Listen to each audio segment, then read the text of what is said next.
different audio things going on right now, so probably. I'm so tired. I warn you that now. If I fuck up my words, please don't laugh too hard. Oh God, no! Like, why would we do that? Considering the first ever quote I have in any D&D session is me fucking up my words. That sounds like... Don't say a me problem. I mean, yeah. She knows me too well. I should put on my glasses today because I don't need another headache. The amount of times I've refreshed the tracking information on my computer in the past 2 days, even though I know it hasn't moved in the past 2 days. I'm the same though. I do exactly the same. I'm like, ooh, has it like moved an inch yet? Have that. Literally hasn't even been picked up. I just have like, oh yeah, we're ready to send it out, and I'm like, refresh. Did you pick it up yet? Did you pick it up yet? Did you pick it up yet? Did you pick it up? Hey, Wither. Huh? Yeah! Fuck those little bastards. Now I can give you the PTSD. I know. I'm gonna sit and hunt them after this session. I hope you know that. Oh God, why would you do that to yourself? Because it's a stain on my record. I've 100% in every other Zelda game in existence. I know, I feel you. Okay, looks like everything in my OBS is working. So... Excuse me. What's the date? The 28th? Yeah. 28th. Just get real quick. Can I have Keeper say something? Something. Perfect. Can I have Parent say something? Hello. That should be okay. And Rex? Alright, everybody's pretty much hitting green. And then Zoe, can I have you talk? No. Please? No. How come it's like, yeah, everyone's green. Cool. They're the ones that matter. Fuck you, now you can talk so you don't feel left out. No! Sorry, I'm fucking with you. That was not why I did that last. It's so that I could make sure that I had everybody else set at the right level, and that I could make sure that you were louder than everyone else. Please don't. My voice is awful. But you need to be heard above everyone else because you're the DM. That's arguable. I mean, you understand what I'm saying. You're narrating everything, so you need to be heard. Y'all write your own fucking story. No. I don't think that's how it works. Well, actually. Actually, if you look in here. Wait, I don't have my glasses on. Hang on. Here, hang on. Well, actually, if you think about it. No, we guide the story. We don't write the story. No, I guide the story. Technically, that's backwards. She writes the story, we guide the story. That's what I said. You did it backwards. Is it? I thought you said that we guided the story, or we wrote the story and she guided it. I fucked myself up. Well, no, I was gonna say that I guide the story. You guys write it. Like, I can't. Now I'm all fucked up. We're not even in session and I'm all fucked up. Like, I can't put your dialogue into it, so technically speaking, you write the story. I just give you the setting. Actually, I'm just kidding. Is that the dice I need? Moving on. Moving on, trying to get my character sheet onto my sidecar monitor. Oh, I should probably open my character sheet, shouldn't I? Oh shit, yeah. Those things are things you guys need, so I'd appreciate... Oh god, what happened? Oh fuck. What? Oh god. Okay. I should be okay now. I hope this works. I haven't tested any of my shit. Everything looks fine on my end, and we figured out my camera issue last night or the other night when I was in here with you, and I was like, wait, why are none of my cameras working? Oh, they're both plugged into the same channel. That's why. Also, now all of you have an arrow under your name pointing to the camera that represents you because I'm an idiot. That was like, hey, whether BTW, maybe you should. I definitely have been like, I know that's something that we've talked about before, and I just didn't do it. it, or It did was I a get around minor. to it, or It, like I it kept, was a minor thing. It didn't yeah, like need I to kept be the minor. forgetting or something. But I need to stop listening. Breath of the Wild. No, Hamilton. Oh, all right. Are we like good now? Can I go finish doing my makeup quick? Yeah, that. I mean, Okay. like, I'm only setting this up so we No, can. no, I know. I know. I just needed to make sure that nobody else needed me to like sit at my computer and say stupid shit. Nope. Cool. I'll come back to my computer in a minute and say smart shit. Will you? Debatable. Probably not. I have a 9 intelligence. We're talking about Wither here, neither character. Are they really that different? Because there have been times that 9 intelligence Walmart smart has come out in me. Looking fine, because Spotify updated and I fucking hate the new UI. Hate it. I'm just gonna yell at it until they fix it, but they won't.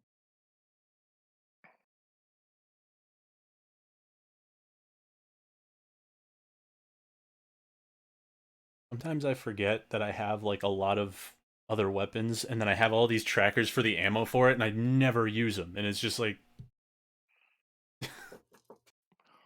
Y'all forget about weapons all the time. I forget about just about everything all the time. That's Well, fair. I mean, considering you have a custom homebrewed weapon that you've used once, like, not saying I'm offended, but. Oh, but And not only that, but you tried to pawn it off. I tried to get the value of it. Aha! Sure, keep telling yourself that, honey. Whatever helps you sleep at night.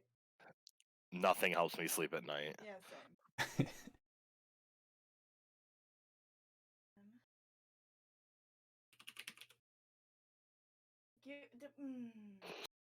oh yeah, I Right, still I'm have gonna go let that my book. dog, and I will be right back. I still have that book from like way at the beginning where it was like evil magic, and I'm like, oh, I'll take that book. No, it's not what it said, but it's like theory of forbidden magic at the end. Yeah. Uh-huh. He's never read it. He just took it and he was like, "Ooh, I'll use this later," and then forgot about That happens with books and D&D. You're like, oh, I'll take this, and I'll take this, and then you never fucking read it. it.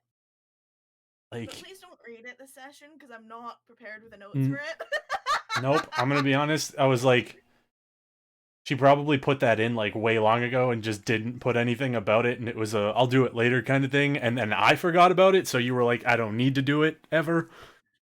Yes and no. Like so I have everything that I give you. There's like a vague idea, so that Yeah. I can spitball it if it comes up out of the blue. I will But not I be couldn't. asking about it today. Cool. Because I'm not prepared for that mentally, but I Yeah. don't have the notes. I'm like, I swear to God, like I was going through shit last night and I was like, I was looking for a very specific piece of information so I could get it right for you. I cannot find it in any of the documents I have. And I'm like, I'm missing the entire section between Serpent's Tower and Duskthane. Really? Like the entire stack, like the entire middle bit. Like where you meet Rattan and and Moncade, sorry. The Serpent's Tower and Moncade. I'm missing between those two. And I was like, the whole the whole meeting Rattan, getting to Frostbane, whole bit. Missing it all. Thank you, you're a savior. Wait, why did I unequip my pan flute? I don't know. Your sheet is fucking weird, man. There is just like, so much shit on this sheet. Where did he put it? Like, where has he put all this shit that isn't unequipped?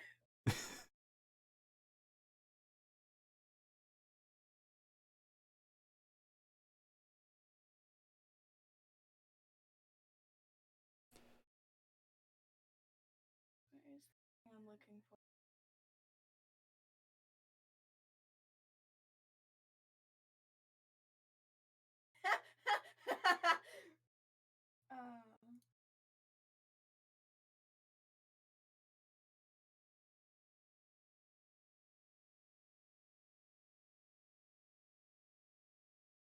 I am back. Welcome back. Oh yeah, and Ghost was talking about possibly like making Antonio show where all of his fucking weapons are. Because he has just as many already. I mean, we have a thing where we had in my old Wednesday campaign that with her we had a fighter who picked up every weapon she could, and basically we had the idea that she could just peacock fan them behind her for intimidation's sake. Oh boy. Because it was like, oh, okay, do you want like a long sword or another long sword or a short sword or whatever the fuck this thing is or a quarter sword and da-da-da, and it was just like, it was literally like, you know, those like, it was almost as if, you know, when you see them in the cartoon, like they unroll a scroll and then it bounces and keeps going along the floor. Mm-hmm. That was her weapon stash.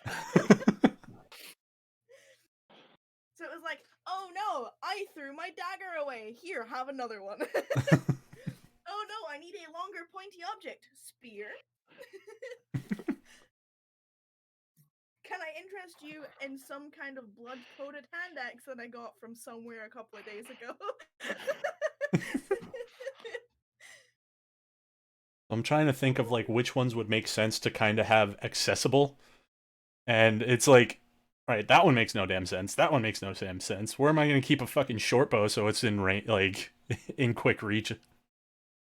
Like, I always, there's whenever so I many. played a ranger, I always either had like a belt hook that you just like hook it onto, or a like a clip on the back, or if it was like a sudden like, ah shit, I need to swap, it was like draw the string, pull it over me, and have it sit diagonal, and that'll fucking do.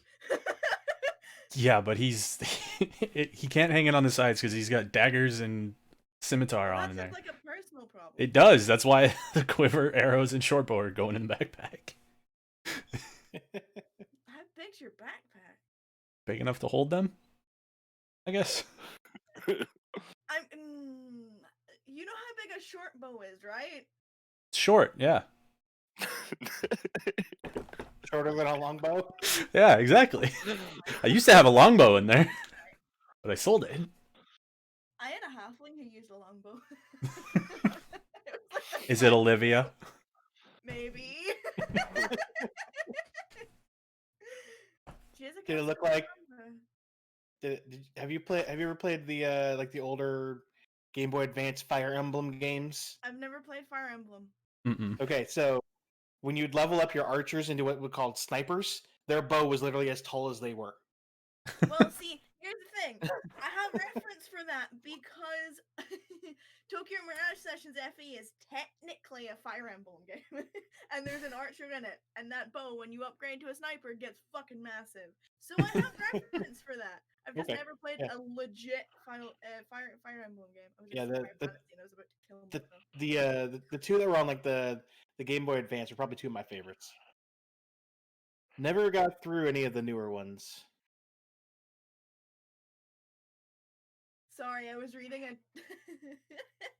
So I'm gonna give fair warning. I might be slightly distracted because Michigan's playing right now in the Sweet 16, and I don't know if any of you know what that means. But I know what it means. It's important to me. It's that sports ball. Yes, it is sports ball. Right. Okay.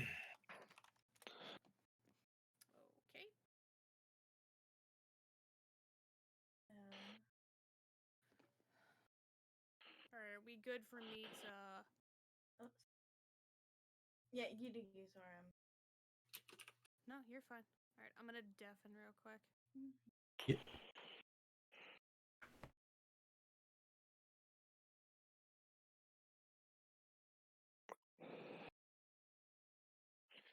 Didn't realize that's a light, not a hand crossbow. Whose sheet are you looking at? Mine? Which one?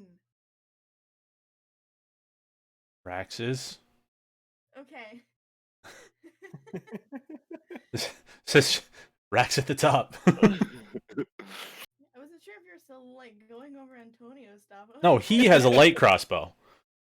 That's how I. realized that he's not in here. I know. I'm the one who's talking about Rax now. I mentioned Antonio once. You never specified.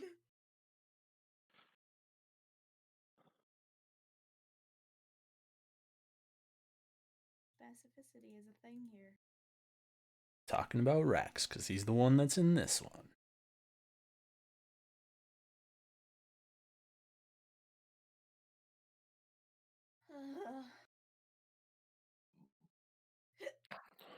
Richie's drawing is always equipped. I'd be upset if you put that shit away. I'm not gonna lie. You know how much time and effort it took me to make it look as shitty as it does? I have a talent for, I don't know, drawing like a child? I don't know. I also I write his stuff left-handed. It's just to make it extra. Like, I'm ambidextrous, but my left hand is my weak hand, so I can make it look worse. Because when I try and write stylized with my right hand, it looks too neat because I used to draw and shit. Mm-hmm. So I'm like, fuck it, left hand's being used, knock out left hand. I'm like, oh god. A pen just feels wrong in my left hand though. Like, I can use it, but it feels weird. I'm just awkward. Mine's just god awful if I ever try anything with my left hand.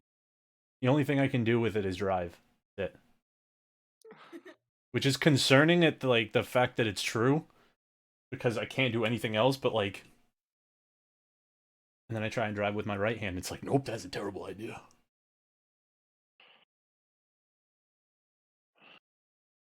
Cool.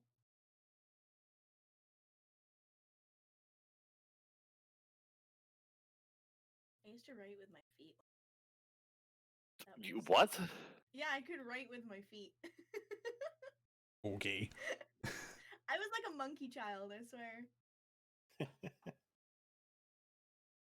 The weird talents I learned as a child. Where there's like, run away! I know she's deafened, but she just knew. Oh god. I'm not gonna lie, I don't think I'm ready. Now we're I've fine. been working on Good. it solid for like a week and a half. My brain's going, have you done this? Have you done this? Have you done this? Have you done this? Have you done this? Are you ready for that? What if they do this? Oh no. Reminds me of the other game like 2 sessions ago where right before we were going to be going into or heading towards like the big city, one of the guys who's like played in Neverwinter in multiple things, he's like, you know, you better have some good information, you know, I want to make sure you know some good lore from it. So I'm like, crap. Hi. That's a, So that's a... Oh, carry on. I was like, so I just loaded up like the night before. I just went on like YouTube and like loaded up like a bunch of like just past lore stuff for it. Yeah. I just like wrote some notes down that would seem important. That's the beauty of homebrew is that you guys know fuck all. Yeah. So I can just be like, yeah, sure, that's here. But he said I did a pretty good job compared to one of his other GMs that I've played with the guy before, and he is no. Oh, okay. I've passed again. I'm gonna keep up the tradition of pasta. Of what? Pasta. Perrin forgot how I to usually count. eat pasta before game. No, you're right. You're right. You do. I need to. Did Perrin ever know how to count? Did we establish that? I don't think it was asked. The fucking... Sorry, I'm yelling at... I Shit. didn't get it. I'm yelling at everything, don't worry about it. I'm just struggling today. Yeah, As long as you're not yelling at me, I'm okay. Well, I mean, there's time. Plenty of It's time. still early in the day. I'm sensitive. Please don't yell at me. Uh-huh. Mom, I'm scared. Come pick me up. That'd be awkward.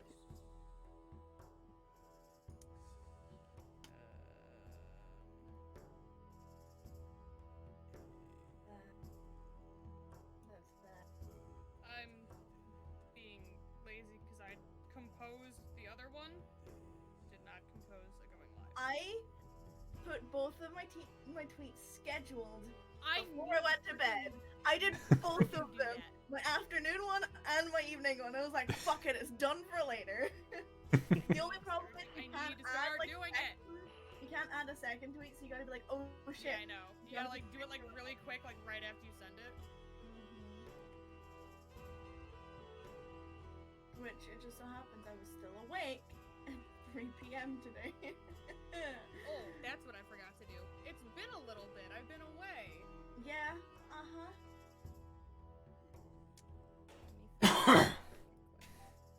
Lordy, lordy, lord.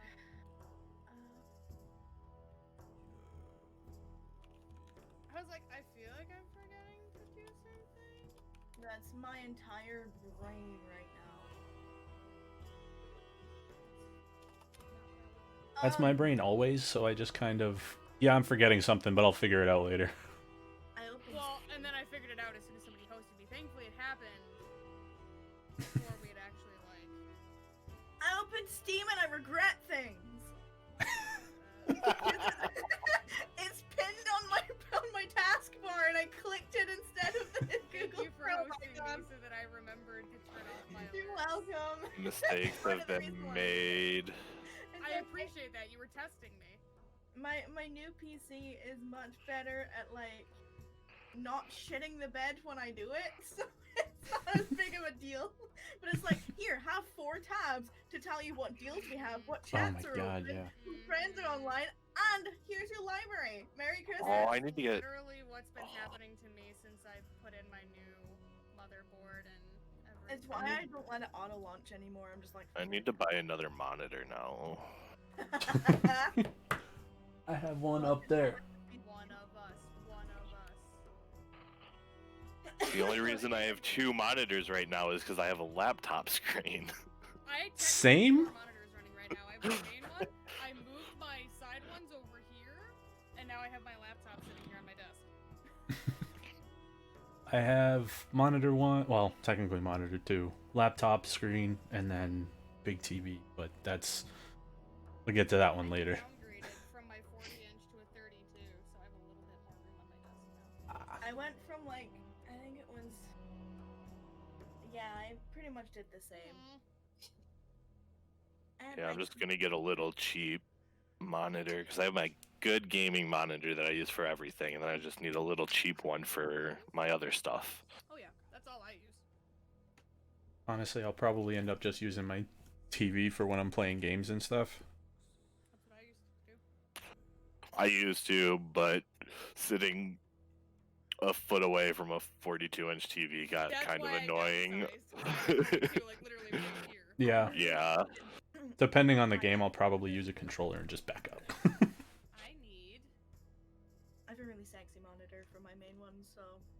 I have a I really thought you said nice. Something else entirely for a second. There. I don't know where my. I have a 27-inch 4K for my gaming monitor. I'm getting my tracking dice out because I have a feeling I'm gonna need them today. Who knows? Ghost, did you see it? It's so pretty. To the dice tower. Yeah. Nice. It's got I Thulu still on need it. to buy a fucking dice I don't tray. have a dice tower. I need a tray. I don't. And then I got this. I have many trays. I need a lot of things. Nice. That's pretty cool. Yeah. I'm so happy. I need to learn how to adult. No. So the great thing about being up all night is that the time switch didn't fucking bother me. Well, But here's another thing. So I have all of your time zones in like a little widget on my phone. Mm-hmm. The widget didn't that's so change, cute. but the actual like the world clock thing that's built into all phones that changed. But the little widget still said it was like the less hours difference. So I was like, what the fuck is going on here? Did it change or did it not? I need to know. She messaged me at like 11:53 last night. She goes, "What time is it by you by chance?" Because it was like 5 in the morning for me there, and I was like, fucking, yo, you're in a time zone. The fuck's the time? You're in one of them. I can calculate it from you. Yeah, I have all the clocks and all the time zones. All right, I think I'm ready now. How? What are we doing? Are we actually doing something today? No. Thought so. I thought we were just shooting the shit. My bad. Okay. I think there was something with dice involved. I don't know. Dice. Oh shit. Oh, fuck. Okay. So we've been gone for a month. Well, over a month, and yeah, shit was heavy last time we were here. But we needed time away. I needed time away for personal reasons, and then tech issues happened, and then shit hit the fan. But we're here, and everything's okay to my knowledge. Define breaks, it's gonna okay. If everything's gonna break, it's gonna break. Things are There's tolerable. nothing we can do about it. Things are tolerable. But last session, which was back on February 21st, you started off by being introduced to Bailey, Brimstone, Flarefeather, and Nathan. After Lorelei took on the form of a watery entity, the bird-like creature that you later discovered was called a hippogriff flew up into the air and gave Nathan a vantage point to drop a very well-placed fireball on you from above. After a brief scuffle, Laro, Kilana, and Kilana's little flamey rabbit, they all made their way outside and basically barked orders at Lorelei to get you the fuck out as quickly and as safely as possible, and then keep you safe. Lyro made his move to aid your escape and showed his speed and natural affinity for hand-to-hand combat. Whereas Kilana turned into a big giant toad that just kind of asserted dominance the minute she switched. But you know, you each made your way out as ordered. Unfortunately, on the way out, Rex did take a hit that dropped him unconscious. But Rutan managed to grab him, shield him with her wings, and get him the fuck out of there through the archway. You all went with Lorelei to a hidden location that was about 30 minutes running away from where you were.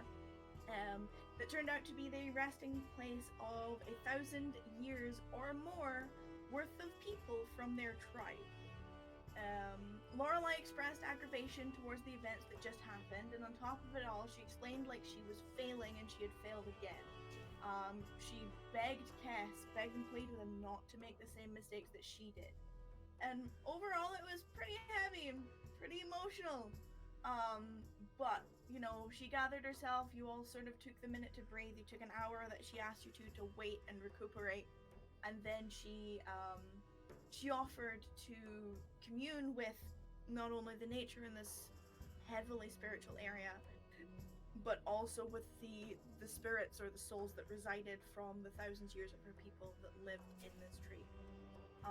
She asked if you had any important pressing questions, and it was through that you learned what you needed to bring Daniel back. The 2,500 worth of diamonds. 25,000. Thank you. You're welcome.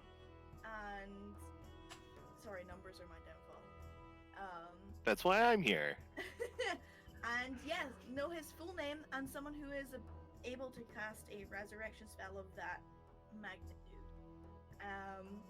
You were then taken back to Kakabion through a tree and led through the forest by Lorelei in her giant elk form to keep you safe.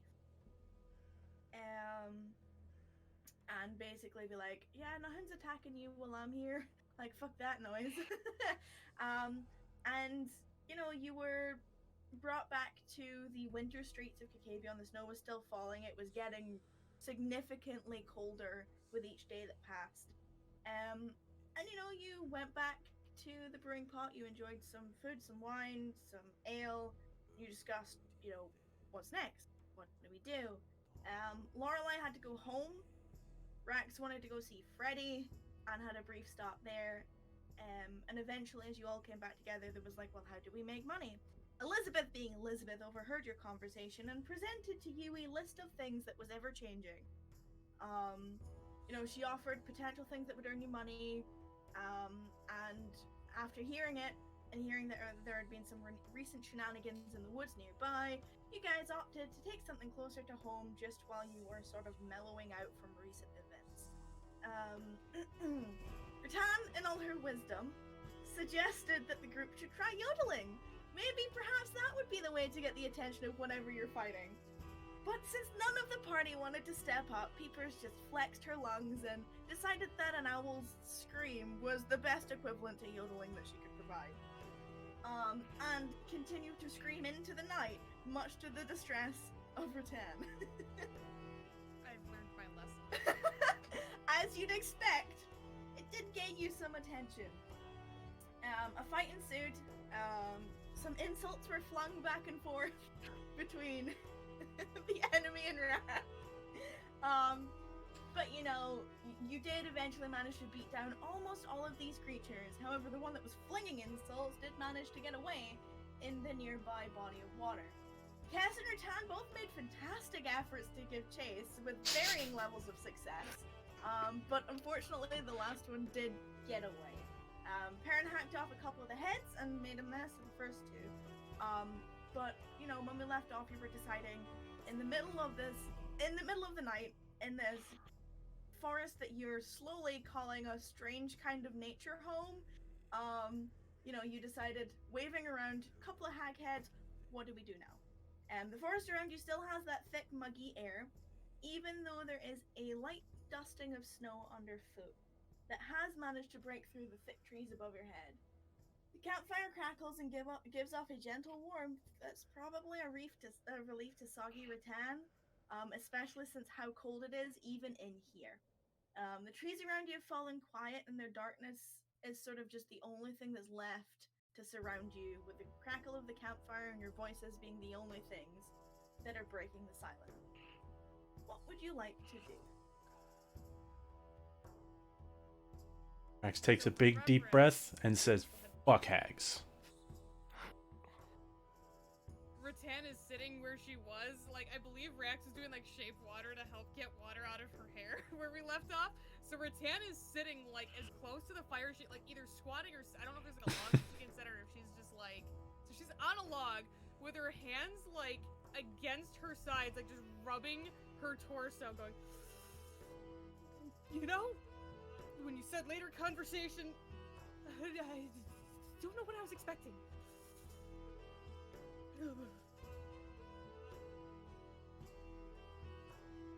Yeah, I don't like them. Mm-mm.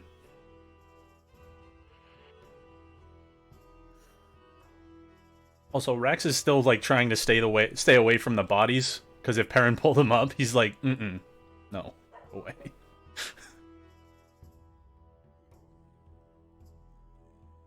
I mean, I just clustered them all together. Yeah. Like, a couple of them have like, there was an attempt made to get their head. It's not pretty. Like, you've never really severed a hag head before, so you didn't quite know where to like cut or which angle to hit it at, or like, you know, or how their bone structure worked, or their fleshy bits or whatever.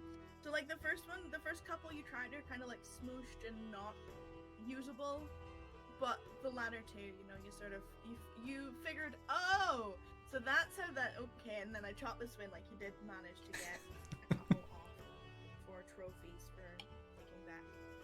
Was he doing it the whole time with the glow stick? That is not a weapon that is sharp. I know, I'm being a That's smartass.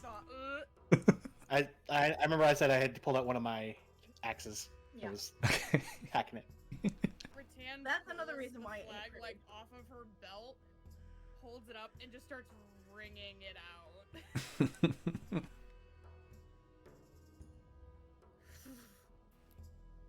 Rex is still just trying to pull out as much water as he Yeah, can, like, slowly I know, but surely. It's literally like the most futile effort, but she appreciates you.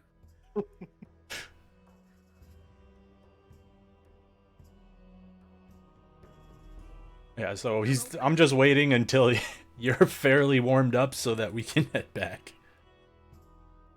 I will say, it is the middle of the night. You guys haven't slept yet. Yeah. You didn't even start taking watch orders when this happened. So you can travel back at the fucking water. You can travel back at this time of day, or you can wait Yeah, until so morning. Rattan's sitting there as you're pulling the water out of her hair and she's wringing out her flag. Just goes, I would very much like to warm up, but woods. Dark, cold. Only gonna get colder. Kinda would like to go back. How far away are we, just for reference? You went, sorry, excuse me. It was like a couple hours deep into the woods. Couple hours, okay. Yeah, you were told to get far enough away from civilization, but also, stick to where would be considered a path through a road.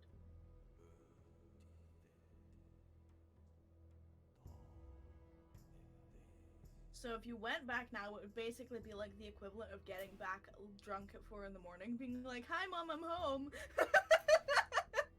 Still better than sleeping out in the cold, though. That's what I did last night. I mean, what? Slept out in the cold.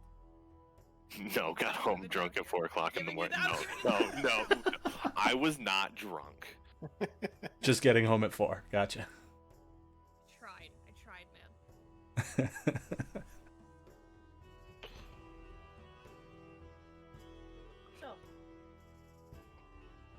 So we're heading back.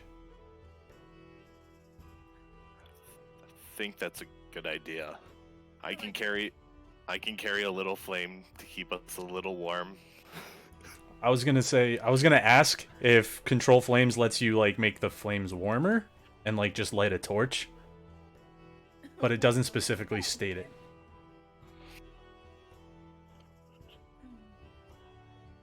I mean, fire is hot, so like, Yeah. Even a little bit of flame is going to be better than nothing. I mean, like, the woods themselves aren't as cold as when you're on like outside them because it is thick and muggy in here. Like, it's only a little bit that has managed to get through. So that gives you an idea of how heavy the snow must be on top of these trees, considering you usually can't see the sky.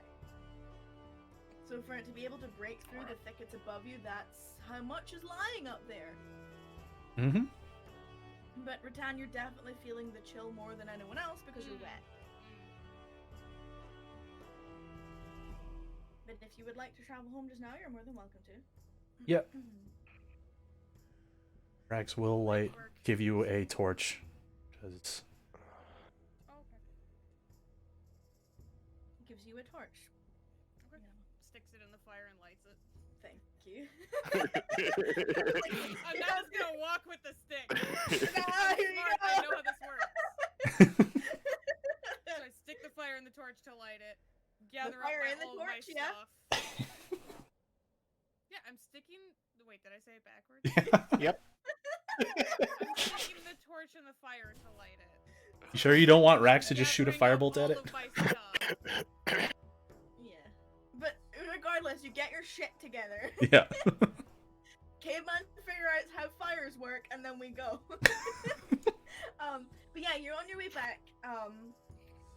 And you know your way back, like the back of your hand at this point. Most of you, anyway. You've been in and out of this forest, God knows how many times. And Kacabian has also become kind of like a home away from home for most of you. You know that when you get back, Elizabeth is always happy to see you when she's there, and you walk through the doors and she waves, man, you'll bring you food, and Bert will be there. And I mean, like, in the best kind of way, he's the doofy family dog that you go and you scruff the hair on the way past, and he does his job. He's a good boy. You are so dumb, but you're so sweet. Good. Yeah. It is quite late in the night when you break through the tree line on the outskirts of Cacabion. That muggy air is replaced with biting, bitter, cold air that nips at your skin. The snow is falling quietly and slowly, but in thick flakes the size of about a gold coin. And the snow is building up out here. It's not to the point that it would cause a problem, but it's it's one of those things where you put your foot in it and it's a very satisfying crunch underneath. It's that kind of snow. Like, Your it's foot getting kind of just there. goes in. Yeah, it's getting there. And you start making your way towards the brewing pot. The outskirt of the wood itself is probably about an hour, 45 minutes from the actual edge of the town itself. And as you're walking up, you can see that the whole town is asleep as usual. There are no lights to be seen. It's quiet. It's calm. And you find the main street, which is the only street that seems to be anyway like shoveled or like I wouldn't even say it's neatly done. It's like a local or something has gone through and just kind of shoved snow to the side. But with the snowfall, it is slowly covering it up again, and kind of mixing with the mud, and it's getting a bit slushy. But you make your way up to the doors of the brewing pot, and unlike every other time you've been here, the door is locked when you push it to open.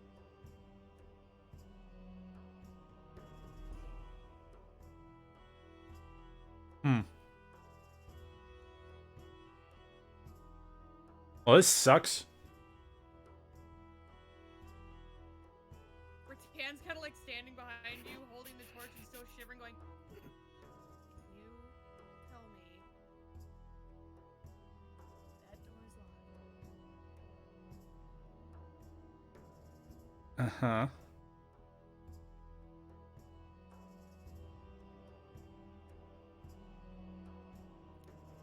Right, I'm gonna take your silence as not wanting to be the bearer of bad news. And you see her like pinch her eyes through the mask.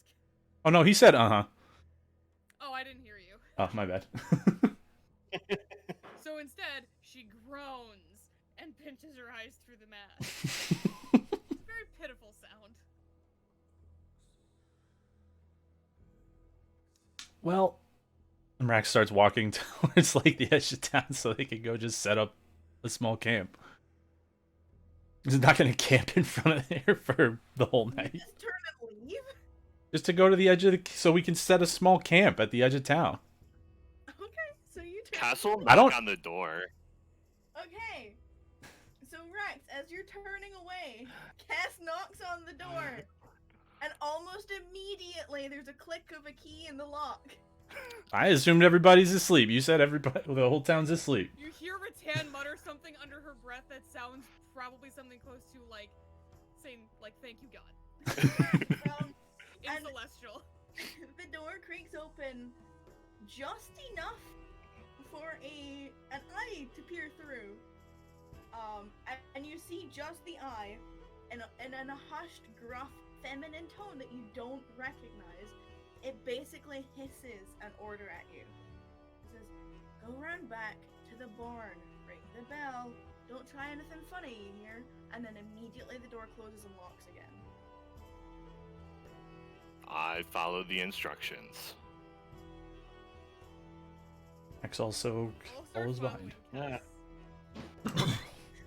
So like lost little puppies in the snowy night of winter, you all follow Cass around the corner. I would like to lean over to Rax while we're walking and very quietly. Do you think they're running a fight club? I'm sorry, what? That was me asking. That wasn't Rax asking because the guy's music's too loud. It was quiet. Do you think they're running like a fight club, like an illegal fight club? I hope not. I'm tired. Mixed feelings. Be kind of funny though.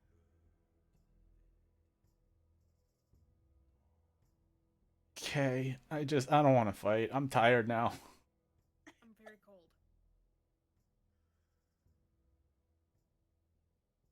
And you follow your way around the side. And eventually you come up to a large barn with a heavy-looking sliding stable door. And you can hear the sounds of horses braying from inside, and you all see it. The small strip of light that breaks underneath the door. Cass and Perrin.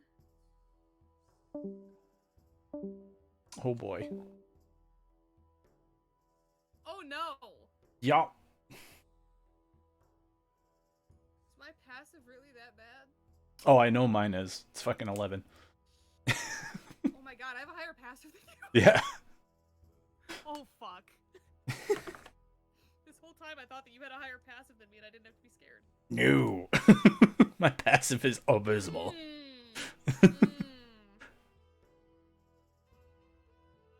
Like, I only have one stat that's good, and it's the one I use to cast. That's it. The rest are like, okay, that's not terrible. slowly, or I. Yeah, it's not a good day.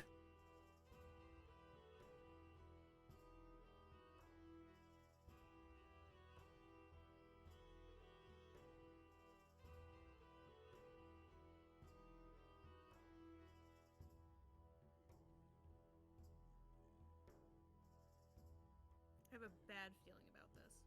Yeah, me too. Very bad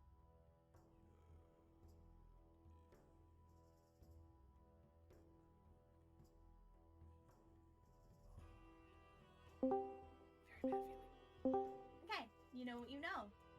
Yay. Which is nothing.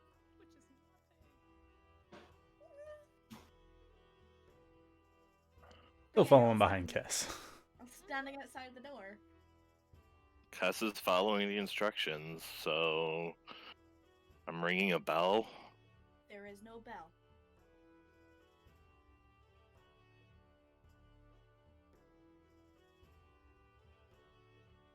Can I look around for anything that would pass as a bell? Please roll me a perception check. How far are you just like looking in front, or are you like trying to do like a?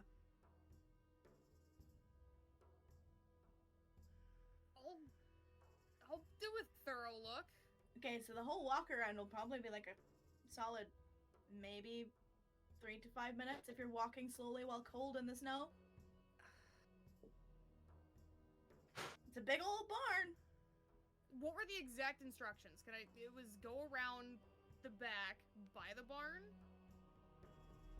Tell me. Alright, that's fair. I'll do a cursory look first, and if I don't see one, then I'll do the walk around. Roll me perception. That was the GM, I'm sorry. It's okay. Oh, I can give you First information. natural 20 of the night. Oh boy. Jesus.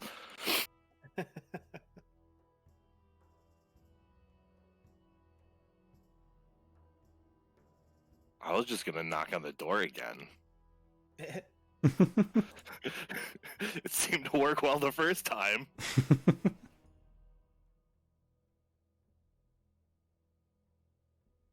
Unless somebody has a cowbell or something they can pull out of their pockets. I was looking for it, but I do not. I mean, I have a shield and like the quarterstaff.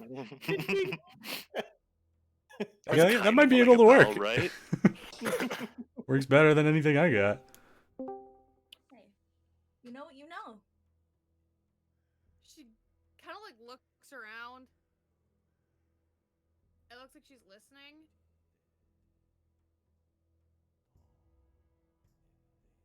Elizabeth's in the barn. What? Yeah. I couldn't hear what you said. Sorry. Elizabeth is in the barn. Like, they said no funny business, so I don't think we should, like... But I don't see a bell. So should we just knock on the door again? They said no funny business, ring the bell! So just say ring ring. I don't know. Max, please take a point of inspiration.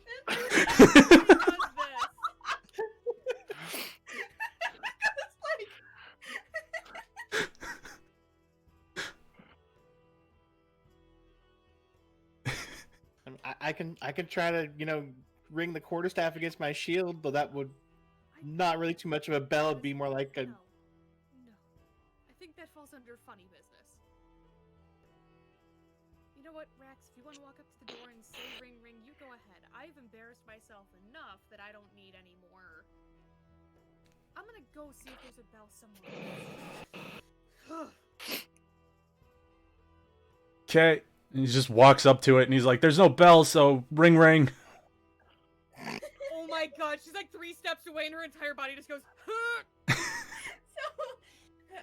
as you do that, all of you hear the sound of like a wooden broom falling and hitting like a stone floor. And then a couple of moments pass before the big heavy door just starts to shift slowly and pull open. And as it pulls open enough for you to see the individual standing behind it. You see Elizabeth, dressed sort of slightly differently than you're used to, you know, kind of more like farmer overalls and then big, like, kind of welly boots and stuff. Like, she's evidently been tending to the stable. And she sees you all, and then she catches a glimpse of, like, the heads in Perrin's hands. And is like, ah, didn't expect you to be back tonight, but, I mean, good job. Come in, get out the cold. And she steps off to the side. I walk in. Rattan walks in, shaking her head. Cass follows behind. And once you're all in, she, like, pulls the door, and even though she's doing it slowly in a desperate attempt to be quiet, this thing is heavy and on old, like, rollers, so it's really, like, you can feel it rumbling under your feet. That's how heavy it is, and it's noisy as fuck. But, you know, the horses don't seem phased by it at all. And she sort of looks you all over and looks at you, Rattan, and goes, do I want to know? Probably not. I wouldn't suggest swimming in winter. She still has her mask on, so, but you guys all hear her go like she's gonna say something, and then just shakes her head. Well, you've done... Yeah. Okay, well, let me show you how this works, since you're newbies. And she points behind you all. I Look. turn to look. You turn around. On the inside pillar of the door is a small golden bell hanging from, like, a wall hook. It's got a little, like, rope that comes from it. When you bring something, you finish a task for me, you come in here, you ring that bell, and you wait. And then either myself or Harold or someone from the staff will come and confirm who you are, confirm the job that you've done, and, you know, deal with whatever trophies you may have. I was joking before when I said they passed it over the bar, but I didn't actually think you'd, like, you know, were you just gonna intend to, like, walk in my bar with hag heads? They're in a bag. No, they're not. He did say that they were. Aaron did not. No, I thought he They're did. not. No. I remember that distinctly. Okay.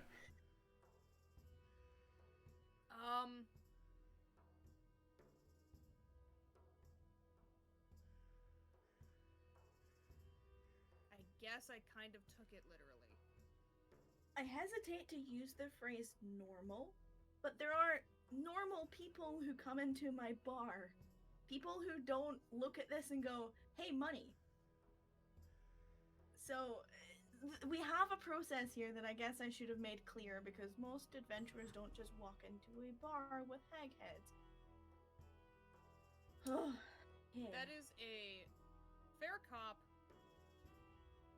and we all should have made sure that we were on the same page. That's partly my fault. I assumed you'd dealt with something like this before. Nope. But you know what it's like to assume. Anyway, if you follow me, and she leads you up the length of the barn, and you can see that this barn isn't... It's been repurposed to be specifically a stable, rather than like an all-encompassing animals barn. And they're, you know, it's very well kept. You know, you can see that she was cleaning it, but it's already almost like immaculate. It's close to, like, both Perrin and Tan, you've seen this kind of level of care for, like, the king's horses. Yeah. You know, like, she's... And Elizabeth's bar has always been, like, there's a little bit of rough around the edges, but it's always been clean, and you can tell that she takes pride in her stable as well. And you're walking the length, and you're passing stable door after stable door, and there's 16 different stable boxes. And they're sort of even split on either side of the walls, so the path up the middle is just a straight walk. And there's only about 7 horses stabled at the moment. The rest are sort of empty and, you know, free for use. And as she's passing a box with a chestnut-colored horse's head sticking over the edge of the door, she points it in, she gives a little laugh, and she goes, Rattan, you borrowed old Twiggy's food trough. She shares it with her sister for the morning feed, but I don't think she minds that you bathed in it the night before, don't worry about it. And she sort of laughs and she keeps going. And she continues walking until you reach the very last box of the barn. And she stops before a very handsome-looking skewbald horse with dark braided mane, and it presses its muzzle up to her, places a hand on its jaw and scruffs the side of his neck and goes, "This is Archibald. Archie for short, and he's my handsome, most loyal companion." And she sort of like nuzzles up to him. He's a great judge of character. So if I take people past here and he's not jumpy about it, I know that I can trust them. And she continues sort of giving affections as she's talking to you, and she's like, "So there's a wooden table in the back there, and if you chuck the heads on there, I'll give them a look over it, and then, we'll talk about paying you for the job. You did manage to get them all right." There's at least one that got away. Got away how? There was a little pool of what I don't want to call it a pool, but like Pond? There was well. Hmm. A well is probably a better way to describe it. There were 6 of them that we saw. We killed 5. And then the last one went down this well. Rattan and I tried following it. That's yeah. So why are you dry? And she points at you, Cass. I turned into a shark to follow. And you let her jump in first? She was ahead of me. I'm a little, some would say, impetuous. She was closer to the water. You have a voice. I didn't think she was just gonna jump in. To be fair, there was instant regret.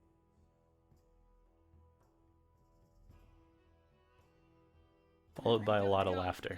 Don't. I'm already gonna catch enough shit for it later. I was gonna say I appreciate your honesty, not give you shit for it, but I mean, I can flip the table. If you want me to ream you out, I can. No. That's okay. That's okay. Not complaining. Okay, because I've played the mother figure for adventurers way too many. That's not necessary. Regardless, I appreciate your honesty. But, I guess they won't be coming back for a while if they went out through the water system, so it's good enough. I can get some guards folks to go out and do a patrol and see. Where does that go, anyway? Well, it depends on, what part of the forest you're in. I'll give her a rundown of where we were. And she kind of looks at you and you're explaining it, and she's like, "That's not how the forest works. The forest lets you go where you need to be." She actually, sets her stuff down and just... I'm sorry, I'm going to need you to explain that a little better. I'm not sure. Are you telling me that we just went into Ascension Forest? I don't know if that's the right way to put it. Rex mutters under his breath, "That's so cool." Cool, but now also my head hurts. If you've always had an objective going in, correct? Yeah. You've always been where you needed to be. So... Oh, my head hurts so much more now. Think about it as you've kind of just told it where you're going because you're thinking about it, and then it said, "Okay, here's the quickest way." The forest quite literally said, "Camp here." Pretty much. I mean, you knew... I'm gonna be stuck with serious thoughts later. You knew what you wanted to find, so it put you where you needed to find it. Okay, so is there a short answer to where the water system goes? Cacabion itself is center of the continent, and there is system that splits the south from the north. But there's also like, split offs that cut off sections of each continent. So what I'm saying is like we're in the middle. And it'll lead to an ocean somewhere. So literally this hag could have swum anywhere. Pretty much. That makes me feel slightly less bad.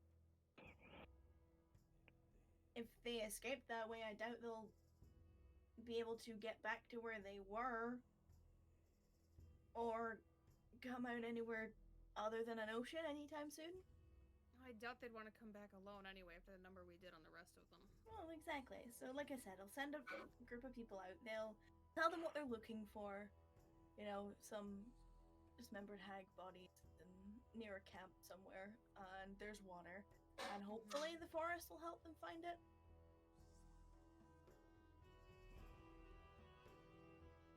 Hopefully. Maybe. Kind of. But yes, so chuck them on the table and we'll talk. And this whole time she's not even been like fully paying attention. She has just it's almost as if she's having like the conversation with her horse, with Archibald, but she's directing it at you. You know? Rex just kind of steps out of the way for whoever has the hag's heads because he did not pick up a single one. Cass didn't grab one. Perrin's got him. Yep, I'll go put him down. So while he's doing that, I'm gonna turn and look at Twiggy and go, sorry about that.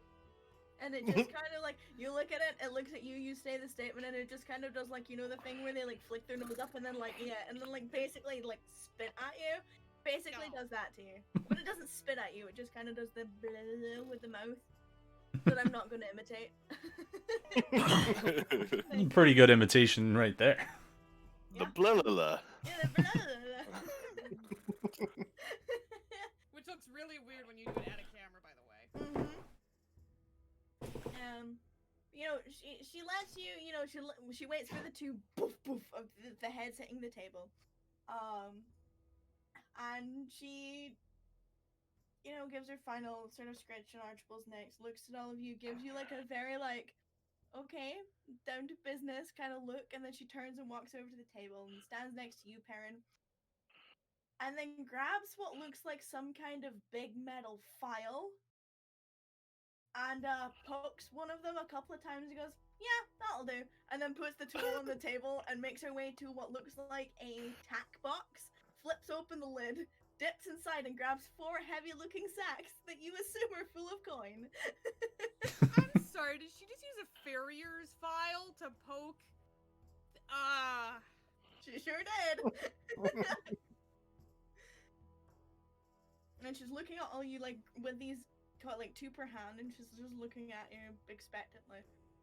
Rattan will move over and kind of, like, take them and start handing them out to everybody. I mean, like, 500 gold is heavy? That is fair. Like, that is very heavy, so never mind. So, Just take them one at a time and start passing them well, kind of I'm down the gonna say, line. you go to grab them, and then you realize, okay, she be strong, yo. Because she's holding all 4 of them, and there's 2 per hand. Yeah. But yeah, she Rattan has respect. You hand them out. And she's like, 500 gold each as promised. You can count it if you really don't trust me. But, now what do you want to tackle next? Well, I will say that the list has changed ever so slightly. That's fair. Rax mutters, thank God. But, That... Rax points at the heads as he says, I don't want to do that again. And the north one sounded like that, and that's probably where we were going. That's not what I was... He said thank God. you're religious, Rex? No. No. Did your voice change? No. Are you guys practicing like some ventriloquist duo thing? Because that's really cool. And like you could sell loads of tickets at the Frostwing I feel like Festival. it's kind of cheating since you can't see my mouth right now. Fair. could make a decent double act though. Make lots of money. Rattan just puts her fingers through the eye mask again and mutters something under her breath, going, this is not. No. But because you are who you are, I know that that's not the kind of coin you're going for. So it's up to you. We can either go through and we can talk about it now, or you can sleep and we can talk about it in the morning. Rex goes, that sounds good to me. Which Sleep. one? Sleep. Good. I'm Sounds not good, but opposed to sleep. Also, in case we sleep in late, like maybe we should consider this in case the list changes before we get to it tomorrow. The list isn't gonna change before you wake up. Okay, fine. I want to go to sleep. And I would like to get warm. I can arrange for Bert to come and wake you up before, as the morning letters come in. Because usually that's what changes the list. Oh, that sounds lovely. The wake up call? I mean, yeah, otherwise I might oversleep at this point. Okay, well, I mean, if you want to be woken up, but a couple hours time, fine by me. I mean, what do you guys think? Do you want to wake up, check it, potentially go back to sleep for a bit? Or do you just want to see what it changes to when we wake up? Rex shrugs and says, we can see what it changes to when it wakes up. When we wake up. Told you I'm tired.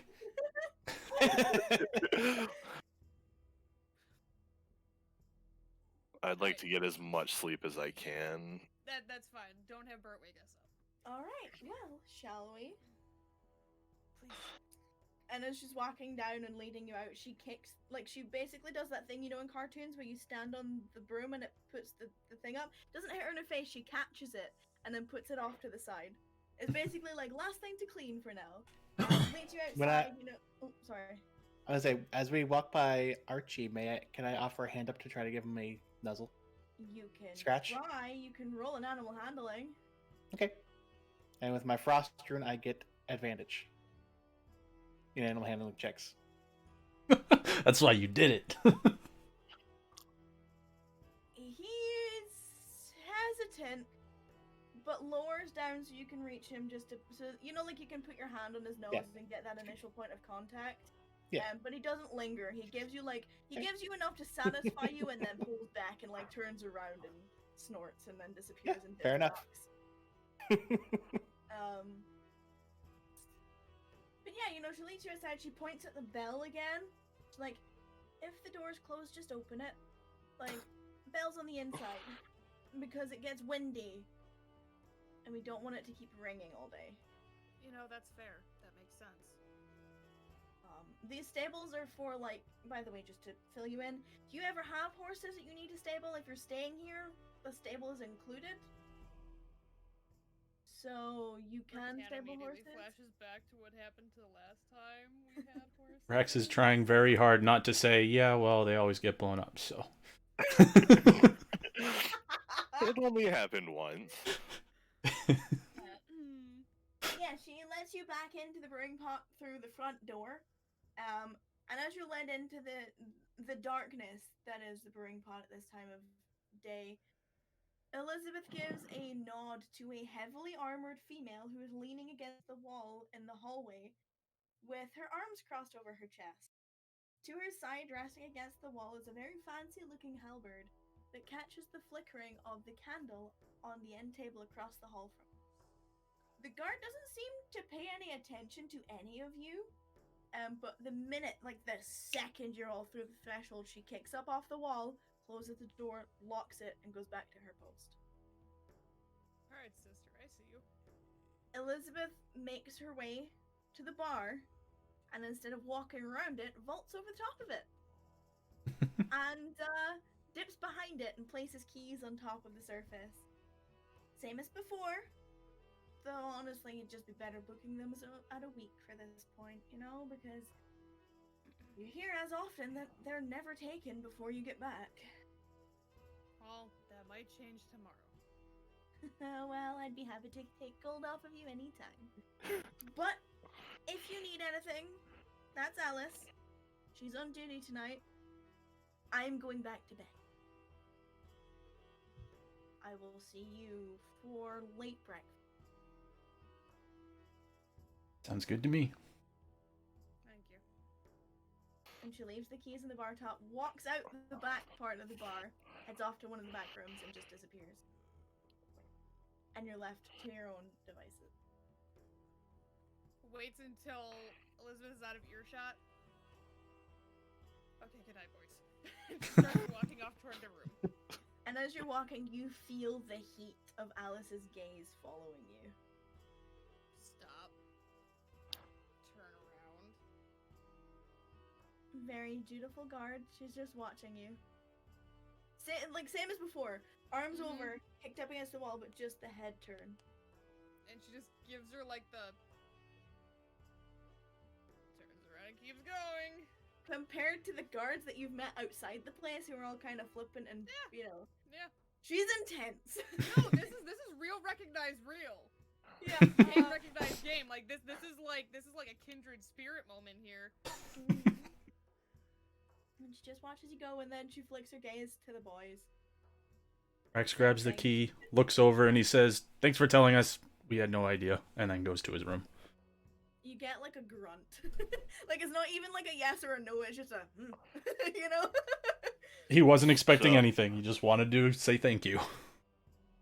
Just so I remember correctly, it was just the 2 rooms, right? The one with Rattan and then the one with the 3 boys. Mm-hmm. Alright, I'm following Rax. Yeah, I'll follow you with a head nod to the guard. You don't get anything, she just watches you. But yeah, no need to move yourselves, because I positioned you for breakfast. Okay. Go back! Go back, mister! That's the reason I didn't change the map. Like, don't move shit. But yeah, you know, you sleep peacefully. You're undisturbed. You're comfortable. If a little bit cold, because none of these rooms have a fireplace in them. So, you know, stone and wood walls, they don't exactly keep the heat in or out that well.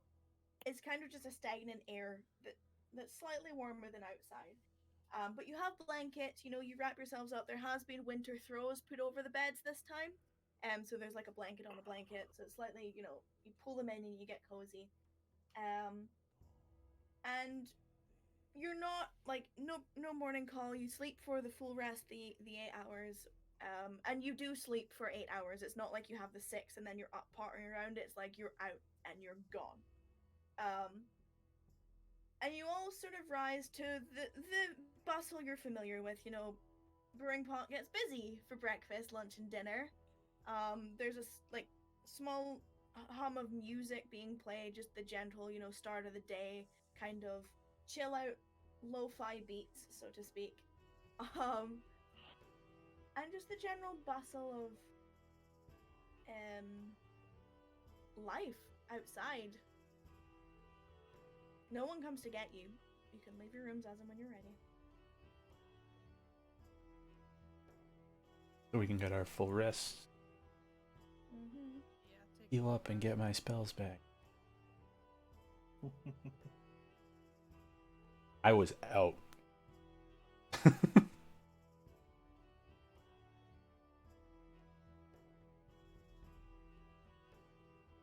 think that's it.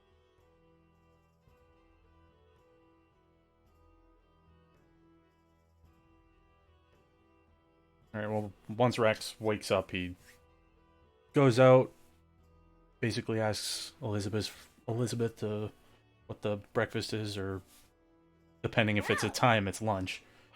Just hold on. One question real quick. Just hit dice, you get half of them back on a long rest? Yes. Okay. Just wanted to make sure. So, Rex, you go out and you're surprised that Elizabeth isn't behind the bar when you come out in the morning. She's sat at your table.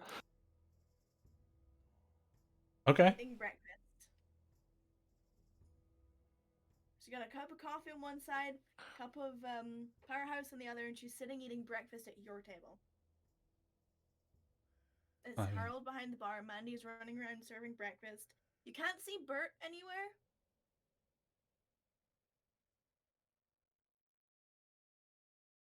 So do you go over to her? Well, I mean, he's gonna ask Harold if he can have Mandy bring over some breakfast, and He gives you like he's not the talkative one. You can tell he just kind of gives exchanges a good morning. Sure, no problem. Any requests? Like it's to the point business. yep. He just Um, whatever breakfast for the day, or if it's lunchtime, then no, it's still breakfast. It's like late breakfast, or like on the tail end of the breakfast service. yeah. So then he'll just whatever's for special for breakfast. And then he heads over to the table, says good morning to Elizabeth, and sits down. She's got like a mouthful of toast that she's eating, and she's just like, "Morning, where's everyone else?" Probably asleep. Think Perrin might be writing words on his shield. I don't know. Like,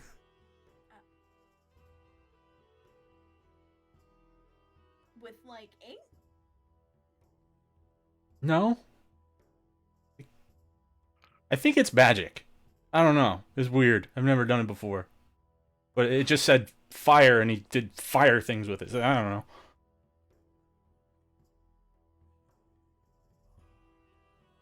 I meant to ask him about that, actually. Don't let me stop you. And she another bite of her toast and carries on. Cass will probably be out shortly behind Rax. You see the same. He's just gonna go over and sit down. And she gives you like a, two-finger wave. Morning. Morning. Yeah, I'll pretty much be right on Cass's heels. Done painting?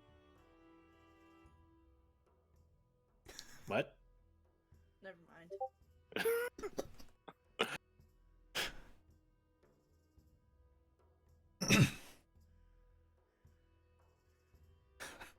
And she kind of looks around at all of you. She's like, she always take this long to get ready in the morning? There's a slight but noticeable enough nod from Rax. Like, put her hair up and wash under her pits and I don't know. She's in the single room right now, so she does whatever she needs to do. Fair. Like, you'd think there'd be a bit more urgency. All things considered. Whatever. I'm grumpy before my first cup of coffee is finished, and she kind of points down at the coffee cup.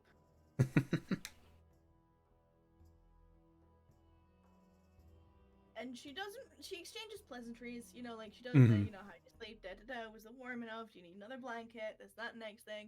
Your food's brought out to the table. Evidently Harold ordered for all of the party members when you came up. It was just a case of like, he knows they're all coming to breakfast. He knows your faces by now. So he just said, Mandy, they're getting up. Bring the plates out. And it's just your typical breakfast spread, it's cuts of meats and bacon and like sausage and eggs and toast and mushrooms and haggis and black pudding and various other odds and ends that you find on a breakfast plate. And she just shoves food in her face and drinks coffee and beer and exchanges pleasantries with you until Rattan comes in. But it's again only a couple of minutes longer than them. I have a thing I have to do every day. I know that. She doesn't. Rax knows that. He still thinks it's funnier this way. I debated just doing a thing. That was it.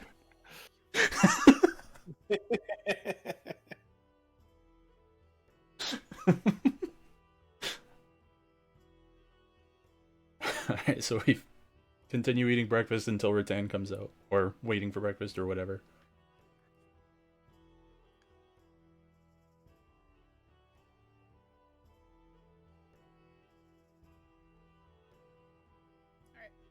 she comes down, she's not wearing her armor right now. It's too fucking early for that shit. She does have her mask on, though. I did it again, didn't I? What? Did I say downstairs, or did I say out? Honestly, You said downstairs. Fuck! There's no stairs in the brewing pot. There's no stairs in the brewing pot. There's no stairs in the brewing pot. There's no stairs in the brewing pot. I come out of my room, and I go into the main room. You do, and you get a very good morning from Elizabeth. Like, she shouts it across the bar at you. She does that thing where, like, there's the hesitation in the step that she was about to take, and does, like, the...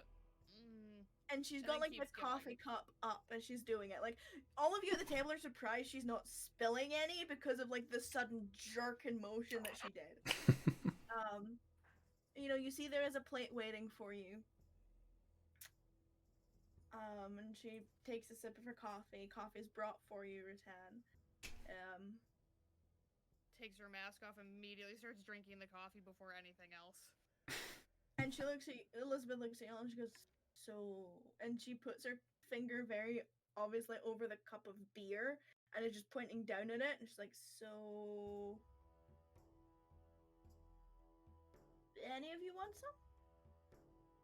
Rax shrugs. No, thank you. Not this morning. One, got it. And she literally just, like, again, makes eye contact with Mandy, who then goes to Harold and fetches you a powerhouse. There's not even any vocal or hand signs or anything, it's just a glance. Mm-hmm. And as it's put down on the table, she's talking almost as if filling silence. She's like, wow, Mandy really has outdone herself today. These meats are just, And the coffee, man, it has give that buzz to kick off another wonderful day. Doesn't it? Rax, with the starting to drink, Can I insight check her? Because I now feel like I'm kind of, like, being passive-aggressively came at. I mean, you sure can. Okay. I feel like there's some kind of, like, subtle, not subtle hint she's trying to give me. I have no idea. You think she's just in a very positive and bouncy mood this morning. Cool. Just kind of goes like, into her coffee. So, do you want to discuss work over breakfast, or do you want to eat first? we can discuss it now. Multitask. I'm fine with discussing work over breakfast. Okay, so... And you see, like, she puts the fork down, and she dips into her, like, her apron and pulls out the notepad she had from the other day, flicks through some pages again, and stops on one, reads it, shakes her head, flicks through some more. It's like, so, of the ones I mentioned, there's 3, technically 4 left. Okay. We have, obviously, the dangerous ones, the sisters, and the mountain pass beast. Tan snorts into her coffee when she says the sisters. Rax glares at you. Tell me what you want to know about, and I'll tell you what I got. I'm sorry for Tan's not laughing that hard. I'm just... I will say though, with the sisters, I'd rather not give it to you yet. The reason being, I don't have information. I've got people going for information, but I don't really want to send you off on something with nothing. No, that's fair. I'd feel bad and I'd feel guilty if, you know, you ended up in more trouble than you could handle. Rax says, I'm fine with that. You can't handle yourselves, but... Well, I assumed you would be, considering your chicken shit when it comes to anything so related with potential hags. Rattan, like, Fair. starts to spit out her coffee and, like, has, like, put her hand out to, like, catch the drips. Would you like a napkin? Did you... I'm good. Thank you. You're welcome. So yeah, tell me what you want to know. I mean, I can tell you the very little information I have about the sisters if you're that interested, but, you know, there's the 3 other places and the mountain pass, so... Hear about the other ones. Anything specific? Or do you want to just know it all? The 3 other ones. Not the mountain pass one. Alright, well, we'll start off with the one that I'd personally prefer giving you. Just because I think it would be funny. But there's a place up to the north that has come to my attention from a host of fisherman tales. Not actual tales like stories. Anyway,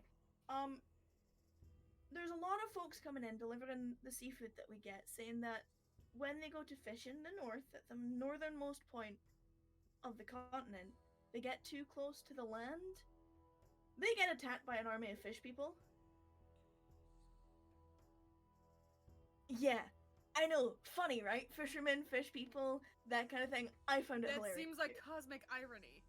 Right? That's why I think it would be so good to go and visit. But anyway, I'm busy, you're not. So, they, talk about how the fishermen come down and say when they go fishing in the north, there's a bunch of fish people. I don't think I've said fish this many times in my life ever. Regardless, one of them claims that there was a whole civilization of these fish people living in an old sunken temple. I mean, he heard that there used to be a group of people. So, history check here, history lesson. There used to be a temple, apparently, on the northern bluffs of the continent that worshipped some kind of shark god. Looks I like know. yes. I know this is getting like way out of the like normal bracket here, but bear with me. So, if there is such a thing as a shark god, and they did do worship, there's a story that the people who worship this god were like put under some kind of curse or something to live as creatures of the ocean. But honestly, that sounds like a lot of bollocks in the whole story. Curse doesn't really fit. Especially considering there's not been like a shark god wrath ever that I know of. And I know a lot of things, and I know like I'm not religious myself, but usually if there's a god's wrath, it goes down in the history books. That aside, if there have been our fishermen getting attacked by fish people, other ships may have been attacked and not made it to tell the tale. So if there is a sunken tomb or temple or whatever, and other ships have been attacked, that screams sunken treasure to me. Not a far jump. Swim. I see what you did there.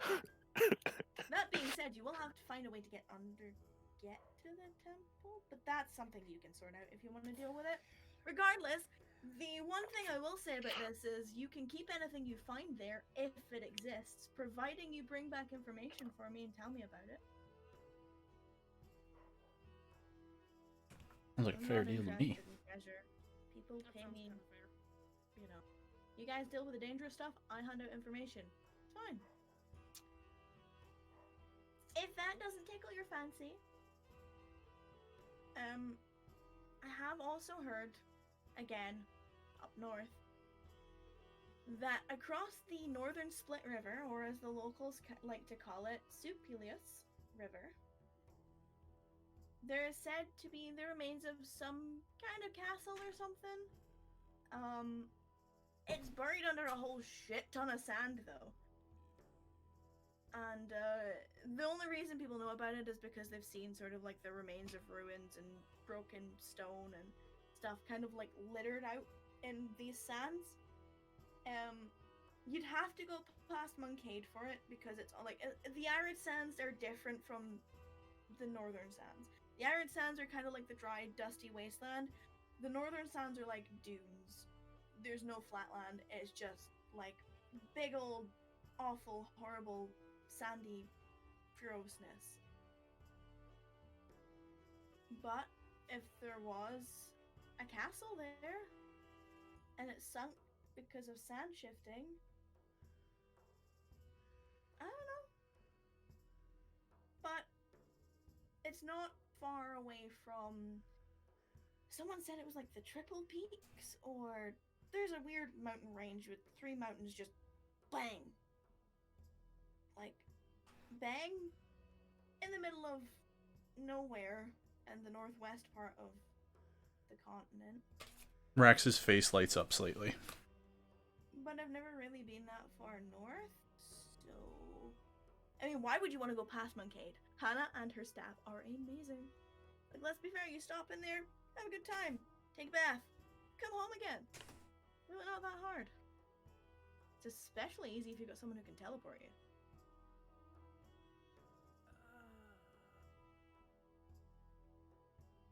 Something the matter, Ratan? Don't know somebody who can teleport.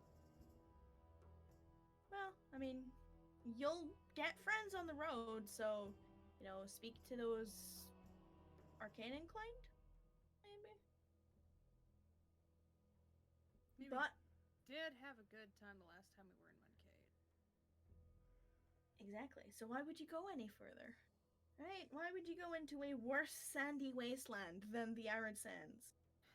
Cuz is just gonna make the money symbol, like rubbing his fingers. Money. Responsibilities. The life of adventurers. Regardless, it is said it's haunted. Great.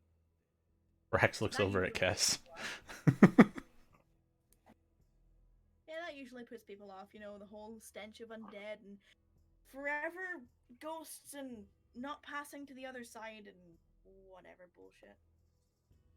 And that's provided you actually believe in ghosts. I do believe in spooks. Sorry. Yep. Sure. But again, that doesn't take your fancy. You can go and climb some mountains. The Beholding Slopes, the place that I mentioned before with the floating eyeball thing. Mm-hmm. So again, it sort of came in from the fishermen. They kind of went around that side to get to the north, because like the Beholding Slopes kind of butt up against the ocean on the left side of and then the bluffs are kind of like at the point at the north, so they're kind of like, you know, once here, once here. I'd show you on a map, but I don't have one handy. So they have to sail around like the side of the island and then get to the north point and then get fucked by fishmen. But basically they said as they're sailing past that mountain range, they feel like they're being watched. He says get fucked by fishmen and Yeah. does the into her coffee again. Apparently, and actually here's a linking thing. So Glimmerbreak Valley, the place that I told you about where the disappearances were. So they've been sending miners off to go and find a new place because, you know, you can only dig for so long in one deposit. And the miners that went to try and mine in the new mountainside, the one that's basically the way that works, and those of you from the west will understand, the border is split by the mountain range, and then there's one mountain that's controlled by a certain city that has rich ores and things in it. But there's one on the edge of the water that hasn't been tapped into yet. That's the one they went for. Turns out it was like the one of the peaks that connects to the Beholding Slopes. Because they came back running and screaming, saying that a floating eyeball threatened to kill them for trying to steal its treasure.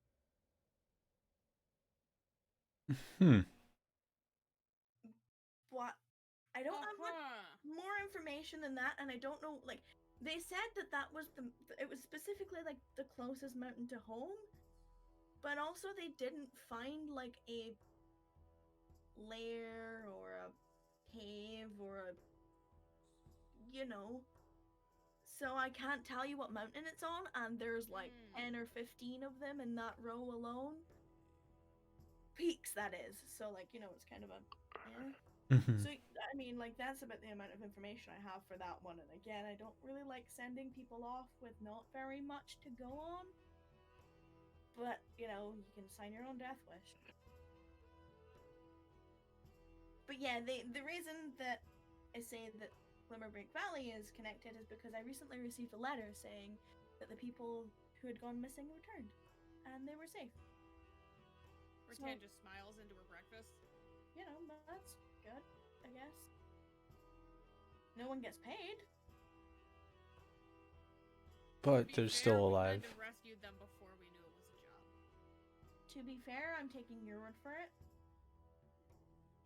Matt can send a letter to Moncade. Oh, by all means.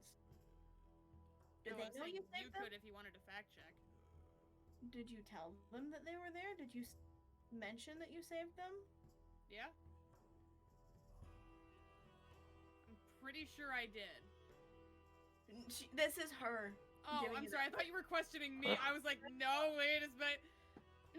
Rattan, like, thinks for a second.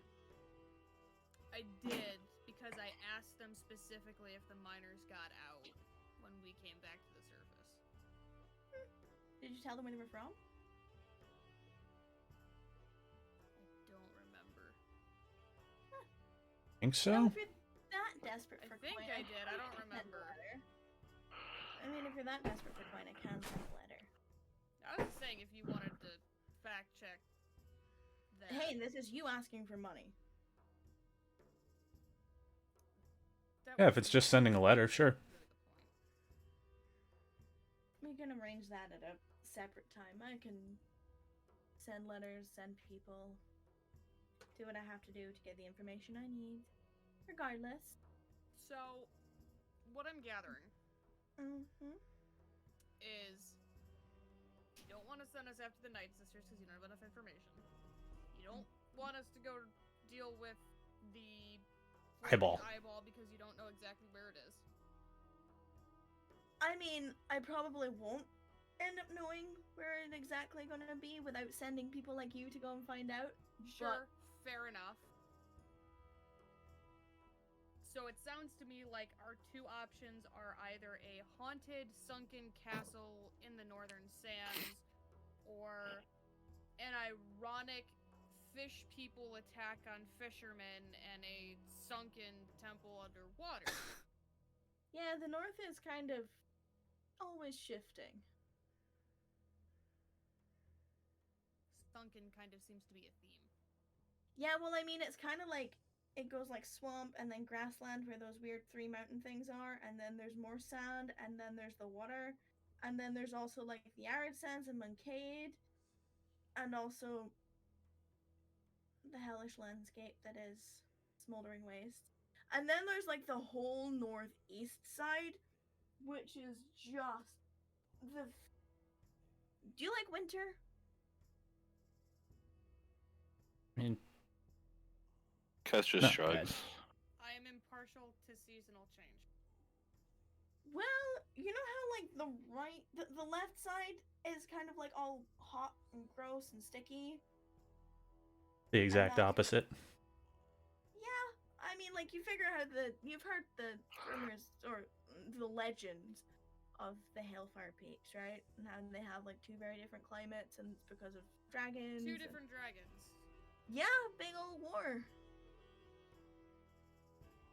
They'll be really old now if they're still up there. Like, really, really, really old. Like, super ultra old. But they're both up north, so if we're going to one, would we just want to do both? And he's looking at. Would you give us both? Would you like both? Are they close enough to be relatively close enough to? I mean, you have to go through the sands to get to you have to go through the desert to get to the bluffs anyway. I can't guarantee how close they are to each other because I know where the bluffs are, but I don't know where the old sand temple, like the old sand castle was. Sand castle. She actually does that. Like she takes a minute. Yeah, like, no, Rattan appreciates the joke. And so yeah, like the castle. I don't know. If you see spooky flying ghosts floating around, maybe you found it. I mean, I guess people up north would probably know more than I do, and And obviously you don't know exactly where the fish people are hanging out because it's just rumors of, being attacked while fishing. Well, but they're having a temple in the North Point doesn't sound all that out there. What they worshipped, can't tell you. Yeah. Whether or not there was a "you're cursed to live eternity with the ocean," I can't tell you. But that happened up north. The north actually was heavily religious for a long time. They worshipped gods, had discrete locations for their temples, and would live their lives away from I don't want to say ignorance, but as you've probably realized, there's really not that many religious stations down here. The south, however, where the cities are. So, do you want the history of this continent, or do you just want to figure that out on your own? Is it going to be beneficial to Probably not. either of these? I'm good without it. We don't want to be in here and educate all of us. Good, because I really didn't want to. So my next question.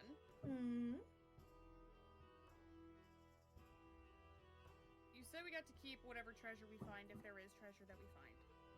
Correct. What is the actual cut for these jobs? Which one? Because obviously there is a fee that I pay you for going to do it for me, which you will get upon completion. That's what I'm saying. Is what is the? If you go to the bluffs, I can give you 1,500 each, including And everything. that was you find. the fisherman one. Yes. DM? Yes. That's not including anything you find. Anything you find is yours. What I want is the information. What I want is to be able to tell my fishermen they are safe. If you find the spooky ooky ghosts, any of the treasure there that you find is yours. And 2,500 gold pieces each. Hazard pay. That sounds like both are hazard pay. Well, I need proof. So. And if you know you're dealing with undead and armies, there's 4 of you and a lot of them. You see Rattan like calculate, like she's basically doing like you can see her like doing like abacus in front of herself, like she's counting with her fingers, like she has an abacus in front of her, and you just see her eyes like increasingly getting wider. In terms of the beholding slopes, I can't really put a figure on it yet because I don't have information. I have speculation. That's totally fair. Mm-hmm. And even though you weren't interested, if you take care of the monster mechanical beast thing on your way through Frostbane, I can give you another 500 each.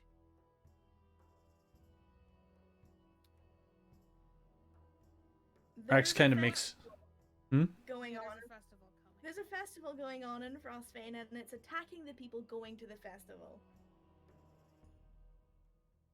Hazard Rex. paid, not so much. Swift job, preferably. Mm-hmm. That's why there's a slightly higher tag on it. Rex looks over at Rattan and he says, "Yeah, now I wish Osiris was here so he could help us figure these out a little bit, because he's probably better with those than me." He's not, so we're just going to have to make do without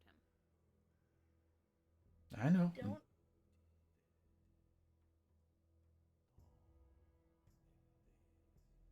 I can send for someone from their city if you want.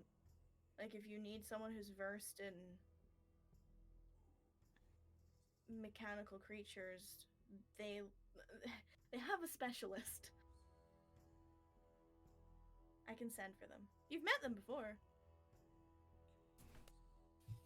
Well, some of you have. Well, if it's attacking people getting to Frostbane, then I don't think we'll have a problem with finding it, hopefully. Be the woman with the mechanical cat when I got here. Mm-hmm.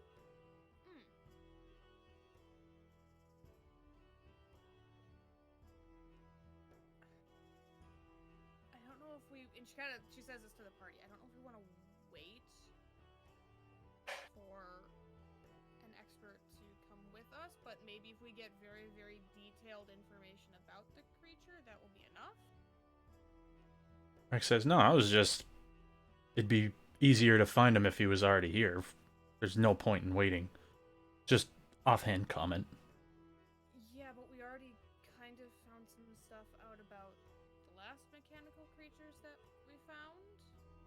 Mm-hmm. So it might be worth it to. Am I the third wheel here? No. Okay, so you're like talking. You're not talking in code. No. We fought things going to and from Frostbane before that match what you're telling us these things are, kind of. Yeah, but Yeah, the ones they're we fought tied to seem a specific smaller. family. Yeah. Right. Sorry, I'm collecting my own notes, so to speak. They connected to a specific family. Our friend was able to tell us, and that's why I said maybe detailed notes would be important, because if we could give them to this expert, maybe they could tell us what they're tied back to.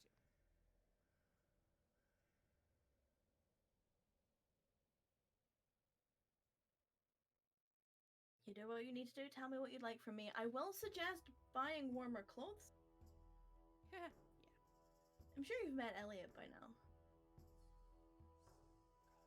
He'll have Rax smiles and nods. Elliot's fun. Elliot's a gem.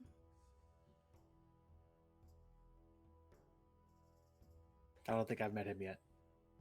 Oh, have fun. And as soon as he says that, Rattan's eyes flick up to Rax, and she just goes into her coffee.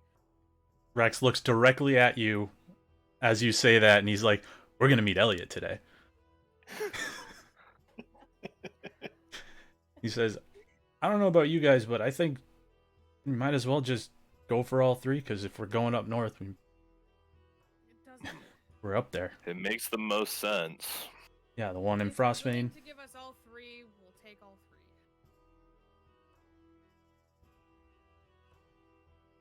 Yeah, sure. Why not? I'm going that way anyway.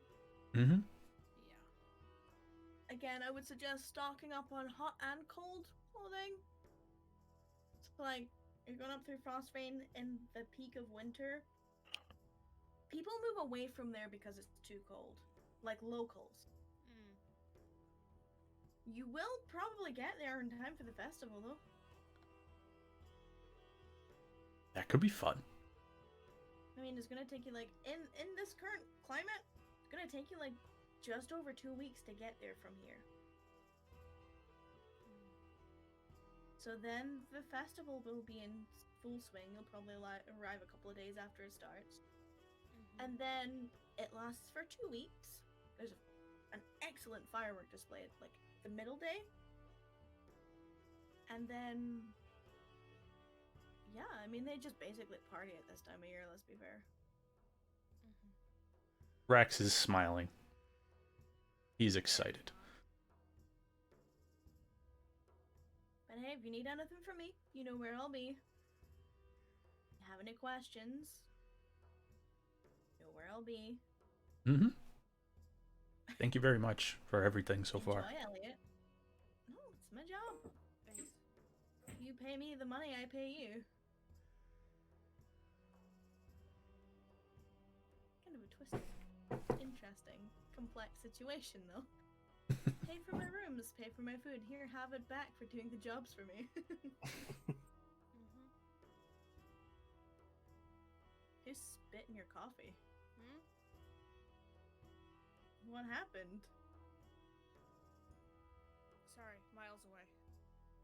Evidently. Regardless, if you need anything, I'm here. Pay your tab before you leave, otherwise... Well... Alice is on duty now. As interesting a fight as I think that would be, and as much as... That's not a fight I want to pick right now. And you see, like, her smile goes from, like, her normal cheery grin to a smirk. She doesn't say anything, but, like, you've never really seen her smirk this way before. There's like a sinister behind it.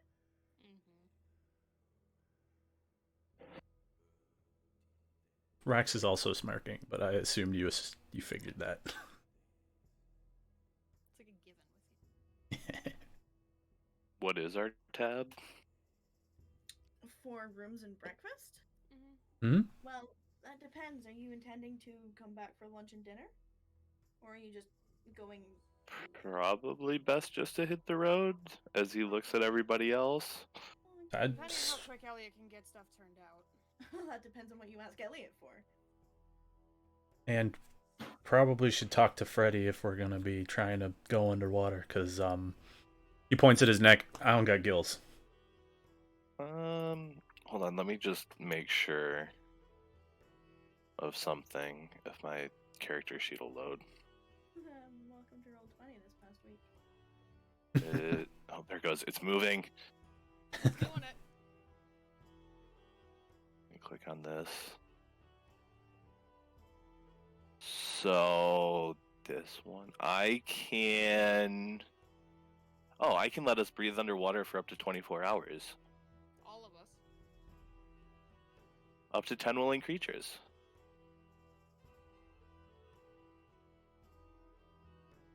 Does it I help got us swim? the water.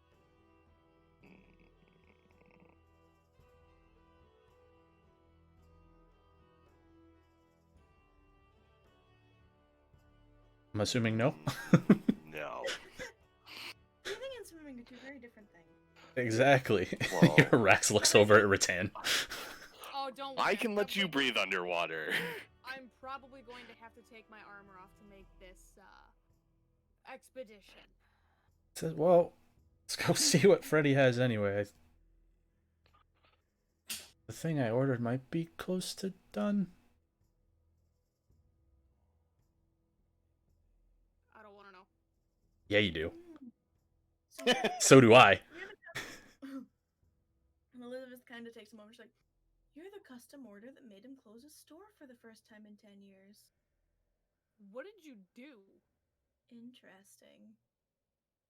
Rex goes, I'm gonna be honest, I don't know. But now I'm excited. You don't know. You put Nope. the custom order and you don't know? Nope. He had an idea, Want to know. and he seemed excited. And now I'm excited. I am concerned. Might be for the best. Yeah, no one's seen Freddy in like a few days. Has anyone... Wait, I saw him yesterday. No, not yesterday. It's like 3 days ago. When you and I went. Yeah. No, when I went to go buy materials to get... Oh, yeah. Well, yeah. She doesn't know that you've seen him though. That's why he said, well, I saw him yesterday. Okay, that was Rax and not. Yeah. Yeah. Yeah. Because that came out as some. No, sorry. No one's seen him in days. Wait, he actually let you in? Yeah. That might be because the order's for me, but no, I was getting material, and he points up at... Is it okay? Yeah? He just seemed excited? Well, at least he's remembering to eat this time. Okay, I'm gonna make sure that he's eating. Can I have a to-go box just in case? I'll get Whatever Mandy. Freddy likes the most. Mandy can't make that. Do I want to know? No. Okay, whatever his second favorite. His favorite food. To specify. His favorite thing that you guys can make here. That's Yeah. easier. 2 points at Cass. He's a wild card, alright. Rattan's literally sitting there going like, wait.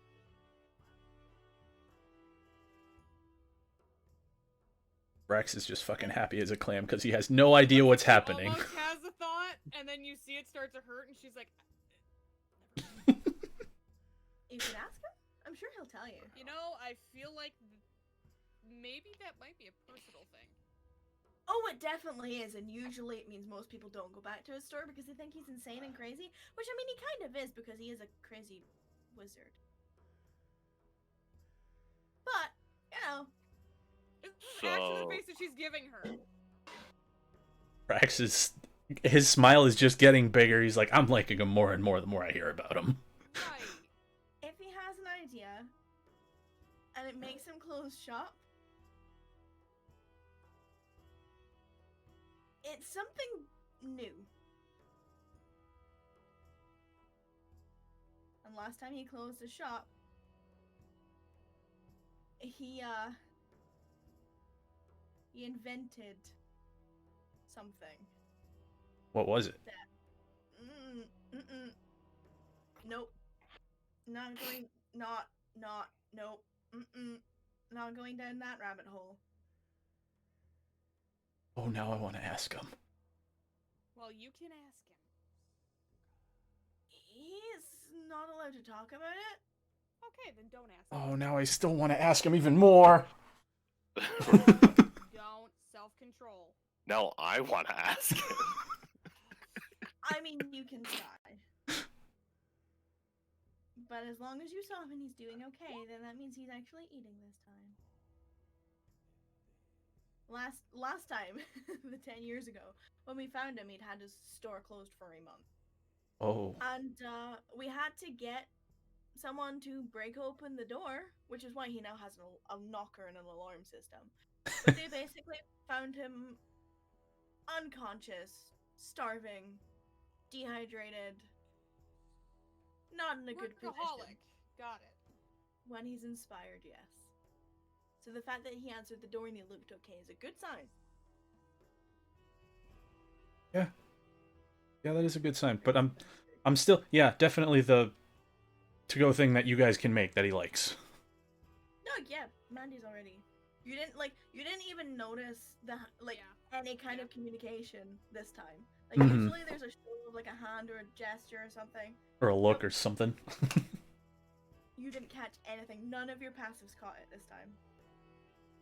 My passive shit, so I assume I catch nothing. Okay. The tab for just now, though, like, call it like a couple of gold, if that. Max throws How full three. is it? Three on the A couple table. each or a couple total? Couple total. The rooms here aren't all that expensive at this time of year because everyone's staying, and she makes like a gesture as if pointing up north. Business is business.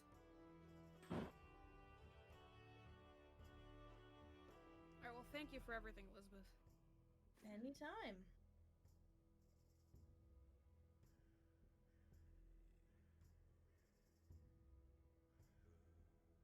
And she gets up, takes her empty plate, goes through to where you assume the kitchen is. You always see Mandy coming out of there anyway. Mm-hmm. And is gone for a couple of minutes before she comes back out and gets back to her bar duties. When she leaves Castle, so money. Do we want to pool all of that and throw it in my bag of holding? Keep a little bit each, or I think let's wait until we figure out what we need from Elliot and Freddy, and then after that we can figure out what we're gonna do. It wouldn't be bad to keep pocket change on ourselves anyway, just so that every time we go to run an errand, we don't have to. Well, hang on, my friend. I wouldn't call 500 gold pocket change, You understand but what I'm saying. yes, To yes. be honest with you, I don't know how much Elliot charges because last time we got off light with formal wear because Just a conversation for maybe not right now, but in general. Well, either way, we got some things to go by, so we'll deal with that when we get to it once we're aware of where we stand. But judging purely by the three things that she was talking about, it's a pretty big dent in how much we need to save up anyway. So this is just kind of does like the abacus thing again, like she's tallying everything up in front of her. Mm-hmm.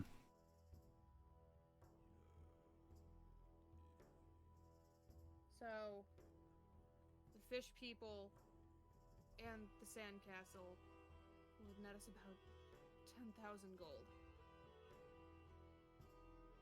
No, my math is off on that. 16,000, yeah. 16,000. Sorry, I got like I had it and then like I got fixated on what the 2,500 times 4 was and I fucked myself. Mm-hmm. Would get us about 16,000 and then the job Another that we just did was another 2,000. 2, so that puts us up to 18 and then if we do the mountain pass that's 20. That's a fair chunk into what we need. And then whatever on top we of it, any get that we treasure can we sell. find. Yeah. Yeah. That's Okay, that makes me feel slightly better because I was about ready to start writing letters and taking out loans.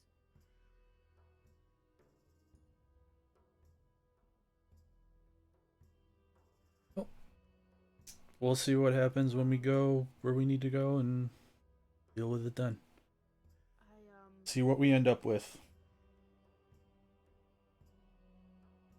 Because I still have some from Moncade, so I have some money saved up as well. oh, we'll figure it out. Considering I didn't know that I was gonna need to save it. Oh, I just don't buy many things. You know, I typically don't either, but Elefira seemed like a good purchase. I'm not gonna argue with that. Yeah. Just kind of kicking myself about it. I mean, it's kind of a double-edged thing Glaive. where I'm kicking myself for spending the money, but also very grateful that I did, considering how handy it's been. Yeah. I don't have a bunch, but I still have money that was supposed to be my travel money when I was escorting Saran that he never asked for because he left.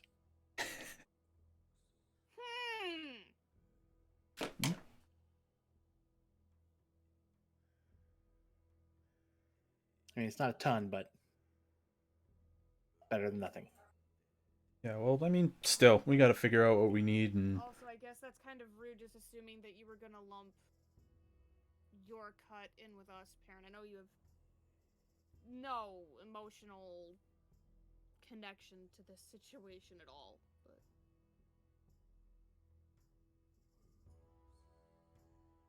Sorry.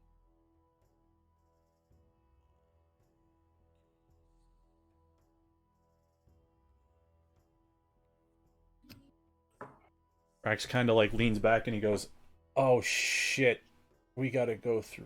Oh no, we gotta go through Frostbane." That was the next part I was gonna get to.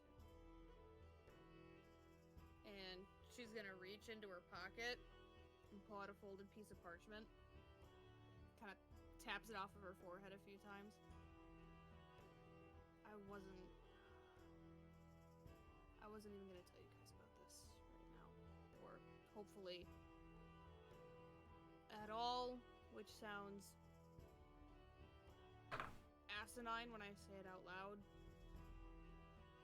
But... And she kind of like points at Cass. We had your trial going on, and I didn't want to screw any of that up by dropping potentially bad news. So I've kind of just been keeping it to myself for the past couple of days. What happened? Drops the paper on the table.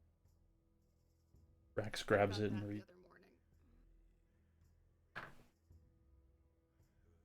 This is just watching Rax.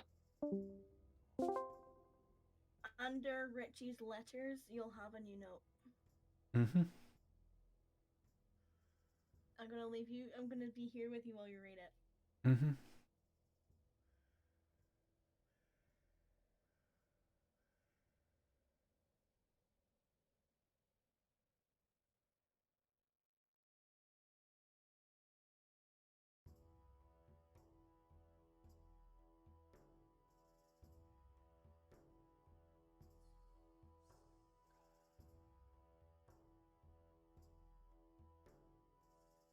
Uh-huh. Yeah. Is there anything you would like to do before I bring you back up? Nope.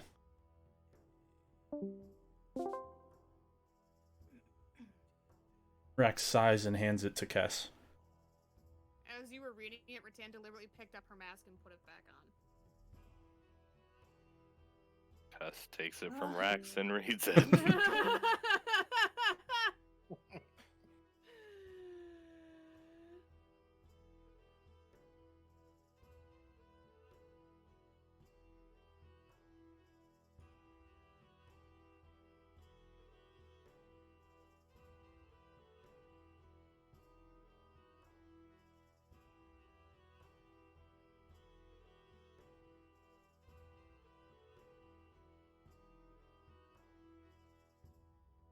Friend just sent a group message for Discord and he was like, so I played Phasma with this girl I've been talking to and she plays just like me.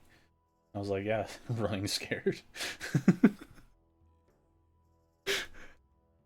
To be fair, today he was playing it in VR and he was like, I would have fucking ran too. oh yeah, like he was like, I'm not going in that house alone. And I was like, ah. Are we playing past the letter? I mean, maybe? I don't know if it really would make difference to Perrin. I mean, I'm just gonna put it back down on the table. Do you fold it or do you just leave it? Like, I would... Was it rolled or folded? It was like folded up into quarters. I would fold it back up and set it down.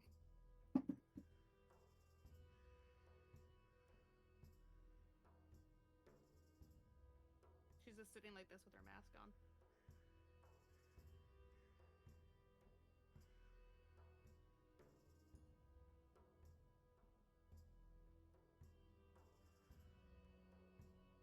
That's why I took a little bit longer to get ready that morning. I needed a minute.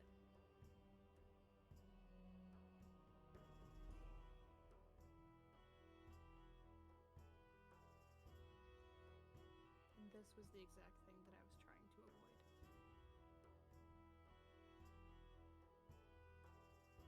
Well,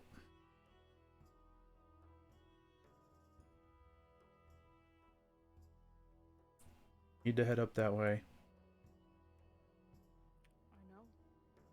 And if we're going during the festival, it's probably going to be difficult to avoid them. Not saying that we would, just generalizing. I think the Angel of Frostbane might stick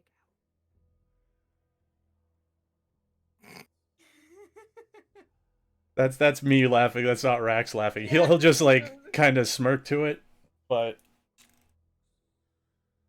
If he finds out that we passed through town and didn't. That'll probably be worse than.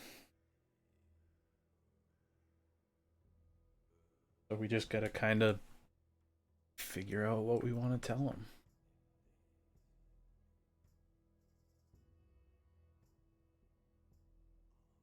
And his mother, who thinks that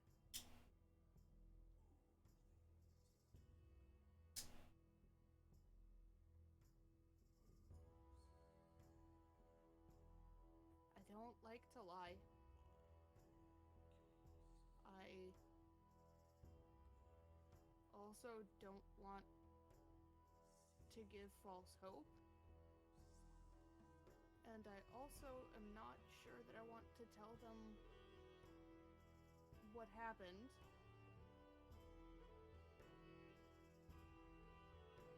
But there's gonna be so many questions. Well, I'm not telling them what happened because If he finds out what happened, he will never forgive us. if we don't bring him back, maybe. Even if we do.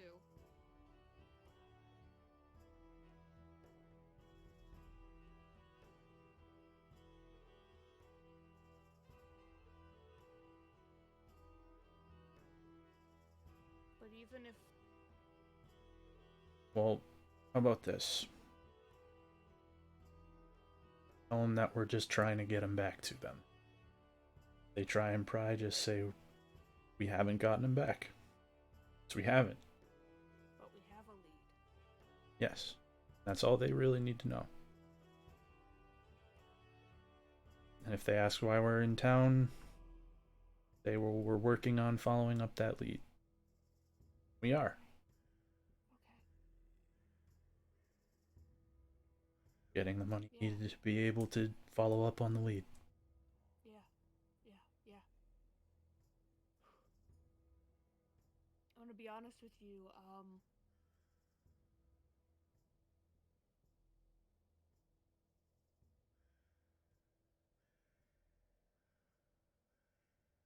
I don't know how I'm gonna do being in the same room as that kid.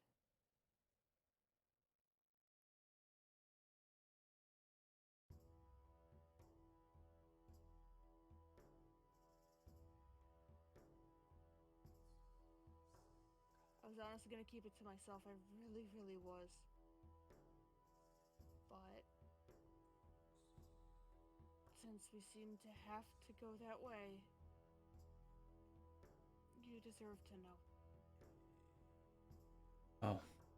And if I'm being totally honest, and she kind of like sits back and like just puts her hands behind her head, kind of a huge weight off.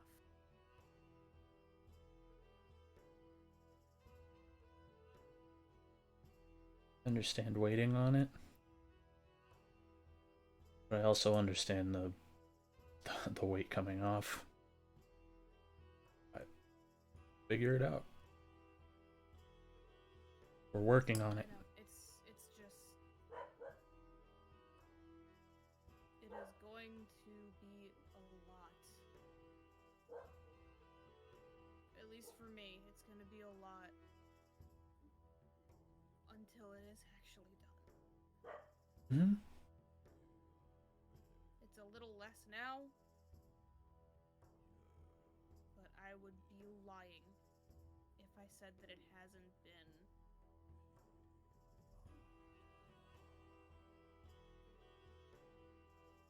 shredding me up inside.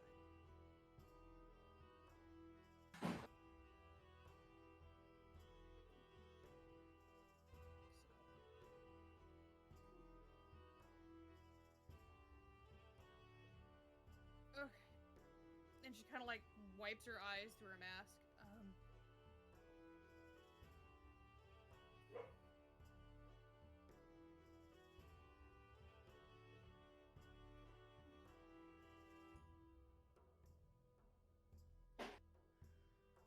Sorry, and she kind of like shakes her head. Now that I've thoroughly ruined breakfast, let's go see a tailor and a crazy wizard.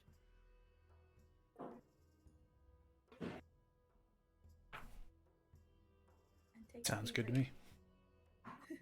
Yeah, take a pee break because I would like one. Yeah. I was like, I didn't want to interrupt like the emotional bit. Yeah.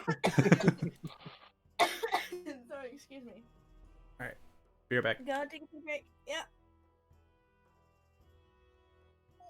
We will be right back.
Hello.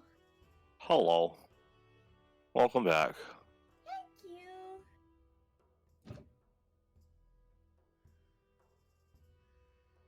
Are you okay? Yeah. Oliver? Huh? I was asking Wither as well. Oh. She's not paying attention. Oh, I don't have her stream up. Ah, but she's got her camera on in Roll20. Not for me. Refresh it. It's been on the whole night! Has it? Yes! It was on before mine was on. Oh, I never saw it. I see it now. Yeah, you go.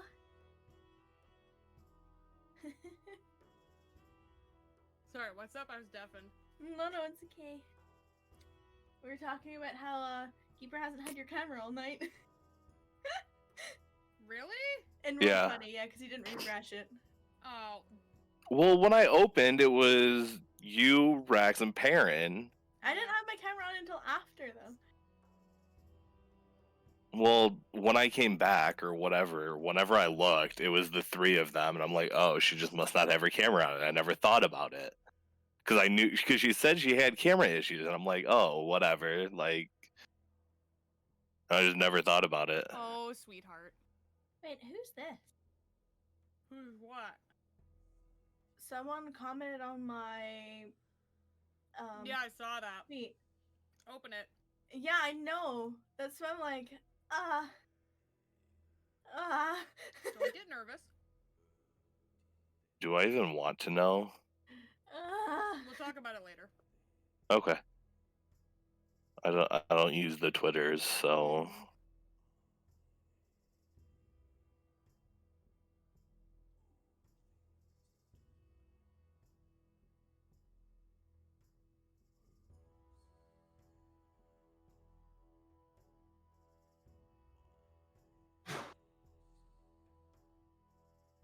Nope, not happening. What? I was gonna sneeze. So am I the only one that's actually really excited about this Mortal Kombat movie? I mean, I am, but at the same time, like, I'm not. You know what I Sorry, mean? I just saw a trailer for it because I have the basketball game up in the background, even though it just finished. But It's, like I said, I have mixed feelings about it. I don't know that it's going to be as good as I want it to be, but I'm Uh-huh. still excited about it. That's the thing is, like, I want it to be good, but I have a feeling it's not. Yeah. It's a Mortal Kombat movie, like, come on. I grew up with those. None of them were good. Right. But it's HBO. Yeah, and look what happened to Game of Thrones. That was because of D&D. Dumb and Dumber. Mm-hmm. Hi. It was really good for the first 7 seasons. It was until they ran out of content. Yeah, so... But that's also And- George R.R. Martin for, like, letting them do that stuff.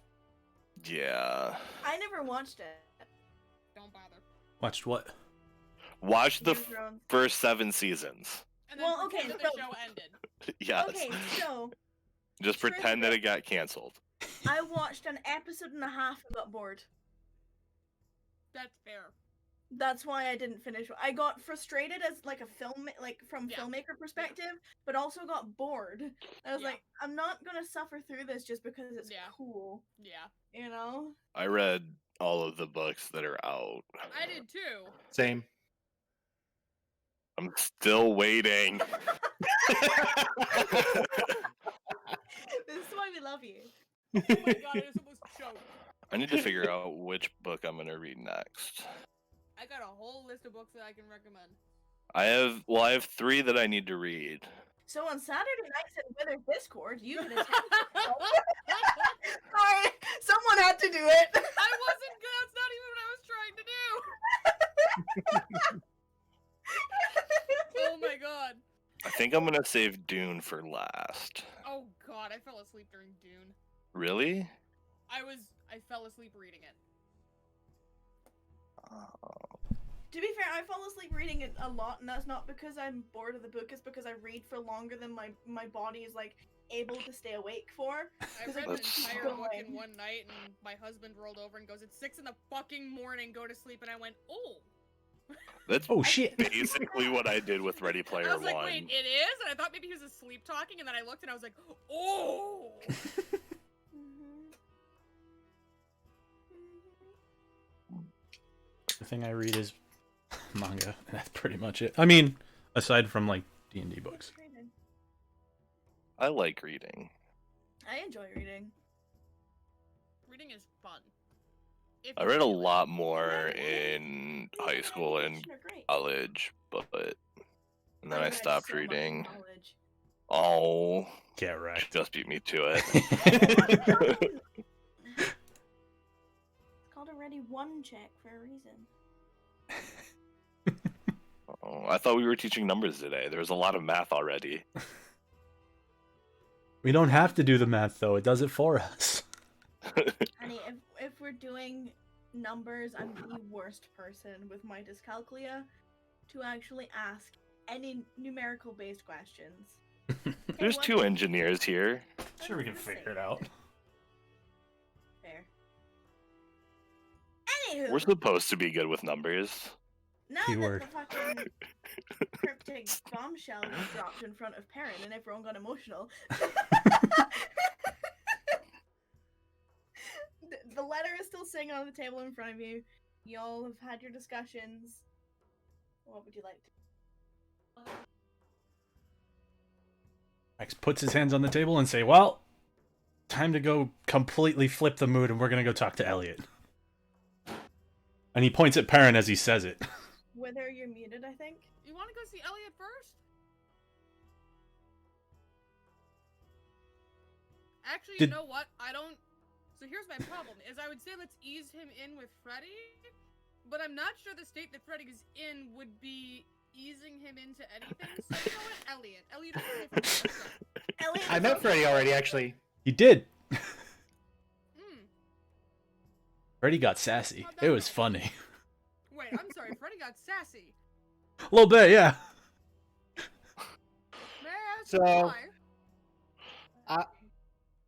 I'm new to ordering things for myself for like adventuring because I was always given stuff by the You army. see Rattan take her mask off and set it down on the table.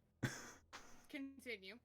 So I wasn't exactly explaining in the best way that he wanted.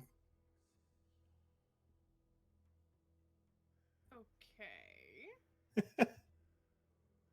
We found out Freddy doesn't sell armor.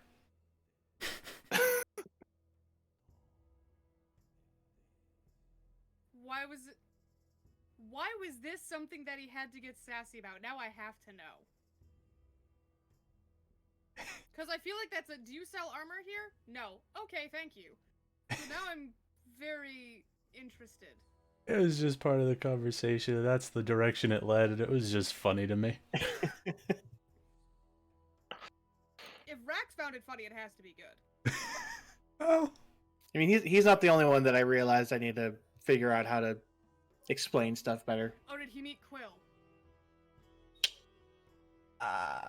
Yep. Hmm. But that when I was by myself. Well... Welcome to the party, Perrin. And that's why, and I point to where I normally have my warhammer. I'm like, that's why that's missing. I'm going to tell you that you're probably fortunate that the second thing happened when you were alone, because these jokers, myself and other parties included, are probably never going to let you live anything down. And they don't let me live anything down, isn't that right, Rax? I think I forgot to mention. I know I said to Rax that Quill said hi. She said to say hi to you too, Rattan, but I completely spaced it because of everything happening with Kess's. You know, I should Family. probably stop by and thank her for making Elefira, because that thing saved our lives. That thing is nice. Oh, you have no idea. Rex is still standing up because he just didn't sit back down. Right, let's go. And Rattan stands up. She's just wearing like her casual street clothes, which oddly, she's dressed in a fashion very similar to Leia Deer. She's just wearing a white shirt. So you're leaving your armor in the room you've already paid for after saying you're leaving.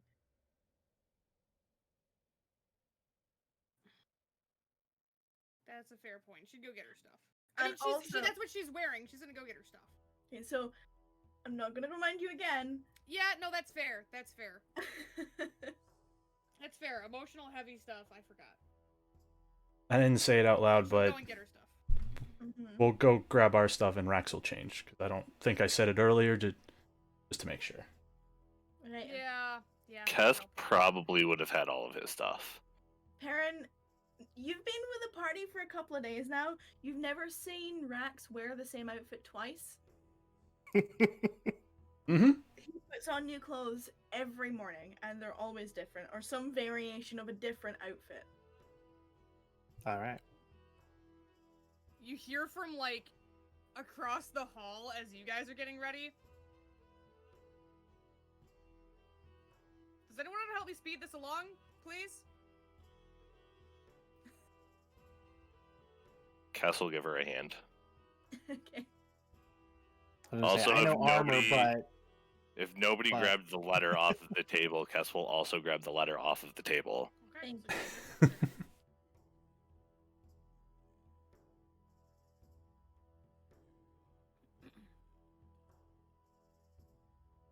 But yes, someone helps Rattan. Kess said that he was. If there's anything you'd like to discuss in your two groups, have at it. If not, you're going to Elliot's? Yep. Rattan doesn't initiate any conversation.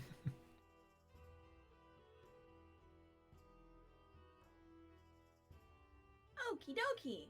So, you head out into the snow-filled streets of Kakabian. And overnight, the snow came down, and the only street of Kakabian, so to speak, that is comfortable to walk in at this point without slipping or anything is the main street. The street that was shoveled or, dealt with the night before.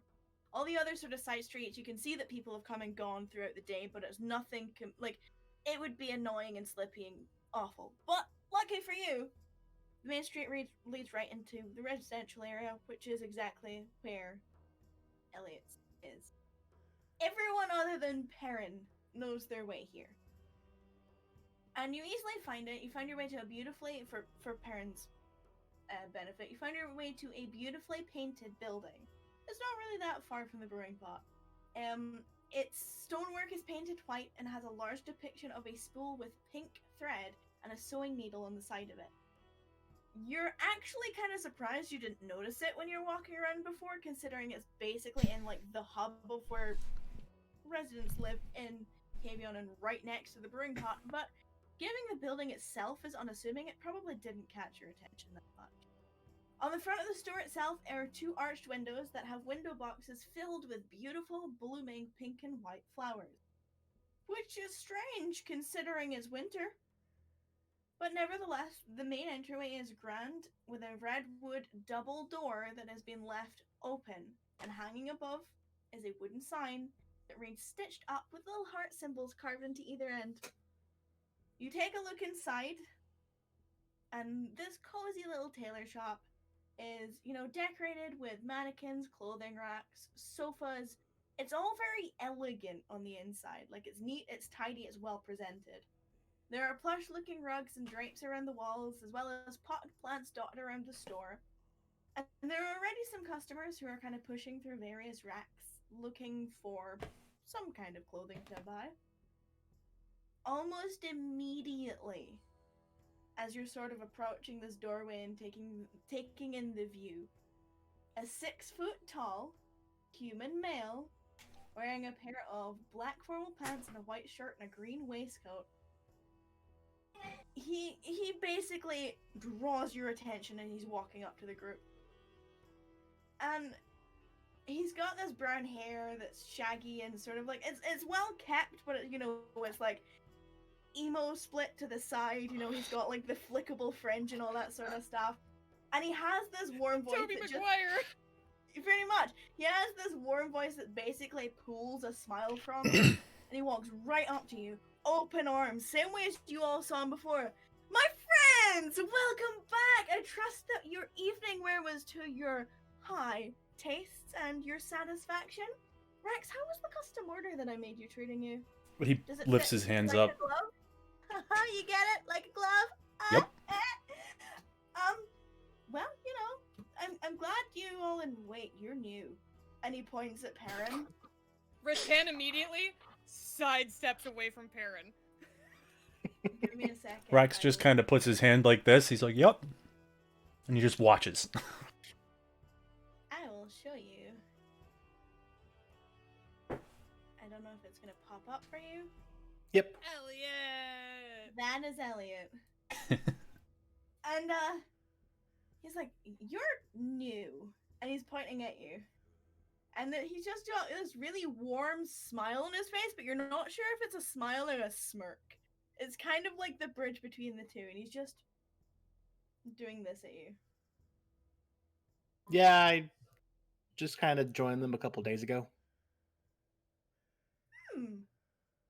Well, I'm Elliot. It's wonderful to meet you. Please don't hesitate to ask me for my help. I am the best tailor around here, after all. Don't take my word for it. You're standing among some of my happiest customers of recent dates. Now then, how can I help you, beautiful people? And Well- he waits and hesitates on that question, and then starts pacing around Perrin very, like, slowly. His eyes, like, up and down, just taking everything in. Rex does take a step away, so he has plenty of room to pace as much as he wants. Oh yeah, and Rattan is standing off to the side from the step that she took away, looking at it like this. Rex says, "Well, we're going up north, and we're gonna need warm clothes for cold places and cool clothes for warm places. Warm Cause places are best without clothes. yeah, but then you get sunburn." He has a point. Buy sunscreen. Like, out of character, is that actually a thing? I don't know. But yes, it would. Canon now. It is a 5th level spell called Sunblock. There you go. Protects you from 24 hours from the harsh rays of sunlight. You and up to 5 willing creatures. Get on that shit! Copyright it! Oh, jeez. Anyway, yep. Well, So Elliot, some of us don't have the luxury of traipsing around in a desert without, and she kind of points at her armor. Fair. Although no one else would see you, so I don't see why it would be a problem. If you're shy about all of that. And he makes like the... She kind of smirks at him. Behave. I am behaving. I gave you a compliment about your body shape. Any tailor would like to tailor for that.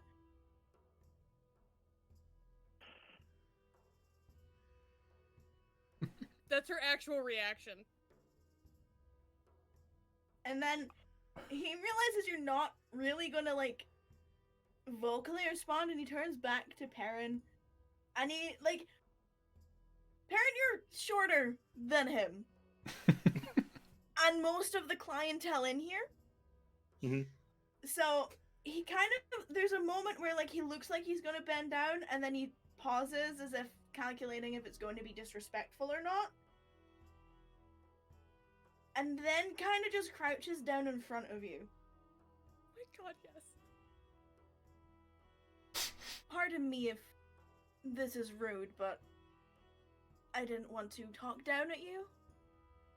Now if you'll excuse me. And he puts his hands on your shoulders, runs them down your arms, tucks them under, runs them down your waist, takes like a grab of your hips, and then follows one leg, then the other, and then leans in right next to your ear, pauses, breathes on it, and then moves lower and sniffs your neck. Just like a couple of short little.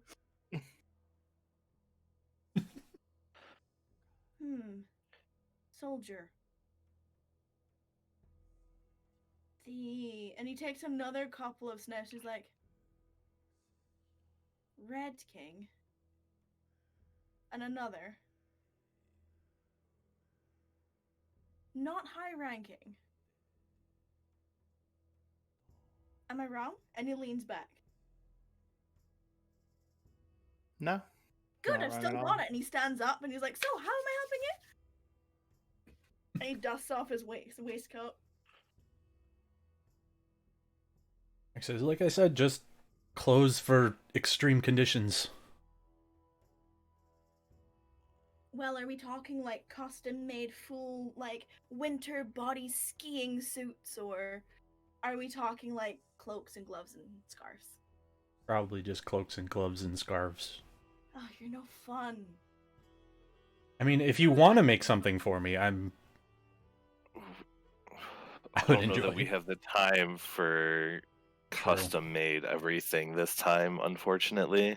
As much as we would all appreciate it. Absolutely. What you're telling me is I wasn't good enough.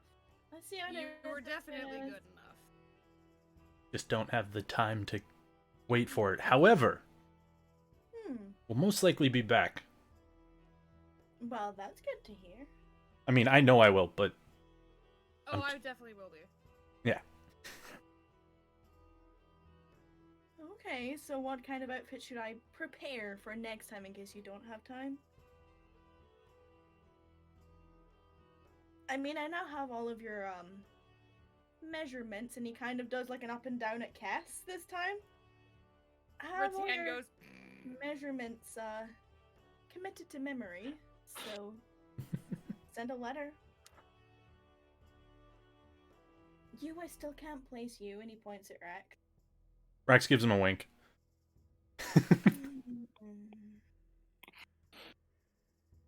It irks me. And you made me doubt myself, that's why, and then he gestures to Perrin. That's why I went a little bit overboard. I apologize again if I was rude, I come off a bit strong, and just have a talent. I didn't mean to undermine your authority or anything. also, I'm sorry if when we were here last, there was a, certain response. I'm not sure to what you were referring. There were plenty of responses last time.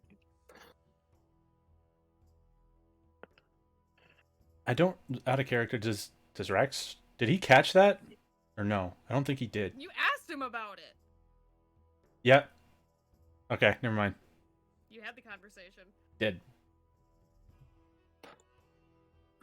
I forgot I caught pretty much like everything when we were in the shop last time, and it was hilarious. From my, Rax audibly just goes, grrr. Rattan actually, like, in the middle of her sentence goes, Yeah, his gaze flicks to you and he's like, you winked at me and now you growled at me. Careful now.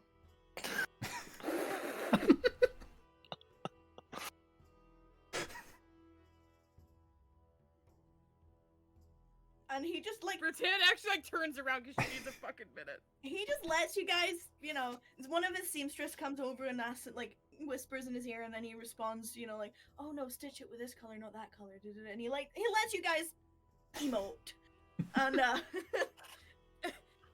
Yes, as my friend so eloquently put, I apologize if that came off any particular way. No hard feelings.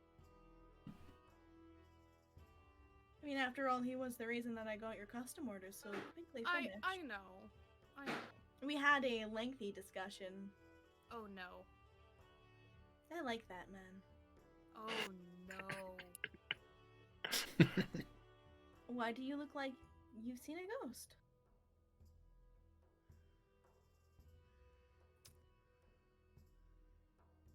leaving him unfiltered concerns me sometimes. It shouldn't. He was very polite and He's a that's gentleman. great etiquette. That he is. That he is. Anyway, winter robes, gloves, scarves, and he sort of like he does that thing where he like turns and like if he was wearing some kind of flowing clothing, it would flip with him. Yeah, but he's not, so it's just like the dramatic turn.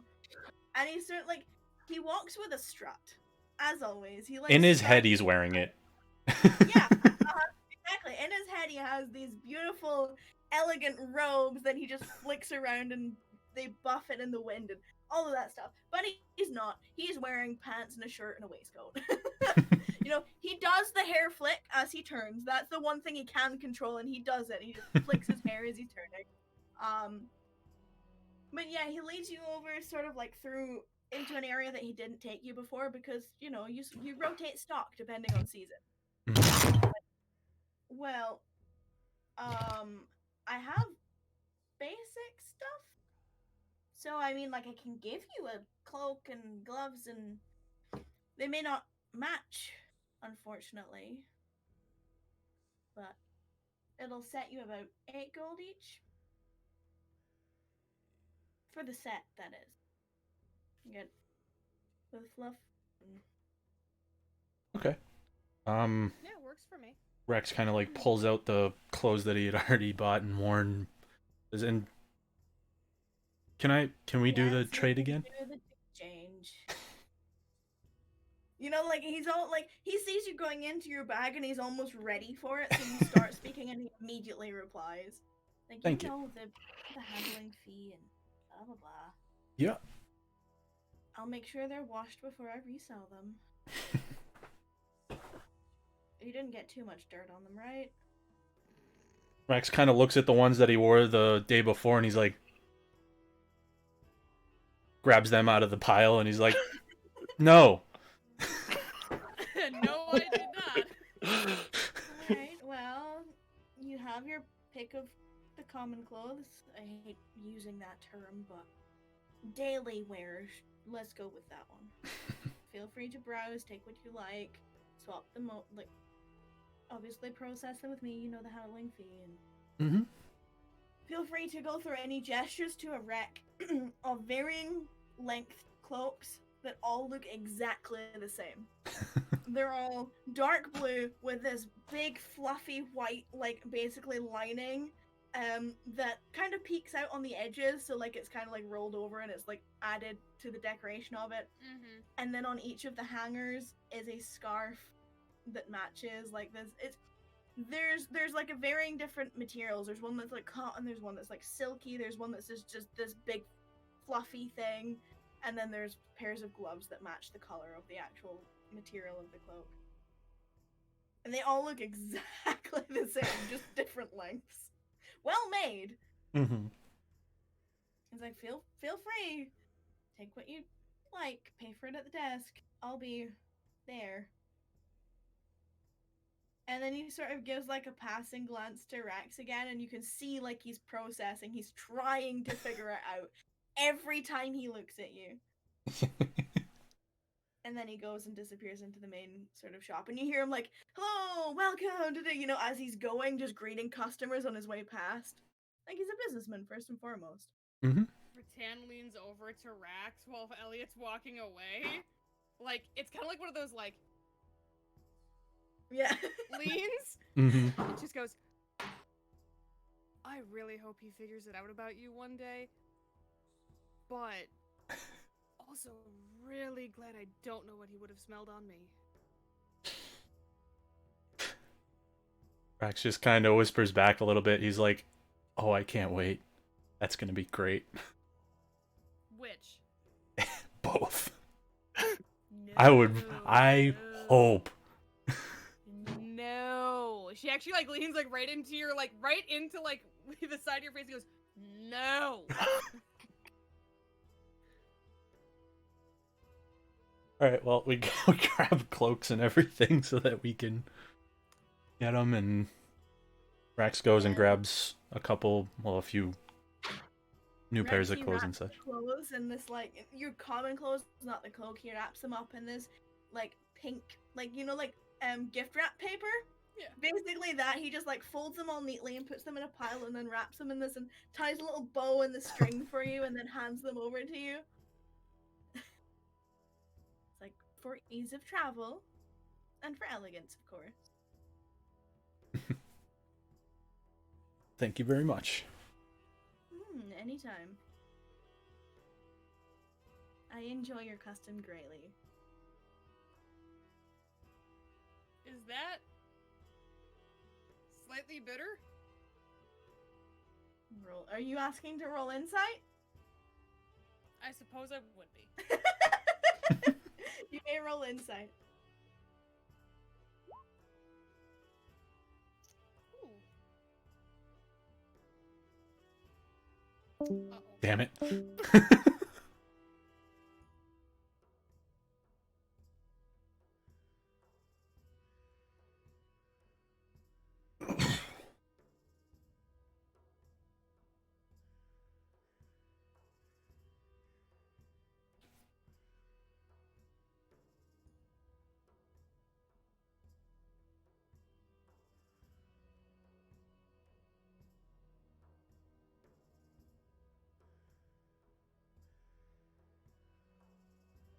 How do you like Elliot?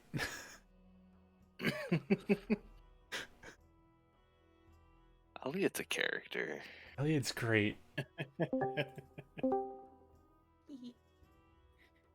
just kind of chuckles behind Rax. You got a message in your head. What are you chuckling at? He is so irritated. He can't figure you out.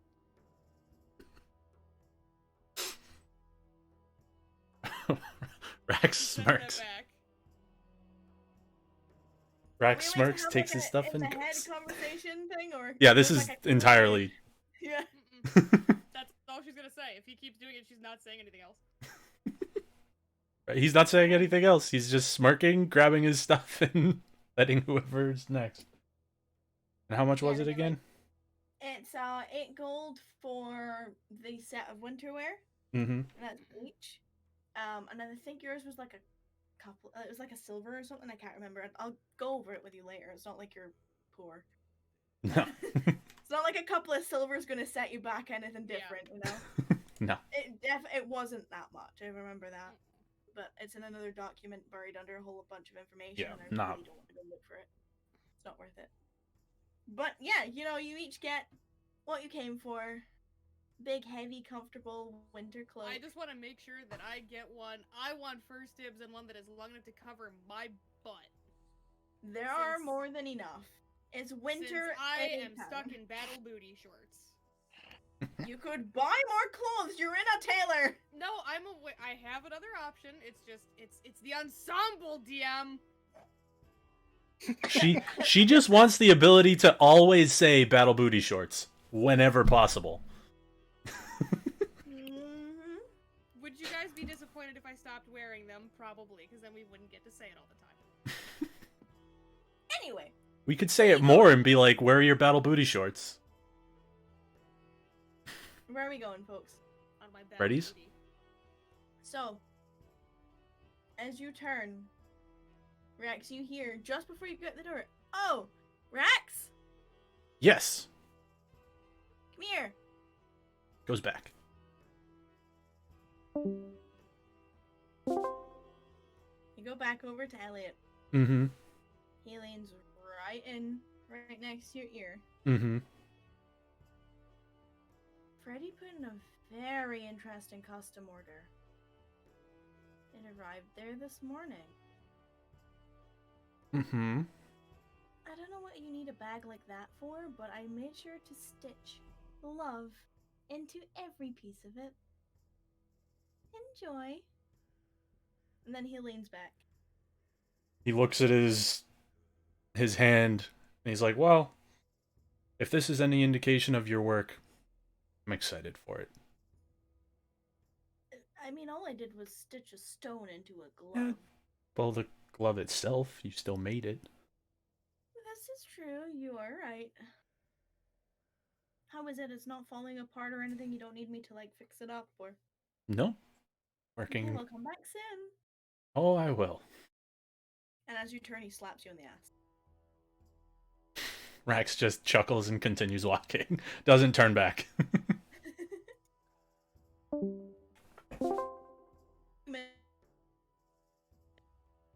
You died a little bit at the end of that.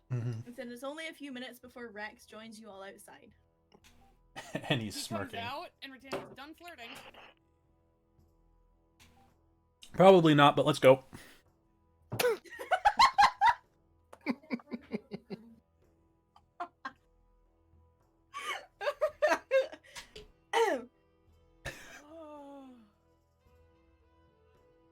So, you are all familiar with Fred's. Fred's Fantastic House of Wonders. And you all walk up to this odd-colored purple building that looks like it's going to fall over at any moment. And the big metal dragonfly knocker still hangs on the door that is closed. And the only thing that's changed about it is there's a little bit of snow sitting on top of it, as if it hasn't been used in a while. Rax is gonna use it. Since you were here the other day, Rex. Okay, so you use it. You bang 3 times. I'm gonna move to the back of the group and take my mask off. So, 3 big knocks before as you're knocking, you're hearing an echo as if you're knocking into a big open castle chamber. You know that's not what's on the other side of this door, but it still does it anyway. And then after 3 heavy knocks, you have the door pull away from you, open up into the small storefront that is Freddy's house. Freddy's Fantastic House of Wonders. And as usual, the storefront is neat and tidy, obsessively so, and Freddy is nowhere to be seen. But as you all step inside, almost as if... Well, are you all going inside? That's the question. Yes. Yeah. A thumbs up would do. Rattan's at the back. Yeah. Hiding behind someone? No? Just Hiding behind Perrin, My dog's please. going ballistic. No, she's not hiding. It's more like she's doing her best to be unassuming, and she's gonna stand in the doorway and wait to be told that she's allowed to come in. So because you're deliberately trying to act unassuming, you know what's coming. Uh-huh. Please, I don't want to scare Freddy again. Oh, for the love of fuck. As if like clockwork. Freddy, I'm sorry! I just want to be your friend! From the room off to the right behind the counter, you hear a large explosion, followed by the sound... Well, this large explosion, first of all, makes all of the bottles on his shelves rattle. That's how intense the boom is. And then after a little bit, there's the sound of glass smashing against a wall as if a bottle was thrown at, and a, oh, for the love of... And then it cuts off. And it's almost as if either the noise drowned it out, or he stopped himself. You all know the voice. And a few moments pass, longer than usual. And you see Fred come out the door, wiping soot off his face with a cloth. And he puts on his business smile, and he scans the group, and then he sees Rattan standing in the doorway, and the smile drops. His eyes widen. He lets go of the cloth and immediately scurries behind the door and slams it. And all you hear is, no one's home! Leave packages on the workshop! Leave a note and I'll get back to you as soon as possible. I paid the house bill, I swear! I didn't steal Mrs. Fingelbert's cat, that was the kids down the road! Freddy isn't home at the moment. Please leave a message with Elizabeth at the brewing pot and maybe he'll return someday? And then he goes quiet. Rattan's just standing in the doorway like... Rax goes, Freddy, I have food. Elizabeth says it's the thing that she can make that you like the most. And there's... Roll me a persuasion. with disadvantage. Damn it.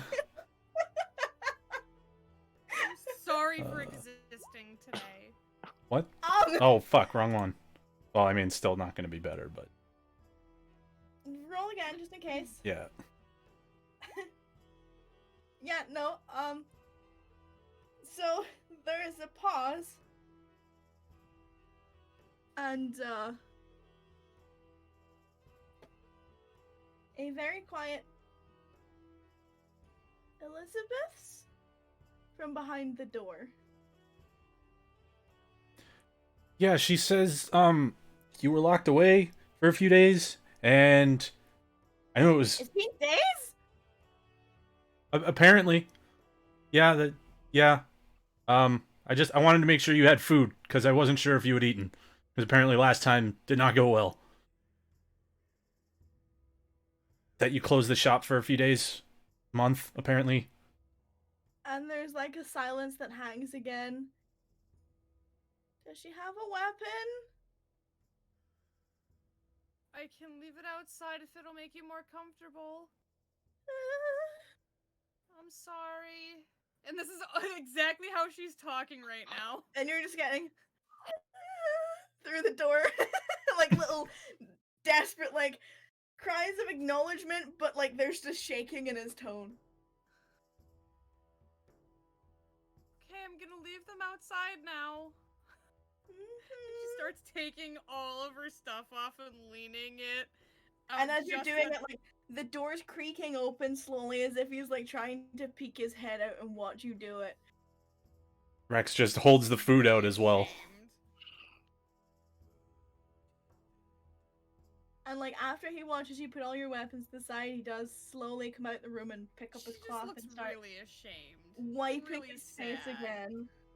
He comes up to the counter and takes the box from you and puts it underneath.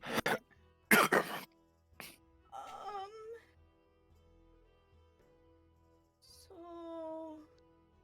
Her hi. entire posture is just. How can I help you today? What day is it? What year is it? What month is it?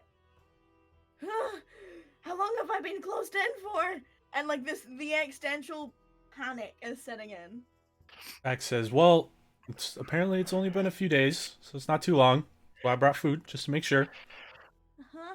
And I was told this only happens when you get really inspired about something. Oh! Yeah. And like, you see him like all panic's gone and he gets really, really excited. And then he's like, hold on! And disappears through the door. And you just like, closes the door and you just hear what can only be described as the sound of bottle smashing, some kind of metal object falling over, the sound of a cat yowling. Yeah. And then there's a moment of silence. And then what sounds like the sound of a chair falling, and then fuck! And then a clash of someone hitting the floor. And then there's another few moments, and you see like he comes to the door and turns the handle, and you expect to see him at his normal height, but he's actually like at height with the door handle, as if he's using the door to pull himself up as he's opening it. Why wouldn't I be okay? Probably the cat screeching. What Just cat? concerning. There's no cat in there. Rex puts his hand up.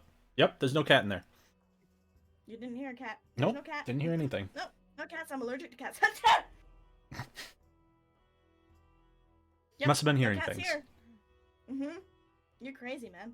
Sounds like a Not the pretty first bad time fall. anybody said it. Fall? What fall? There was no fall. Must be hearing things. You're both crazy. Anyway. And he comes out and he dusts himself off, and Rex, you see him. In fact, you all see it. He's clutching a bag, for lack of a better description. And it looks like a well-made fine leather bag that's made of like dyed white and purple leathers. And on the front of like the flap, there's what looks to be a stylized icon of a bird's skull. And from like basically under where the beak is, the flap for the leather to hold the bag shut, it basically comes down and then meets the buckle. And the eyes are sort of giving like slow, faint white glows. And he puts it up on the table. Look it. It's pretty, huh? Yeah. Elliot did a great job. He did such a good job. I'm so proud of him. He got everything I wanted, just perfect, and just ugh. And he gushes over it. And he's like, "So I may have finished early, and I may have gone overboard. Okay. And I'll give you these ones for trial because I don't know what all of them. Well,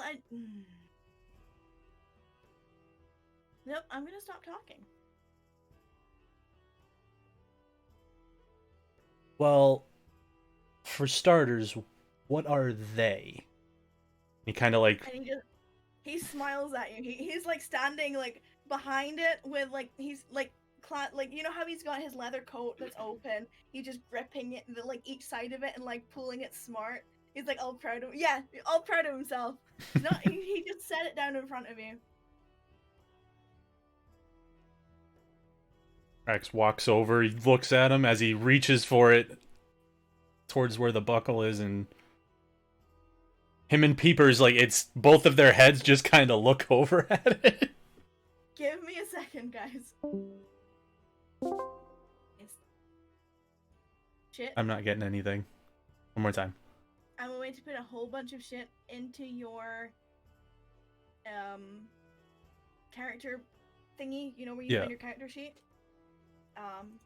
But I've just put the bag in there if you want to go and read it first. Oh boy, do I. I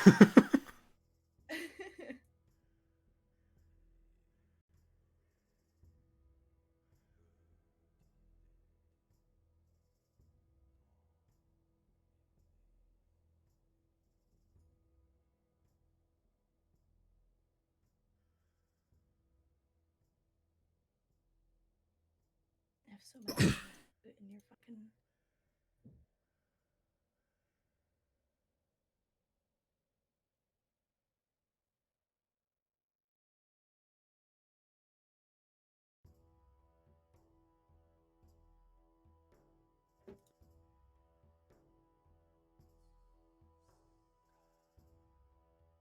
Oh, wow.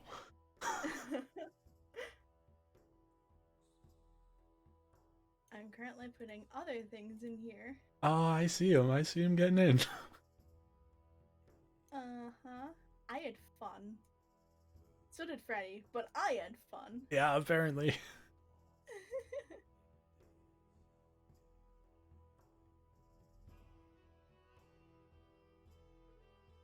Okay, I'm done. They all have descriptions. Mm-hmm.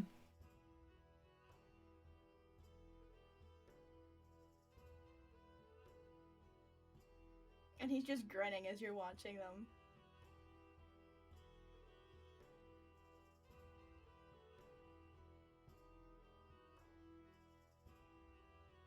I don't know if there's going to be anything you want to do or say before I pull you back up. No, I'm basically just going to be reading. Okay.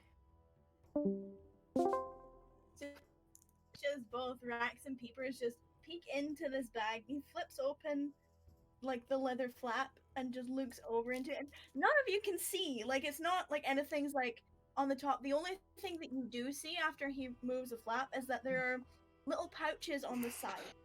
Each side has 3 bottles, little tiny little vials, big enough for Peeper claws.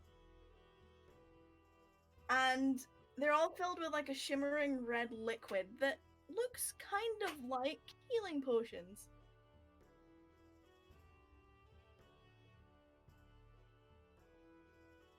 But that's all you see. Rattan's not being nosy. She's actually literally standing like as close to the door as she can get, making herself look as small as she can. Like her entire posture is just. And the longer that Rax is staring, Rax and people are staring, he's just slowly starting to like get the excited rock back and forth on his feet. And his smile's just growing wider and wider the longer he's just processing everything. And he's just watching excitedly.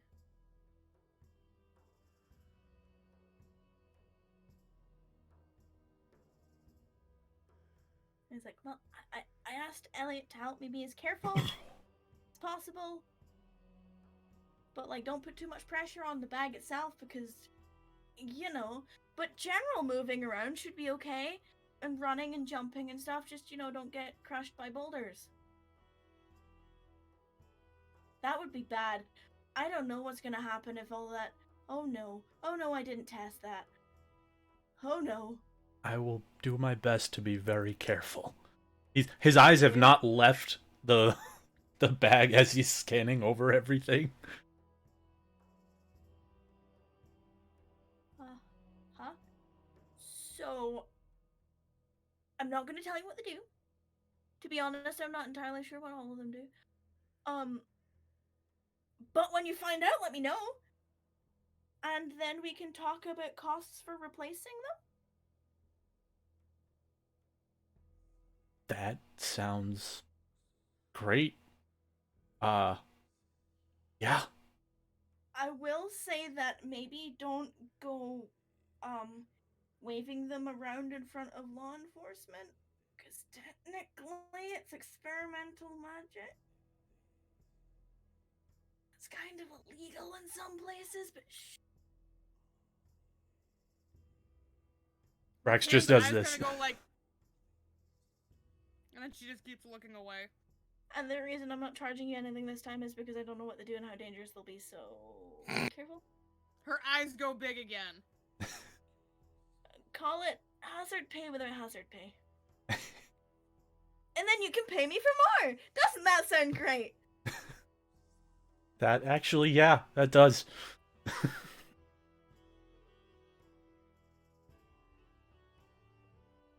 But I tried to make them all, like, I've only seen any gestures at people. I've only seen, like, you know, once or twice, so I tried to make them all size for,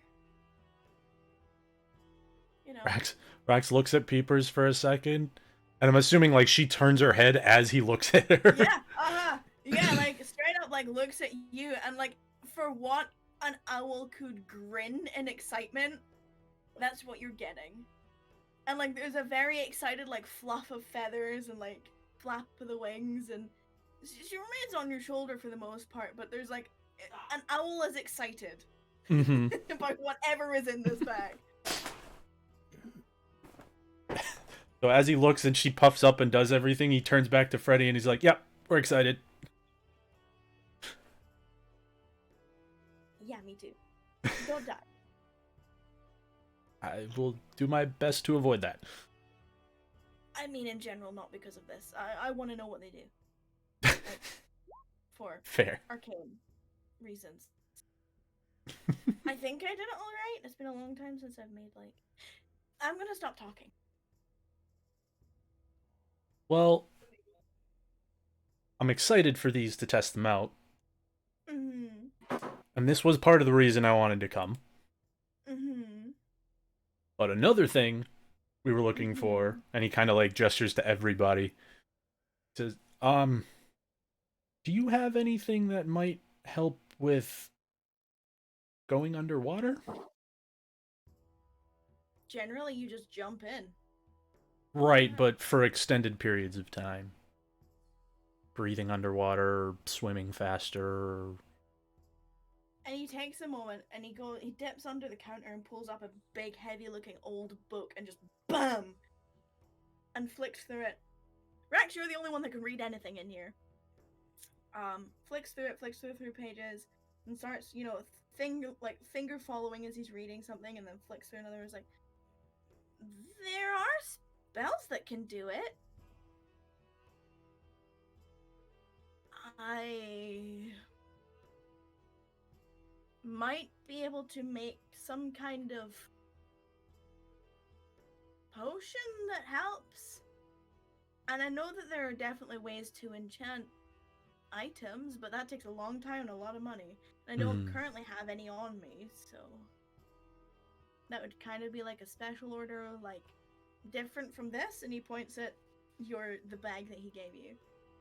Rex just kind of like, yeah, I figured it would be different than this. This is different in my amounts of times. It depends on if you want to drink it or if you want to wear it, and also how long you want it to take effect for, if you want it to happen multiple times or just a one-time deal, and how many hours you need it for, and if you can actually swim in the first place. You can all swim, right? You know, like blub blub. Not when I'm wearing this. I can't swim in general, so like you got one up on me. I was gonna say I can't teach you, but I mean, you know. Well, I figured it would be worth a shot to ask at the very least, because I know, and he points at Cassie. I know he can make it so we can breathe, but I didn't know if there was something to help with the movement. There is. I just don't have it. And it's expensive.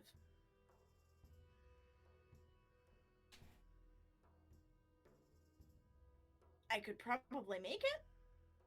But it's going to expensive. take a while And it would and be take time. expensive. Well, that too. Yeah.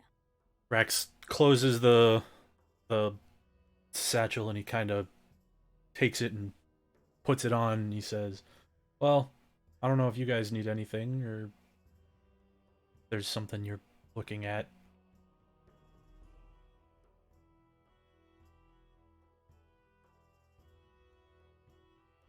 I know Keeper stepped away, so I don't know if...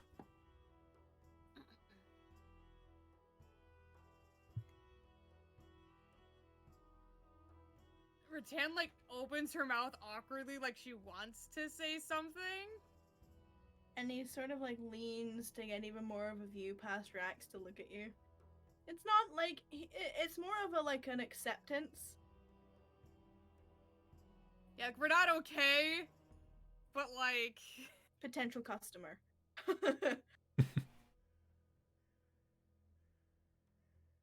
really sorry. Hmm. Okay. I didn't mean to scare you last time. We have a very strict no violence policy. No violence. Mm-mm. I didn't intend violence last time either. Osiris was taking a while to... It was supposed to be a kick in the butt. I wasn't actually gonna hurt him.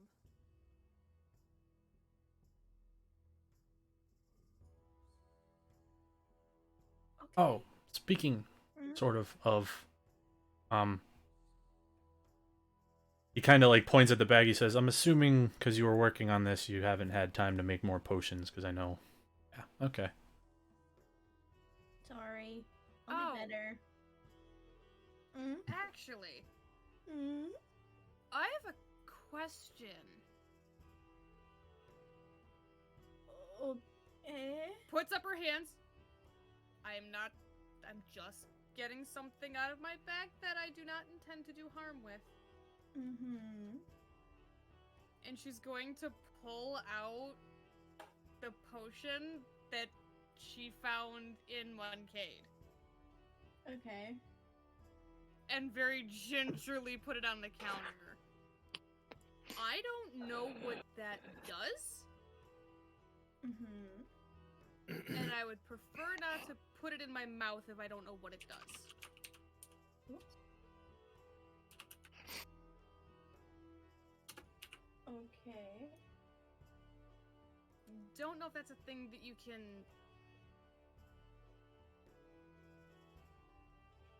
And he looks at it. He's like, it's a healing potion.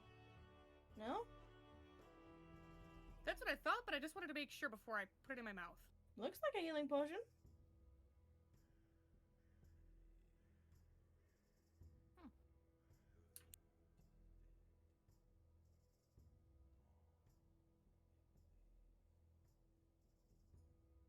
Is there a way that you can verify that? Yeah. Without one of us putting it in our mouths. Now that's the way I want to see what happens, but there's a way I can do it differently. It will cost you. Wouldn't have asked if I thought it was free. Okay, well. And then he sheepishly looks at Peepers. I'm gonna need an owl feather.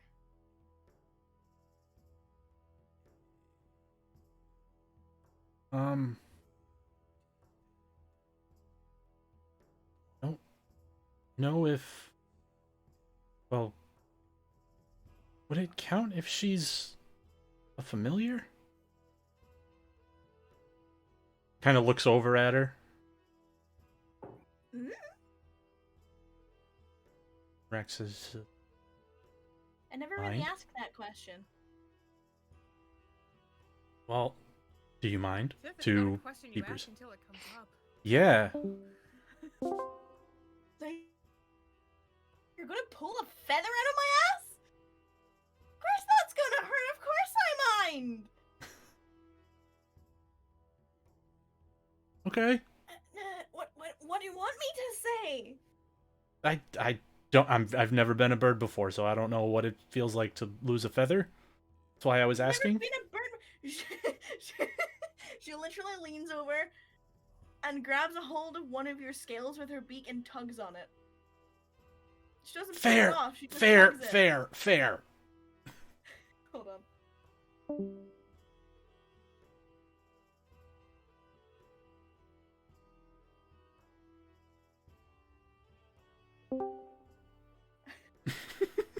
Yeah, well, that's of course. Of course, it's gonna hurt. Fair. All right. I think.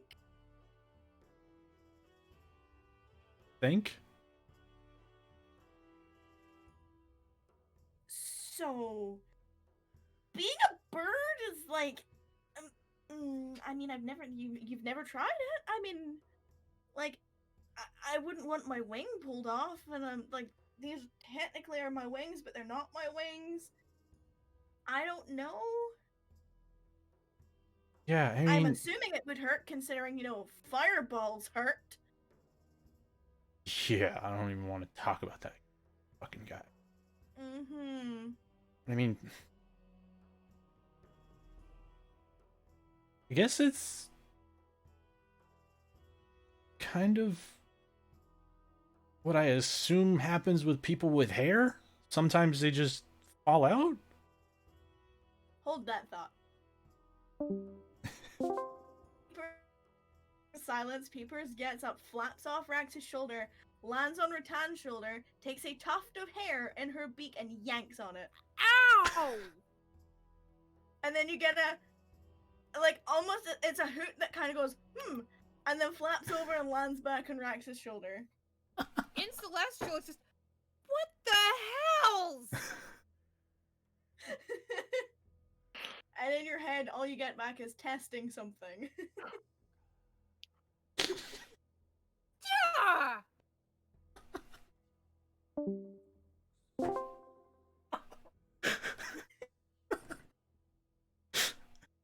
Lands back on your shoulder. You see her head tilt towards Ratan. You can tell she's probably communing something. Like, I guess maybe so, but you can try it? Because it's you and you need it, and they need it. And I kind of just pulled her hair. Was that your payment? You know, that's a good excuse. It's a really good excuse. Go with that when she asks. Okay, and then...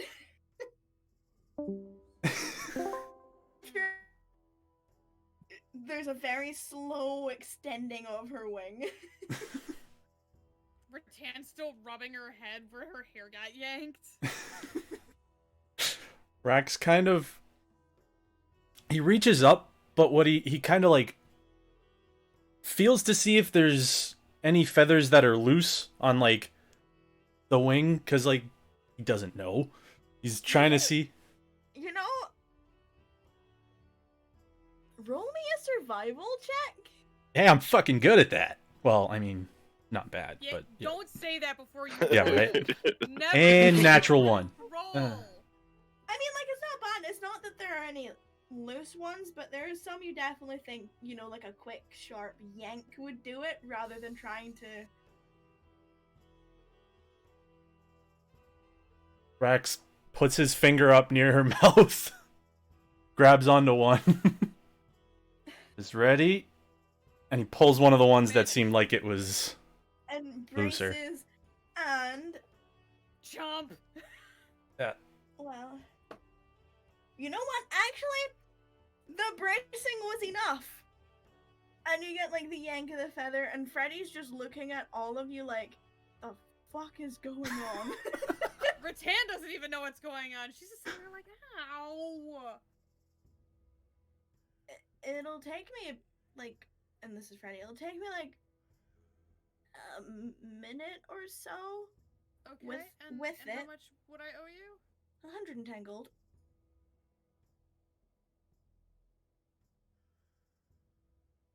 I need the owl feather, and it's going to.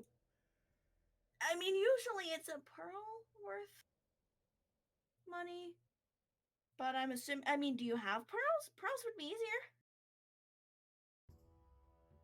Cool. Well, I've got some, so if you pay me for the materials. How much would it be for you to teach me how to do it?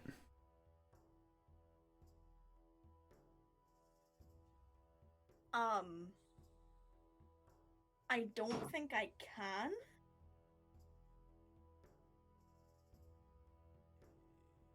Rex reaches. Let me ask you this question. Mm-hmm. Let me ask you this question. Where do you draw your power from, Rex? Where do you? Rex reaches into his bag and he pulls out a book. And the cover of the book has. It almost looks like it's wrapped in a big leaf. And he says, well, this is what I would write it in. And he puts it down on the table.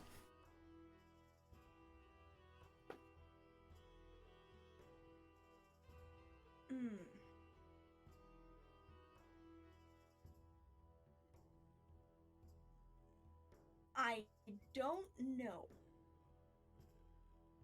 Again, I don't know if I could. Yes, okay, I use arcane tomes and whatnot, but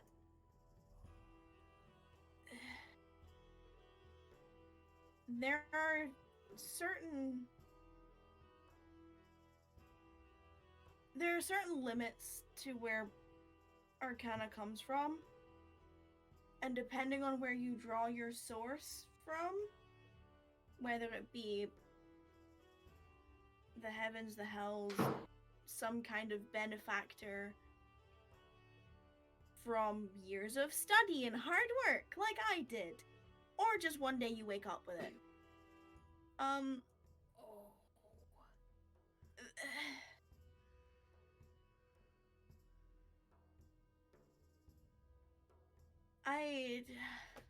It would take time, for sure. You'd have to spend time here with me, but I don't know if I could. I'd have to. I'm not familiar with. You know what they say, every wizard's book is his own. Mm-hmm. You probably don't know. Well, but I assume it's similar to this, and he points at his book. Well, leave it with me. Not the book, the idea. Okay. Leave the idea with me. I'm assuming by your reaction to me saying I read and did hard work that you're not learned in the way I am. Shakes his head. I will see what I can figure out.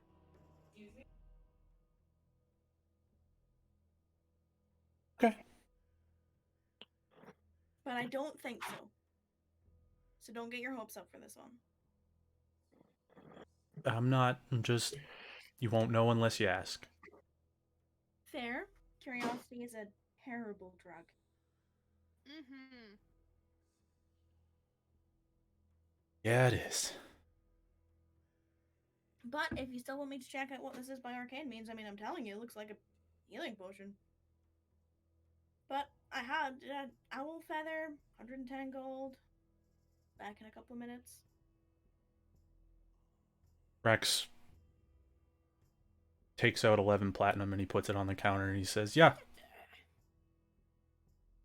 Looks back at Rattan, he says, I have one too, and I'm curious. Okay, fair. But no, and she's gonna pull out. We're going halfsies. And she pulls out 5 platinum, slides half of yours back over.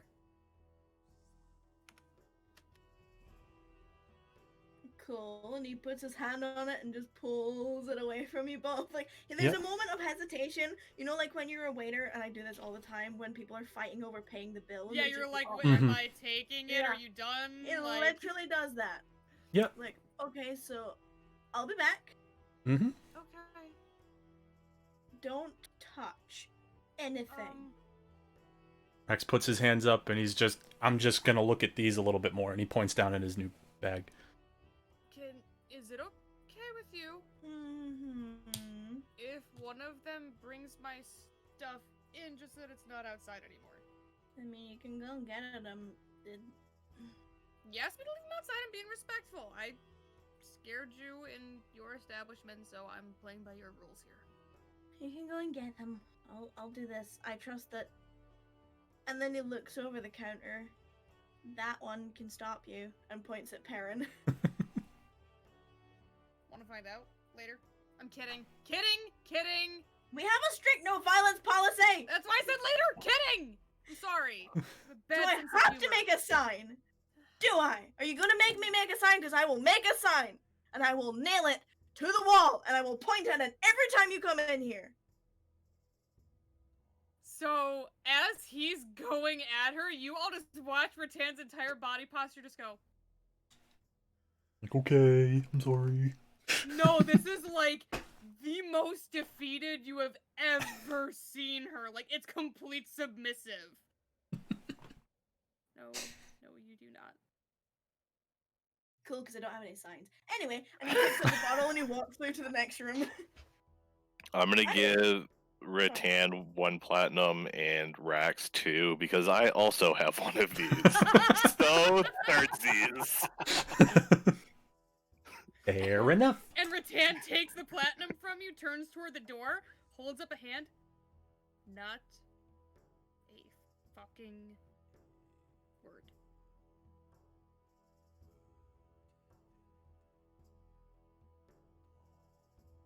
Okay. And it's literally like 2 minutes. And She's like getting her stuff in when he comes back. And also, for a change, there's no cluttering or clamoring or smashing or breaking or cats meowing or anything as he's coming back through this time. But he does come from a different door. What the? The middle section of the shelving unit opens out and he walks through the door and closes it behind him. So, don't drink it. Don't drink it. Oh, well, I mean, you could drink it. But I I shouldn't. wouldn't. Probably not. Okay. If there's someone you really, really don't like, put it in their cup. That's poison? Maybe? What do you mean, maybe? Yes? Is it yes or is it maybe? Both? How's it both? Because I don't want to get poisoned? We're not gonna poison you. Freddie, I don't know how to convince you that I'm not a terrible person because I've done a really crap job at it every time we've met. But I'm not gonna do anything. Hey, I just had to make sure. I'm not a shitty person. It's poison. It's very, so it's designed to fool you into thinking that it's safe to drink. But it's really, really bad. How bad is really, really bad?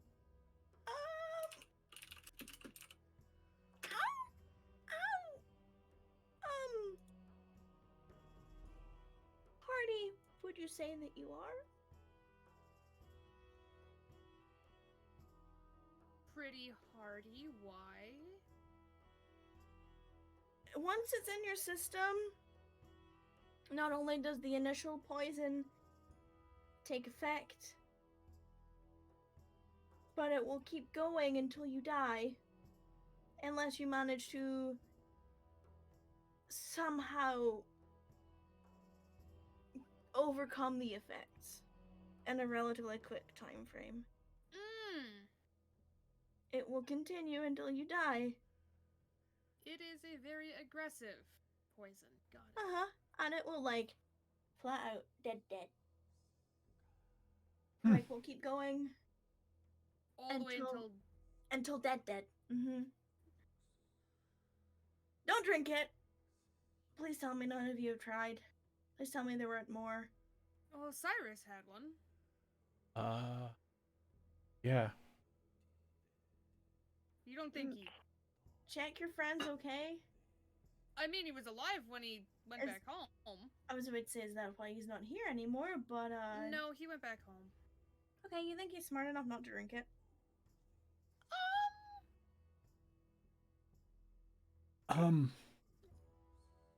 We should send a letter. Rattan's not laughing.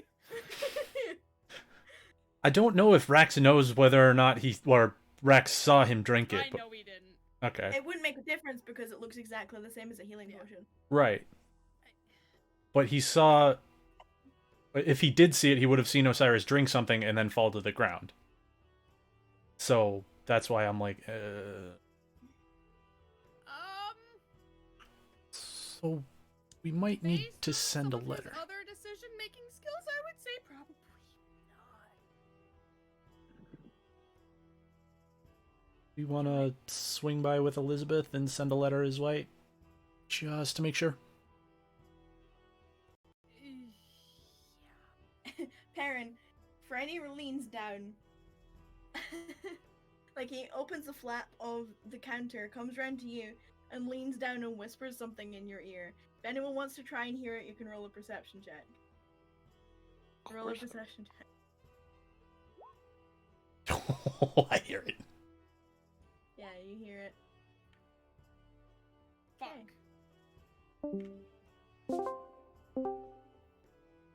He leans down. So, you're the new guy. Be careful. She's crazy. And I'm only pretending to like her for now because she's a potential customer. Don't tell her I said that. Please don't tell her I said that. But she's probably gonna make me lots of money. Just kind of nod. And then he stands back up. 60% of the time, it works every time. So it's not a long thing that's said. He stands back up, goes behind the counter, and puts the flap down again.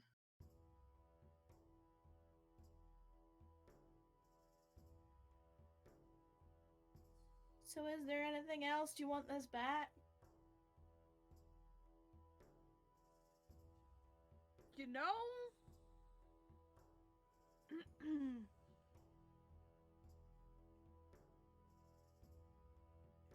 I'm not really a poison person.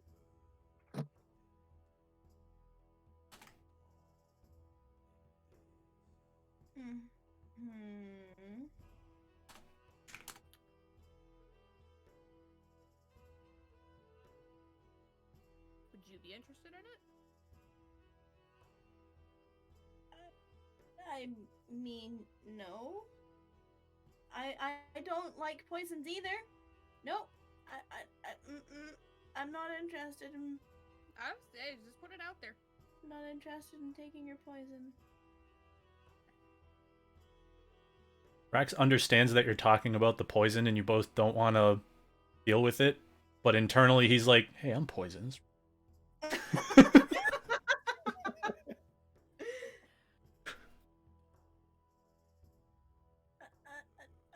No. I was just asking if it was something that you wanted to experiment with. I don't know if there's... I'm not allowed to experiment with poison. Okay. I didn't know that. I made poison darts that killed a mountain giant. And she immediately leans forward and is like, Like with just mountain one? giant? Mm. Hmm. I kind of made like a dart that you spit, and then when it hits something, it not only like goes into their system, but it bursts and creates like a poison fog that they can't get out of. So it's like poison. That's simultaneously terrifying and amazing. That's yeah. That's why I told them don't go waving those around. They're Rex driving looks me down at the insane. bag as he's talking about it, and he's like, "Okay, be careful." Mm-hmm. And he looks at Peepers and he's like, "We need to be careful." And Rattan looks at you. If you're not careful, you make sure you do it damn well far away from me. I will say, before you get scared, the ones on the outside, they're like tiny, teeny little healing potions. They're not as powerful as a basic healing potion, but they're enough to get someone back on their feet again. I made it so that the corks come out easy, so she can just kind of, you know? And he does that. He makes that motion. Rex looks up at Peepers and he's like, "That sounds easy enough. She's Good kind to of me." still like opening and closing the ring that you pulled the feather out of, just not paying attention to you.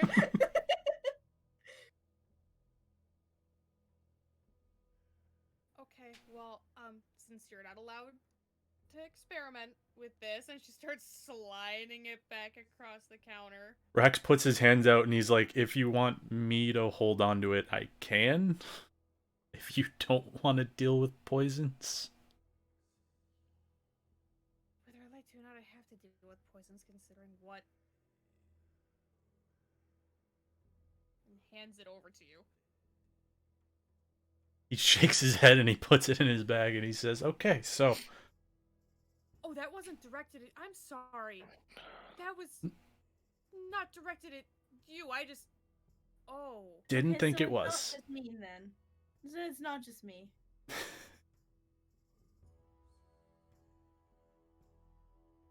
That wasn't what I was referring to. So do you have more business with me, or?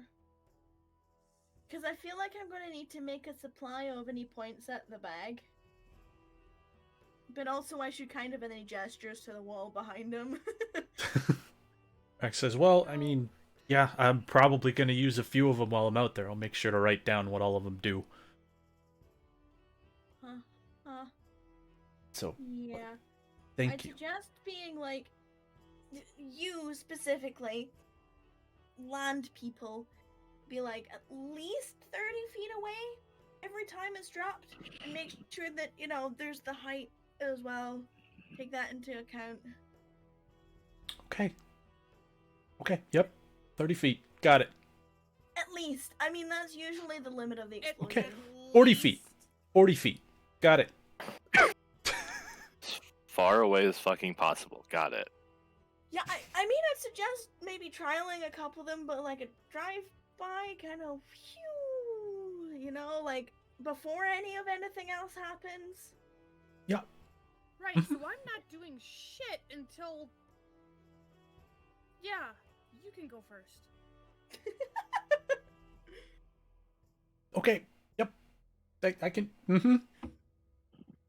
Yeah. No, I think we just needed to pick up Rax's commission and, Ask a you know, question. Yep. underwater stuff. And since we were here, I just wanted to try to apologize. Yeah, no harm. My name's Rattan, by the way. We didn't get to introduce ourselves to each other last time. I know. I asked Elizabeth. Okay. I asked her if you had a wanted poster. I mean, I asked her your name. Uh-huh. Just your name. She Nothing actually else. looks like really sad now. Nothing else. Didn't ask her if you were dangerous. I just asked your name. Because I felt rude because I didn't get it before. Mm-hmm. Yep. He's not even trying to hide the fact that he's lying. He's terrible at it. Like, no insight check needed. Freddy, it's okay. Okay.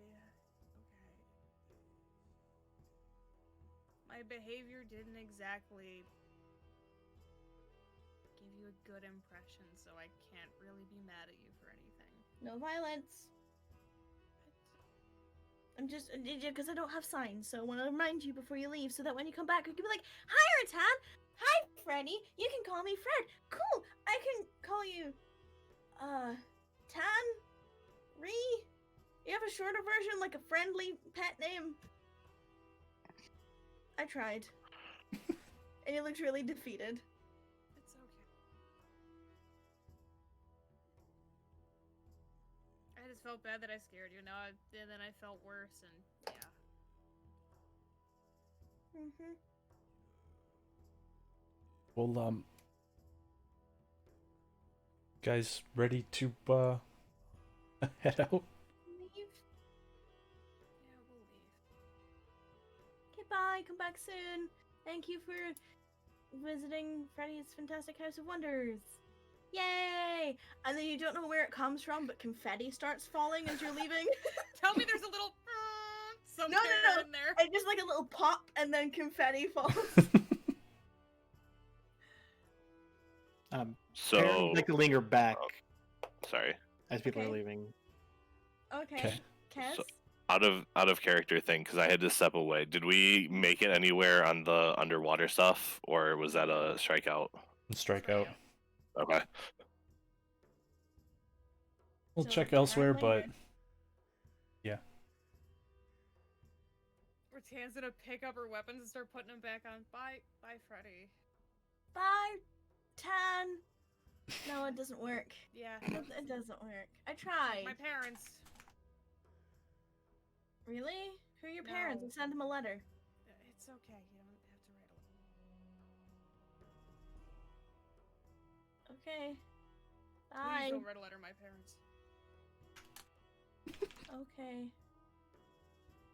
Alright. Bye. So we walk out, Perrin stays. I'm Yep. just asking if anyone's bothered that he's staying behind. Nope. He's a grown ass man. She kind of Mhm. gives Perrin like the shoulder shrug, like the fuck, but Yeah, well.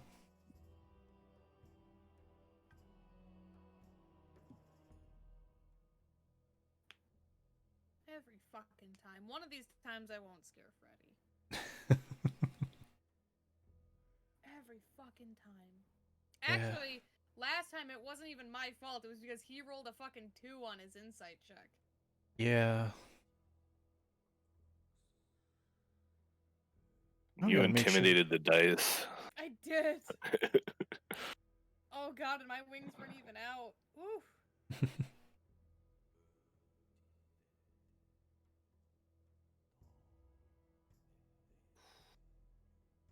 Alright, okay, so it was a different thing. I kind of totally forgot about those potions too. I didn't. I just never drank it. I'm removing it from my inventory, by the way, since you have mine now. Yep. I just have red potion, star. Yeah, mine was Same. red potion star. There's a moment, and then all you hear from inside is, "Okay, please leave." Oh, god damn it. Am I I gonna go, be the "What?" only one that gets to deal with Freddy from now on? Hey, I haven't done anything Hey, wrong. I tried to clear the air.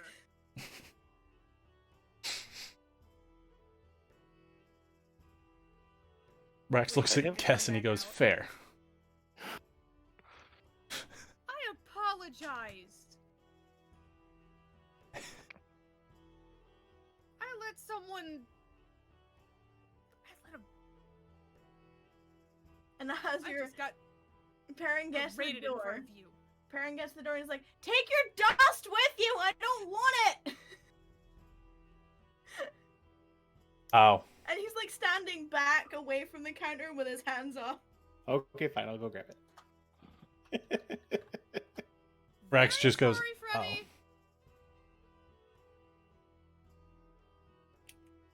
Kess is confused.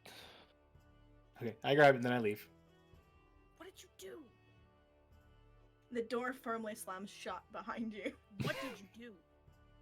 I had something in my pack that I didn't have any use for, but figured that someone that does magic could maybe do something with.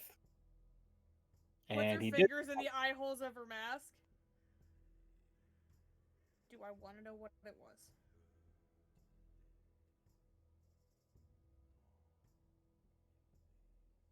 Your overwhelming silence tells me probably not. And he's actually making this kind of face like.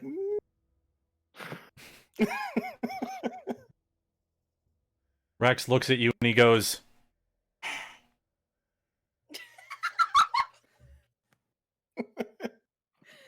Rattan catches it and it takes her a second to be like, what did you do? It's a little sack. I'm like, it's that from the first one that we took out. I didn't know if it could do anything special. It's the first time I'd ever fought those things. If anything, I might just keep it. It's a souvenir. Hey. It's the night I met you guys. I want to remind you that you do realize where you got that dust, right? Yeah. Okay. Yeah, and Rattan's looking at it like, I don't know if that's the kind of thing I want to keep to commemorate our meeting. There are other ways. Do I? You know what? I don't want to know which one of them is in that bag. And she starts turning and walking away.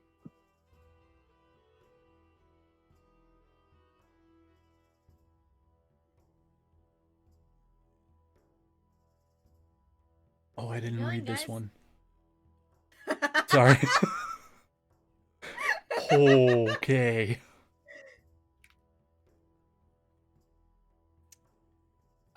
I would like to start heading toward Quills. Two quills? Mm-hmm. Okay. Cass is not going in when we get there.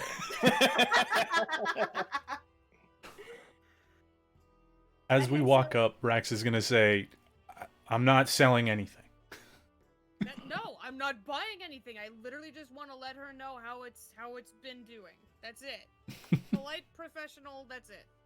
Okay. Okay. So you find your way to Quills. Excuse me while I pull up notes for I know. I'm sorry. Quills.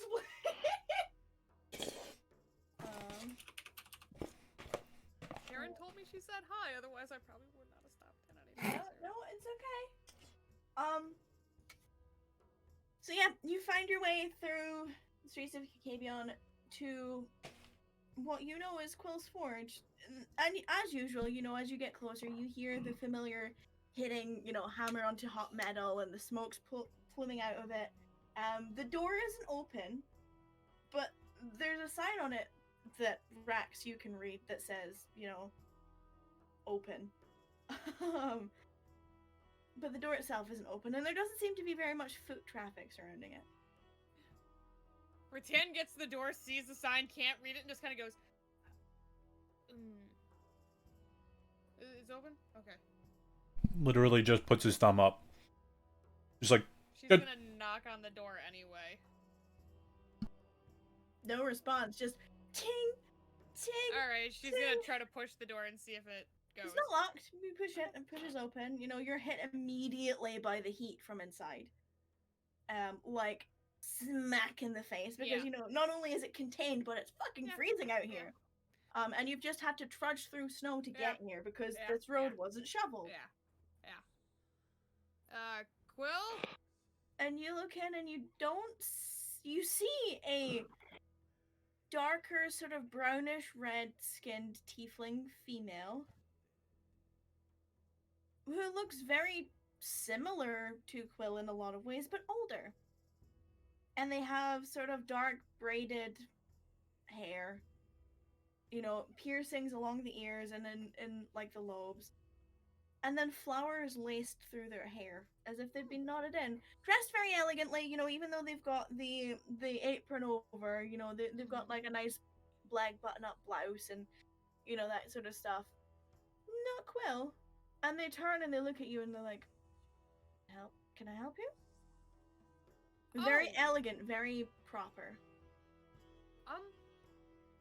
Sorry, I made a purchase from Quill, and I just wanted to express my gratitude.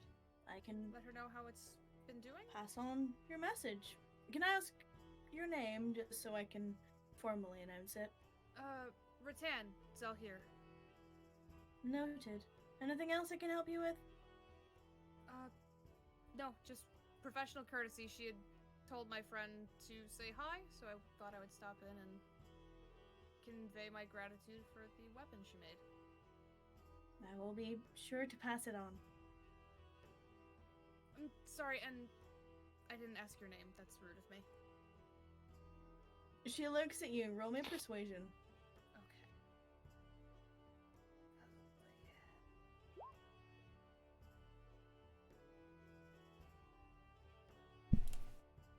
Usually, I don't give my name. Most call me Mother, as that is my relation to Quill.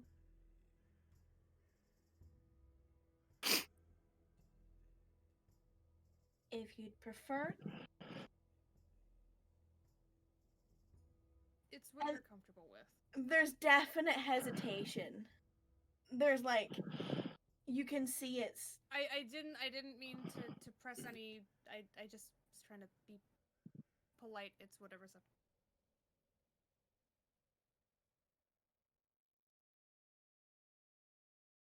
And you can tell that she's mentally preparing herself. There's like a bite of the lip and everything, but you know, you approach so nicely. She straightens out and she puts the hammer down. You may call me Amelia. It's a pleasure to meet you. Likewise.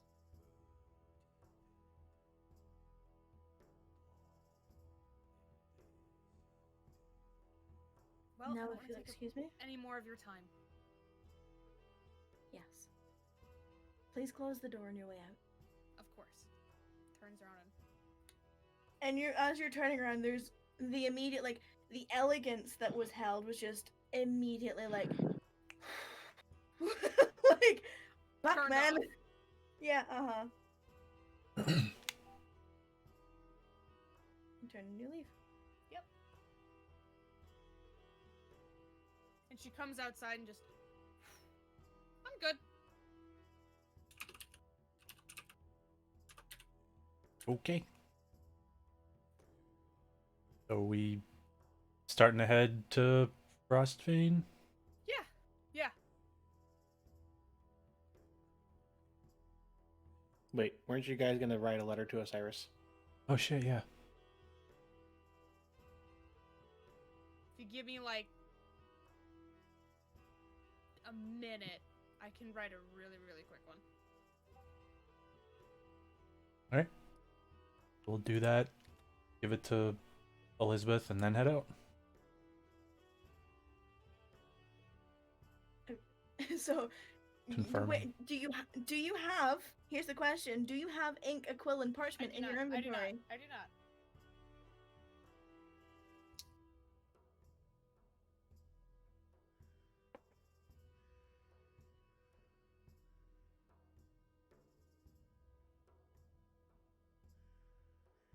Okay, so tell me what you're doing. I think we were heading back to the brewing pot so we could quick write a letter and then send it off. Okay, so you get back to the brewing pot. It's breakfast rush is over. It's quiet. There are the regular drunkards. The day drunks. The people who come in the minute it opens and leave the minute it leaves. Yep. Leave the minute it closes. Wow. Mm-hmm. My first one today. But other than that, Elizabeth and Harold, you know, behind the bar cleaning up. Still no Bert. Mandy wiping tables. walk up to the bar. Walk up to the bar. Harold's the first one there. He sort of looks you up and down. He's like, "Back so soon?" I actually need to send a letter off quick if it's not too much trouble. Unfortunately, I don't have ink and paper on me. I'm willing to. And Elizabeth's like, "Harold." He's like, "What? Come on." Fine. And he dips down, he takes, like, the most grotty looking piece of parchment, puts it up onto the counter, like an ink pot that's almost empty and a really, like, scruffed up feather, and puts them all on the desk in front of you. And on the bar top. Glance at Elizabeth, see what she makes of this. You can, she's standing there, disappointed wife. Like, like, really? Yeah. Thank you. And she's just gonna scribble down, like, the quickest letter to Osiris. Yeah, then don't drink the shit. It's quite literally like, hope you're doing well. Whatever you do, don't drink that red potion we found in Moncade. From Bye. Rattan. Okay, thanks, bye. I mean, it'll be more eloquent than that, but I'm not gonna... Yeah. Okay, so... That's pretty much the gist of it, though. It's like, hi, hope you're doing well. Hope the family's doing well. Hope you're safe. Say hi to Necros for us. Don't drink that shit. Sincerely, Rattan. Don't drink that shit, underline. Yeah, literally, like, she will, like, write over it, like, several times. So that it is bold. Rex would have just been like, hi, don't drink the potion we found in Moncade. Rex. Those aren't the right note. Okay, but yeah, you know, it's kind of that point just before lunchtime, but not quite there yet. Like, it's coming to hit noon-ish. What? No, what? Oh, I know where this is going. And you leave the letter on the table. Harold takes it and says, "I'll have Elizabeth post this for you. Is there anything else I can do for you?" No, that was all. Okay, well, have a good day.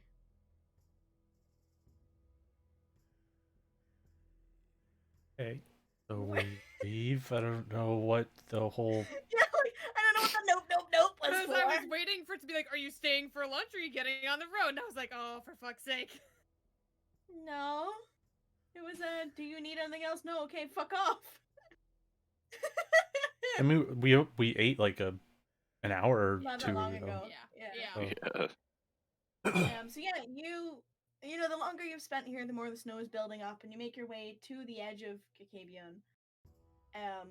And the longer the day goes, even though it's coming up to noon, the bite in the air still only seems to be getting colder. And for those of you who have been to Frostbane, the city where it snows constantly, probably not going to get any warmer the further north you go. Probably not. And Also, in fact, you know, when we first start getting like into the forest, Rax is gonna put his hands up and say, "Magic Forest, we want to go to Frostbane." you do. It's gonna spit us out halfway across the continent. You. Okay, so Rattan sits there, looks up at the sky, mutters something in Celestial. I mean, you can't just say something because there's someone here who I am understands it. aware. I'm gonna send it to you. Okay, so yes, in fact, some of you have been already told that it gets so blisteringly cold there that people actually leave Frostbane for winter.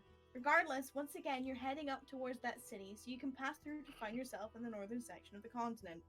You trudge your way through the snow towards the woods, which is getting deeper, and it's awful because it's taking so much more effort to walk through. But you get to these same muggy woods. Rax throws his arms into the air and announces, "Magic Woods! We want to go to Frostbane." A few birds take off out of the trees, like, you know, some like, it's just the reaction to sudden loud noise, and, you know, wildlife generally tends to run away. Fight or flight kicks in. Regardless, I decided that as soon as she said that. I just want you to know. nothing else happens. You pass through the tree line into these muggy woods that you've clambered your way through before. And Perrin and Kess specifically, you're the ones that are always kind of aware that the wildlife avoids certain trees, while others don't seem to face them.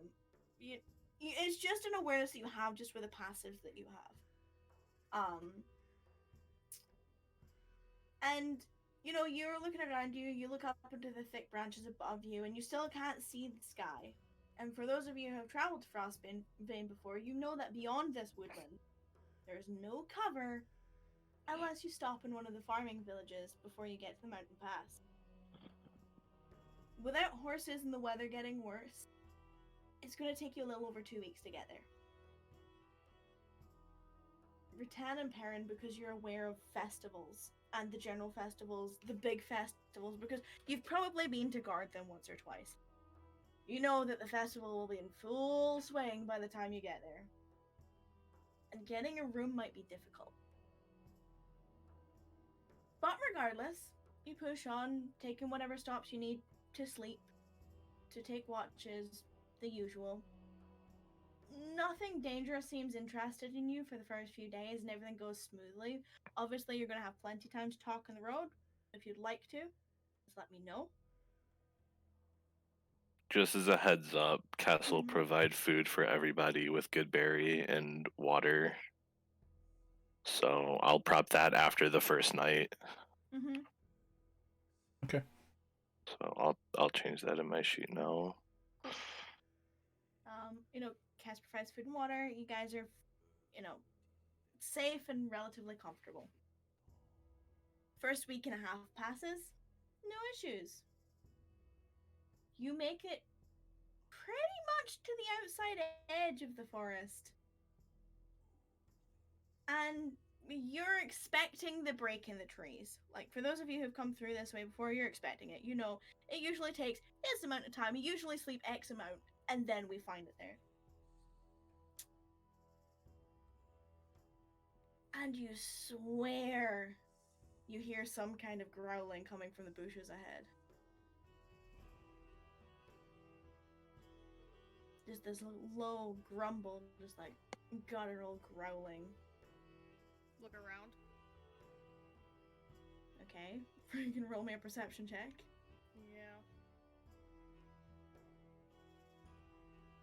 Yeah, Rax will look. Mm-hmm.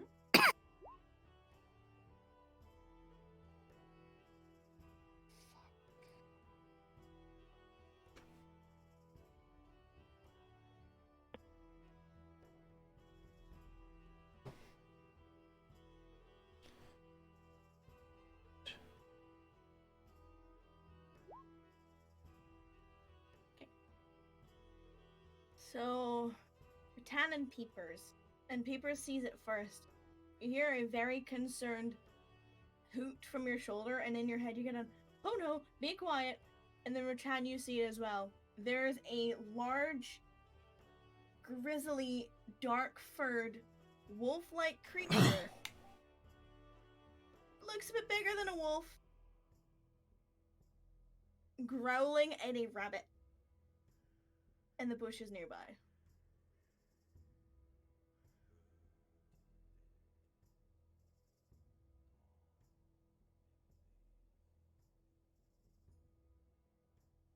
I'm gonna stop.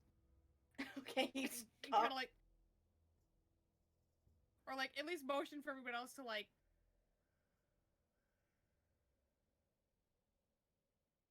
What? Rax whispers. I don't know if you heard it. I said what?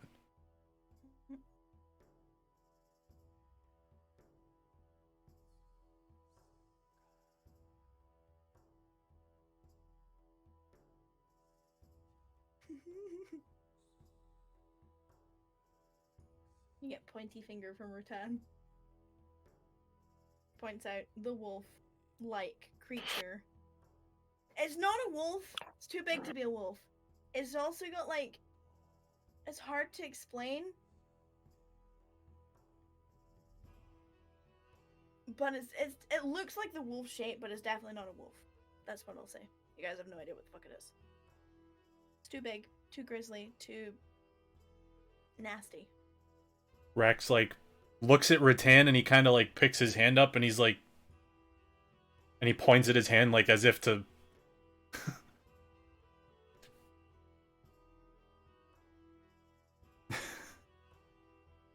He whispers, "Do we want to keep going, or wait until it leaves, or kill it?" That's literally what you get is.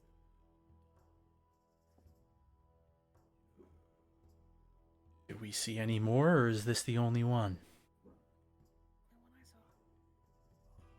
I didn't hear that. What? Only one I saw. Rex looks around and up at Peepers. Did anybody see any more? Peepers is shaking on your shoulder.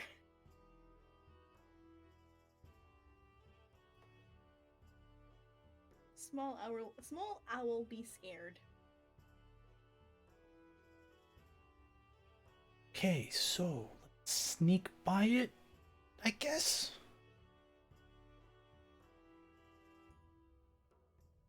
Stealth? If you're trying to sneak by, please roll me stealth.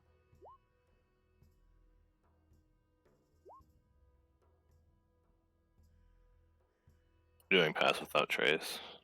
Just as a.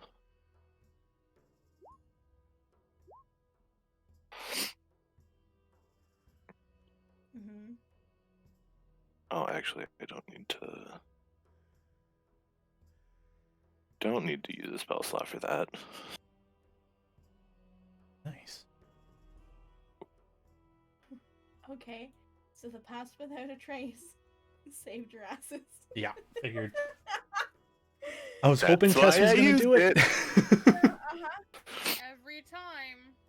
So yeah, you all kind of hunker down, and Rattan and Perrin, you both think you're being sneaky, little, you know, quiet little Panthers in the night. But it's basically like you're like humming to yourself. You know, you're like dun, dun, dun, dun, dun, dun, dun, dun, dun, dun. And also all your Don't be armor is like suspicious, don't be yeah, suspicious. and also all your armor is kind of like clanking, and like the glow stick is bashing off. Not enough to light it, but it's like tapping against like your shield. And Cass and Rax are both highly aware of this. But also, it doesn't seem like this spiny wolf thing is interested. As they walk, or as they start to get past it, Mm-hmm. the whole time Rax is just gonna have like his hand up and ready, as if to be like, not actually saying anything, but in his head he's like, "Stay, don't notice us." Like, Okay. stay, good boy. Yeah, exactly. And he's just like, Stay. hand at the ready in case he needs to shoot off something. Yeah, no, the pass without a trace saved your ass there. Yeah. I'm sorry for showing up today. But yes, after that, you finally break out through the forest and into the farmlands that leads towards the base of the mountains that you know is Hillfire Peak. However, the road you're used to taking is completely covered by snow, and the only reason you can even tell it's there is because of the heavy footfall that runs through the middle of it. But it hasn't been shoveled or anything like that. It's literally Stomp down. just because people have walked. Yeah. Mhm. And it's not even like it's like a set path. It's like people's legs have gone in and left holes. Like, Yeah. you know, it's like for those of you of higher stature, it's like maybe just above your ankle. Perrin, obviously, it's higher on you. It's gonna be a bitch for you to walk through. You're gonna get more tired than everyone else. You can see your own breath in the air, but with the new warm cloaks that Elliot gave you, you're not as cold as you probably would have been, but you're definitely shivering. That's the difference in the temperature here. It's uncomfortable. Rattan and Perrin, even out in the battlefields, nothing was as cold as this. You know, and you guys have dealt with shitty weather conditions. You know? sitting on the front lines in the mud getting rained on because guess what? Those were my orders. Yeah. Uh-huh. But you trudge on forward. There's no, like, farmhouses here are going to be your only cover. There's no way you're going to be able to camp on this side of the road. And as you're sort of taking in the fact that there are, smattered houses along the road with smoking chimneys and barns that light up, and you know that they're closed for keeping the animals warm, but there's also, probably some form of lantern or something inside keeping the light going. You can see that there are a number of houses with wagons outside them. But these wagons aren't on wheels, they're kind of on long strips of metal.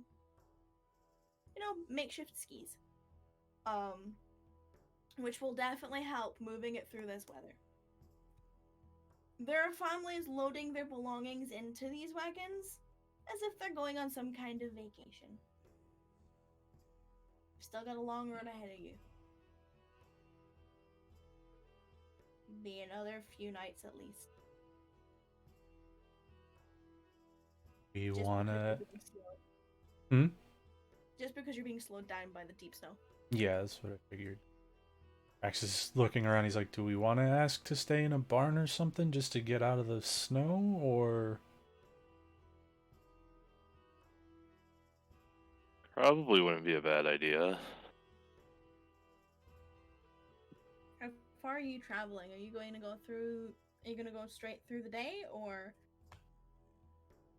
Yeah, I mean, so we've been down this road before, so we kind of know generally how far between the houses.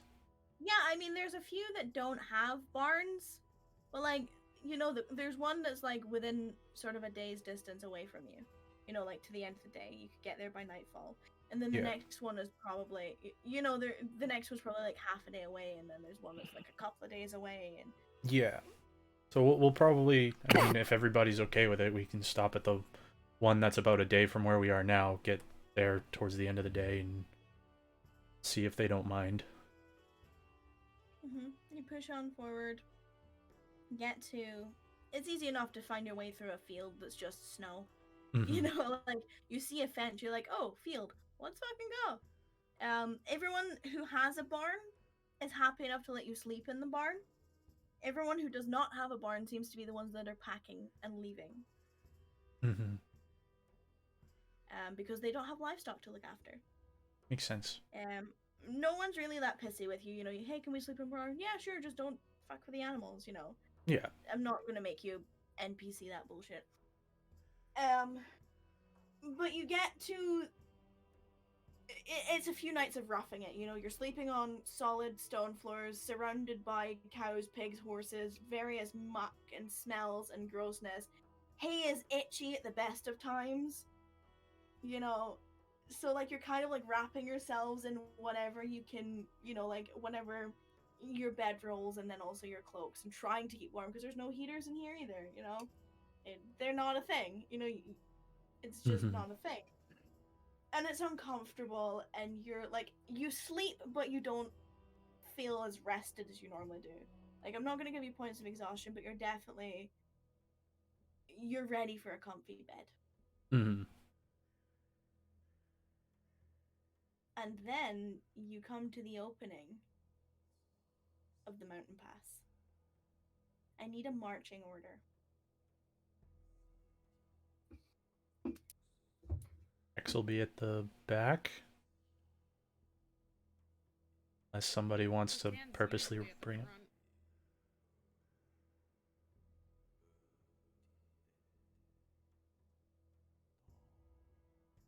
Can you tell me? Yeah, Rax is at the back. Rattan said front.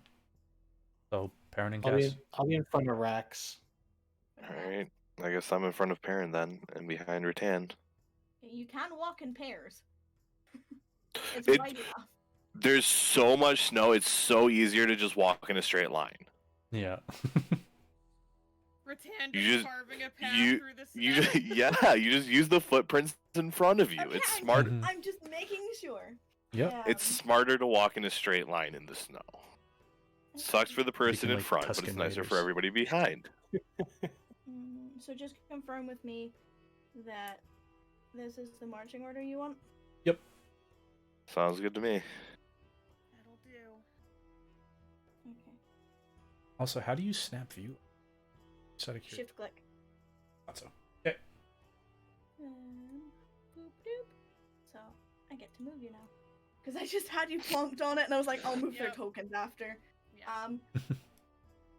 So yeah, you get to here after a few nights of roughing it. It's very cold and you find yourself at the pass between the two peaks.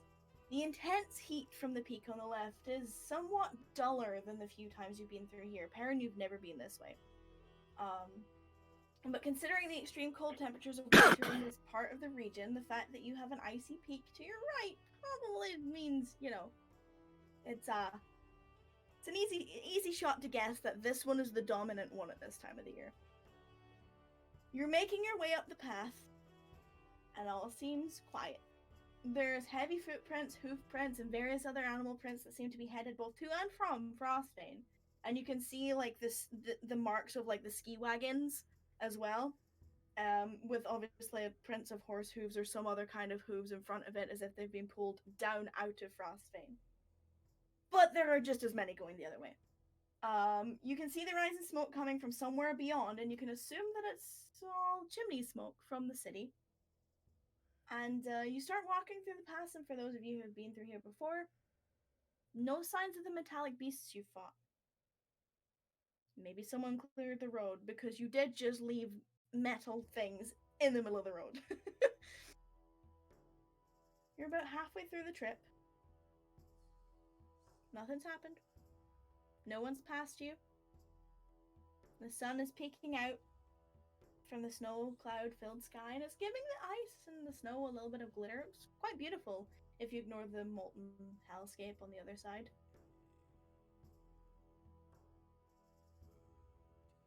And I'm going to need you to click your tokens. Mm-hmm. Because I need you to roll initiative.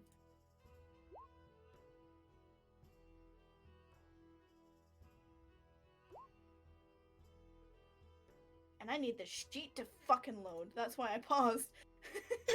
I've opened the sheet 4 times. Give me 2 seconds. I'll be right back. Yeah, go. You guys go. Take a minute. Take a minute. Go pee. Go take the time you need. Because I need to do something. Alright, I'll be right back. Yeah, go.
None of you asked for perception checks.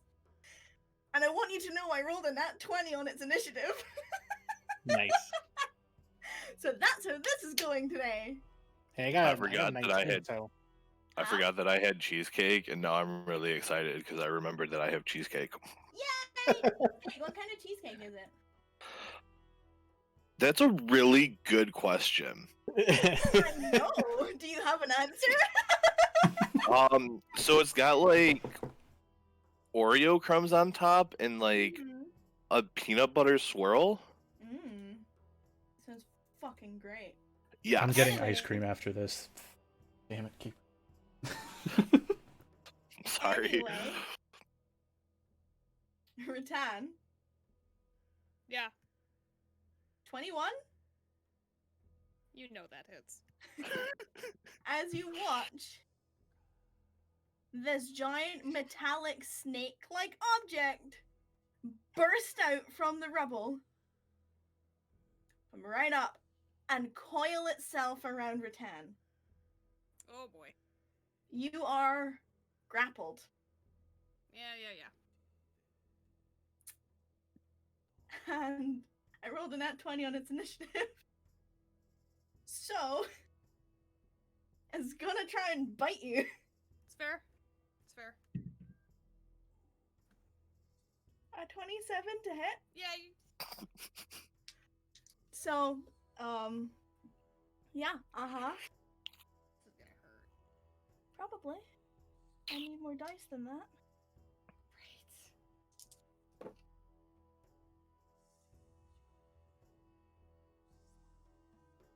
18 points of piercing damage. And it swallows you. So you watch this thing as it curls around Rattan, basically opens its mouth, and just hump. Bear with me. Okay. Uh-oh. This can't be good. Nope. The fuck am I supposed to do?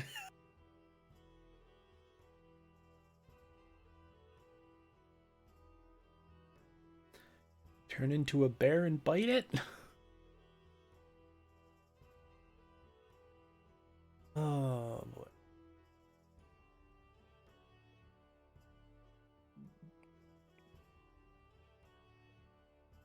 Would a bear be useful here?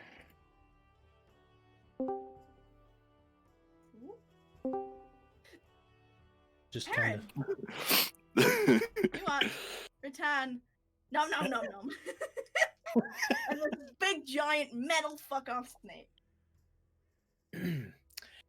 Okay. I'm gonna go ahead Okay. and grab the quarterstaff as I'm walking towards it, and I'm gonna go 5, 10, 15, Uh-huh. 20, 25, so I can try to get up over here. I'm gonna bonus action. I'll activate Giant Might. Okay. Blip. And I'm gonna try to smack it. Please try to smack it.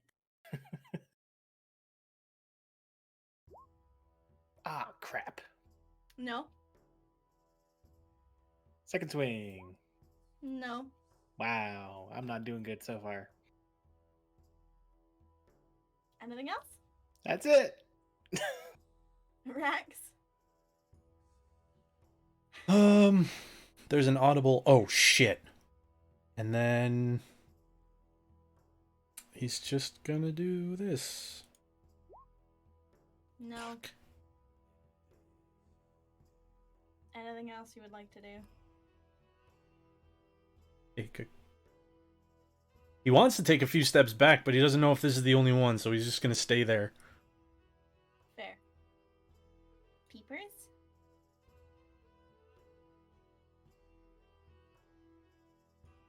She'll fly over to here, hold half her movement.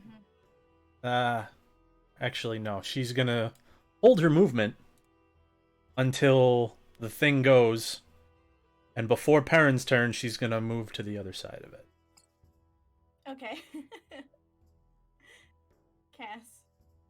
So, Uh-huh. question. I know I that can- always follows your so. Yes. Are these things able to be knocked prone? You don't know and I can't answer that. Alright, well, I'm gonna try something. Okay. I'm gonna use Tidal Wave. Alright. Can you pop the actual spell? Like the description for me? Yes. Well, I need to know how wide it is and where you're placing it. Yeah. It's 30 by 10, 30 feet long, 10 feet wide, 10 feet tall.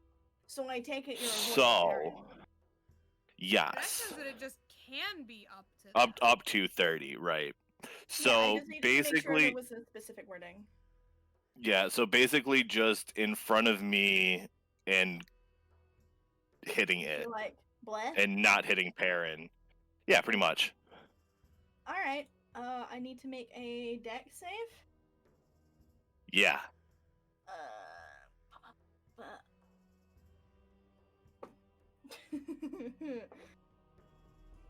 Which it fails miserably. I'll take it. So it takes I mean, 12 that's points of damage. terrible damage. And 48, Not kind prone. of. A 1, a 2, a 3, and a 6. Doesn't say that it can't be knocked prone, so it's knocked. It would be under a condition immunity. Yeah, I know. That's what I'm saying. I double read it, and I was like, Yeah. I guess so. Snakes are weird. Technically not a snake, but snake-like shape. So it is now prone. Would you like to do anything else? And then for my bonus action, I'm Mhm. going to wild shape into a dire wolf Okay. and then move over. Can I move over here as a dire wolf? Is there enough room? I have your token still. Last time. Can I So stand that's here? difficult terrain. Okay, well I have Because it just basically burst out of there, and it's just like rocks and debris. I've got 50 feet of movement, so It's going to be difficult. Attacking it might might be difficult because you're still keeping your Hold on. footing. Standing there, would that be better? Better. How do I turn it? Turn it. Yeah, There's isn't there a way to rotation make along- it? There's a rotation Is there? angle. Brah. Yeah, there. Welcome. I mean, the wall. Obviously, the wall isn't that flat. It's up and down the way, but it's just to represent. So yes, you can stand there. Okay. And that'll be it for my turn. And Okay. I just one of those. Rattan. Yeah. I need to roll some dice, but give me a Yeah, I second. know. Because that's going to determine what I do. Okay, so that's not the right fucking thing that I needed to open though. Sorry, I'm looking at 5 billion things at once.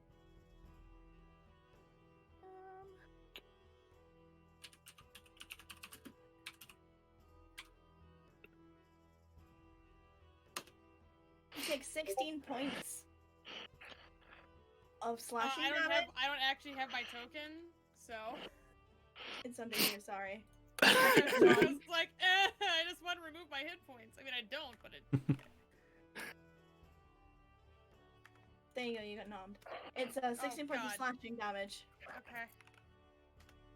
Yeah. I mean, they can't tell, so I'm not gonna.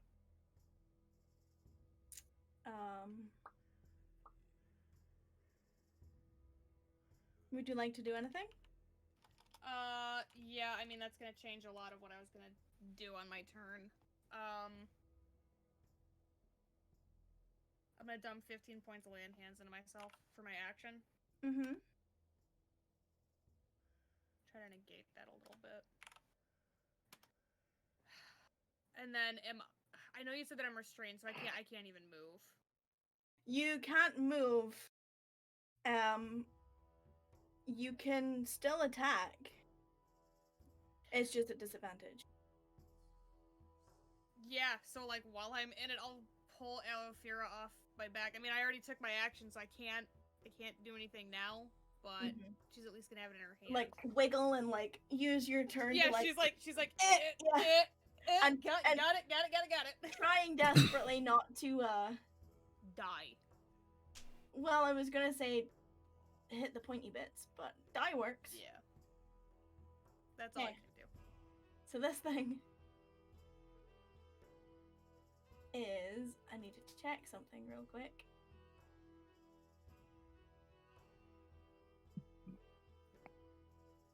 Yeah, so basically, Cass, you're gonna get an attack of opportunity. Okay. because it's gonna move over here. All right. So with my pack Yes, it would tactics, do I technically still still get count advantage? because it hasn't moved Okay. before you attack. Well, it's moving as you attack it, so it still counts. So a Yes, 17 to hit you hit. for 9 damage. And DC 13 strength or it's knocked prone. Strength saving throw. Yes. Okie dokie. Natural 20. Sorry. But yeah, it Don't moves here. apologize to me. Wait, question. Mhm. Did it not get knocked prone from the tidal wave? It did. Okay, I mean, I'm assuming that it has ass loads and ass loads of movement to make up for that. Yeah, it's got plenty movement. Okay. I counted for that. I'm sorry, I just wanted to clarify. No, it's okay. So I need. I'm gonna double check my measurements again. I need Perrin and I need Rex to make me dexterity saving throws. Technical question. Yo! Because I'm inside the creature, is my aura not penetrating it? No. Okay, so, sorry. Whatever you roll is what you get. You both fail.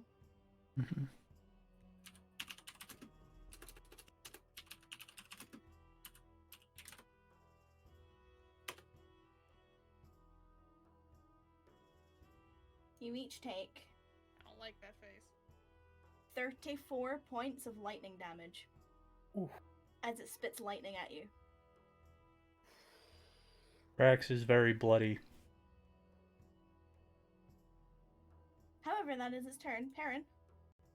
I'm looking a bit hurt, but yeah.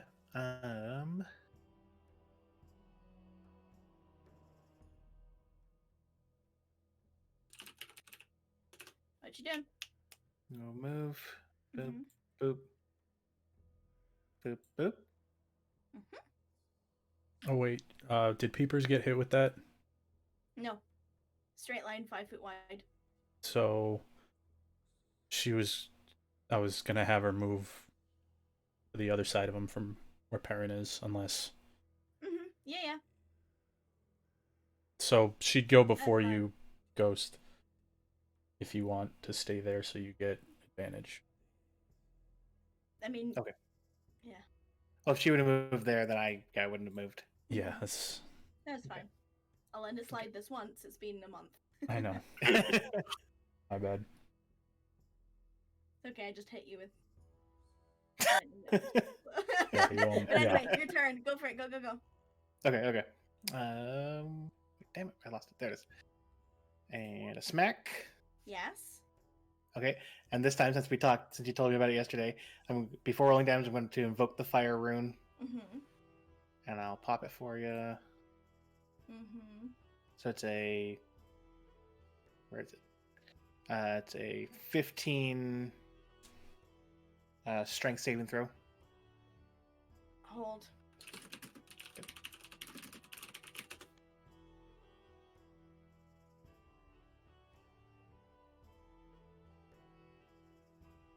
Because now I have.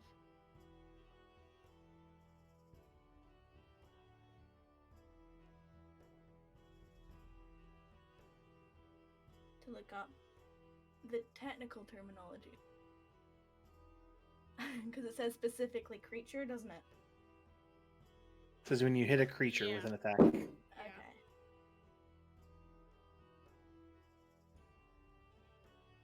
Which is usually pretty vague. Yeah.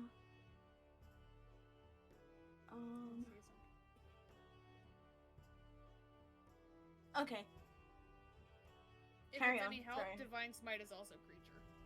No, it's not. It's more specifically the way that this works because it's shackles, and it doesn't really have hands. Yeah. But also, And we can shackle its body and keep it in place. It's also a construct. So I was checking if that came under the creature bracket. Apparently, it does. So I'll carry on. Okay, so it does. I get the now 3d6 damage. It has to make the 15 strength saving throw. Saving throw. I forgot. Did you want me to do the glow stick first, or my damage first? Do all your damage first. It passes. Okay. Its strength saving throw. Yeah. So it's not restrained, but it still gets the extra 2d6 fire. That's fine. So altogether 13. Okay. And I got a 4 for the glow stick. Okay. Your glow stick is now glowing blue.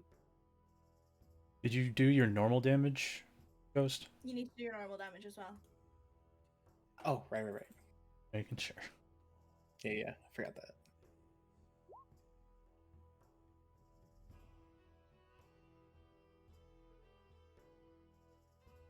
Okay, so So altogether that first hit was 22. Mm-hmm. Okay. I'm just gonna go make my second regular hit, this time without the giant might damage. Mm-hmm. You hit. Another 8. Okay, so as that happens, you just you kind of hit like a chunk in it and put a dent in it, and there's just this awful screeching sound of metal. Rattan, you're being shoved back up and then spit out of this thing, and you land prone here.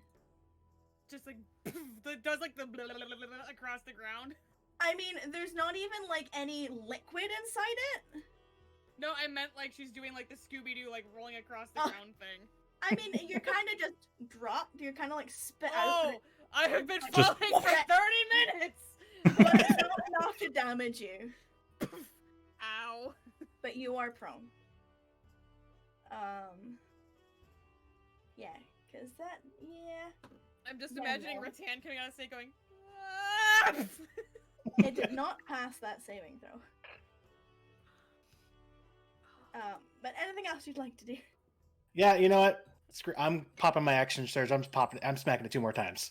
Go for it. Try to smack twice. I don't like this big snake thing that just ate Rattan.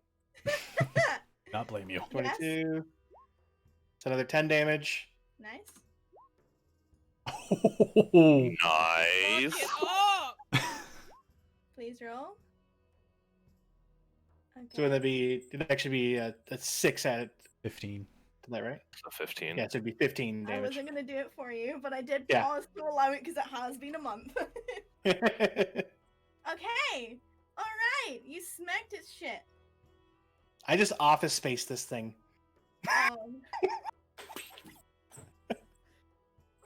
Oops. It still seems to be angry and metal. Anything else you'd like to do? I don't.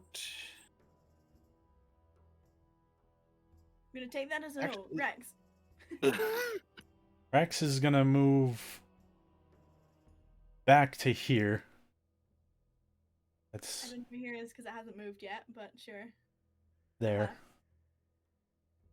And then he's not happy. And he will Evidently. angrily do that. Okay, you miss. You hit. Please roll damage.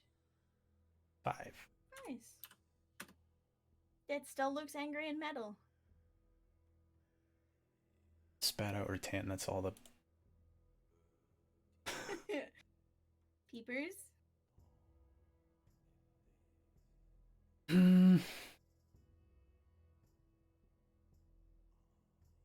She'll move. So if she comes to here, nope, like here, will she give both Rattan and Perrin advantage?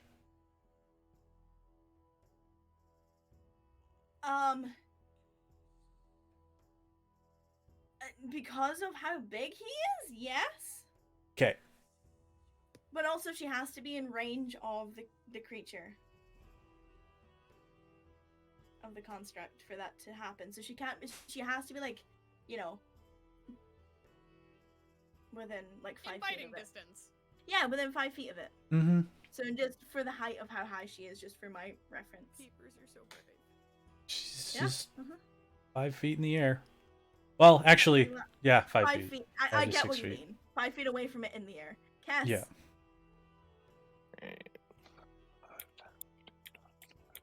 35, 40, 45, 50. If I go here, I can still attack it, right? Because he's in that square. Yeah. You sure can.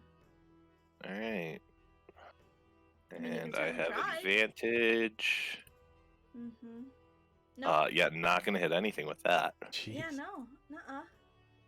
Anything else you'd like to do? No, I think that's about it. Rattan, you're prone on the ground after just being Rattan, big mad. Rattan Dealing with whatever that stands was. up, Mhm. turns around, and she's gonna whack, whack, whack. And, Please try to whack. Uh-huh. With I'd be advantage. big mad too. Huh? I'd be big mad too. Fucking pissed. Yes. Second level Nice. Divine Smite. Cause fuck you. I'm sorry. No, that wasn't directed at you. That's fuck you to the snake. So that is already the highest that I can roll on that damage because I did it. So it's 16 slashing. Okay, it's not looking as good as it was before. And then You made a dent. Not happy the about second level Divine Smite. it. It's like oil. Pss, pss, pss. This is gonna be the ouchie. Oh my fucking dick! Oh no.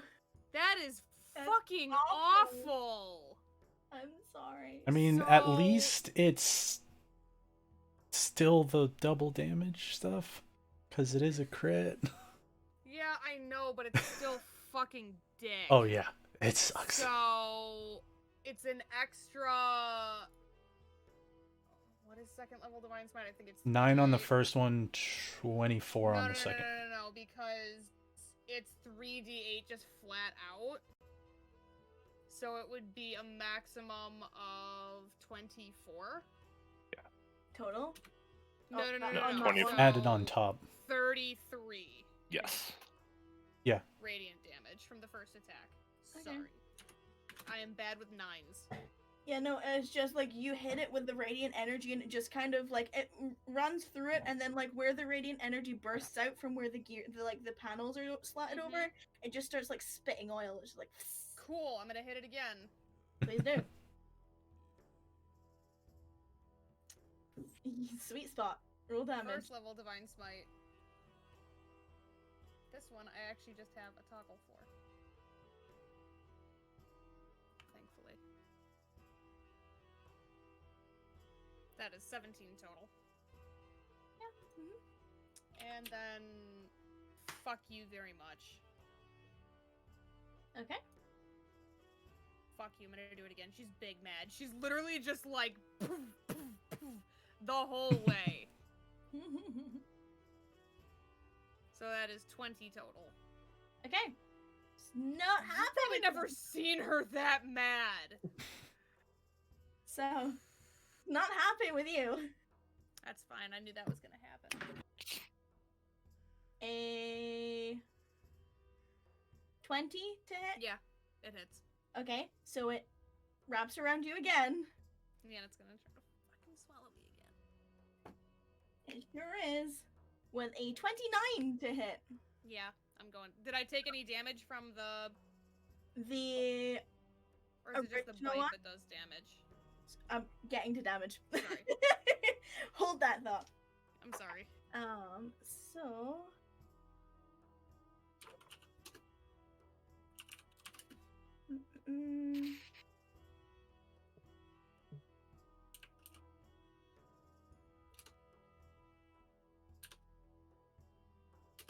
oops. This is gonna hurt. Okay. You take 30 points of damage overall, Ooh. and you are then swallowed. You know what it's like in there. Parent Rattan's gone again. Just wrapped around in hum. It's kind of gross, but also like this thing's well made. It does what it's meant to do. Let her go. I'm gonna whack it 2 more times.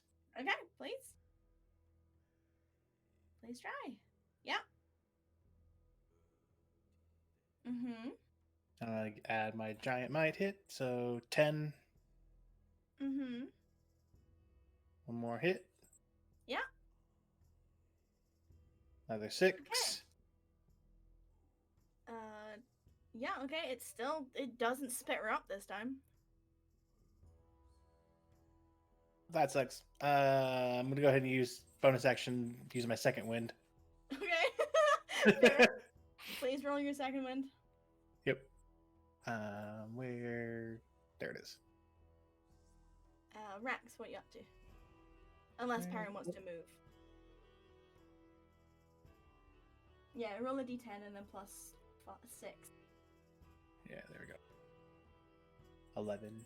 There you go. Not So bad. Rex, what you up to unless Perrin wants to move? Nope, I'm staying where I am. Didn't think so. You hit! Roll damage! Okay, I have to maths.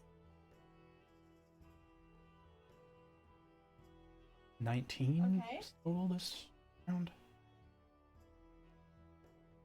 Carry on.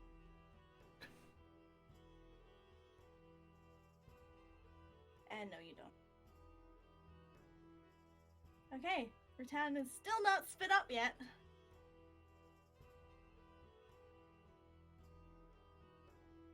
Because why not? No. Wait, with advantage. Nope. Oh, I'm sorry. Like, Peepers. And Can we then- add them together? Like, no, her claw hits the metal and it's just like, and it like it's that horrible like nails on a chalkboard sound, but it doesn't do anything other than make all of you like, ah. Rattan from Especially inside. Ha! Cass. I'm gonna move over here. That way, Mm-hmm. Perrin can get advantage without Peepers being there. And I'm gonna try to bite it. Okay, roll damage.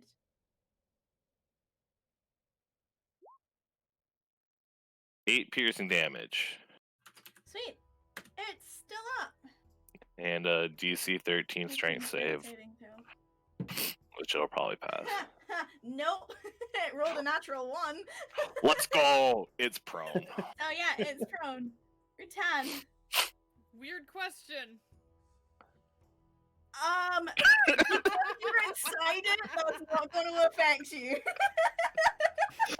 I had to let that was weird. I've never had to ask that question before. I've never had to think if someone's inside a prone thing, does it get Is it the technically? advantage? Yeah, that was what it No, okay. because you're inside it. Okay. But first. So. Ow. Yeah, because you take damage on the start I of your know, turn. I'm aware. You know what? Fuck it. 1, 2. Please I'm gonna roll roll like shit. all of the dice. Please roll like shit. That sounds like a lot. mm-hmm. 16 points of slashing damage. Okay. It is a lot. I got to roll all the sets I took out. But yeah, carry on. Okay. Alright.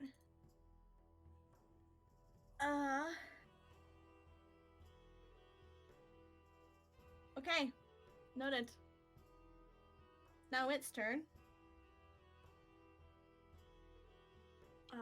It's going to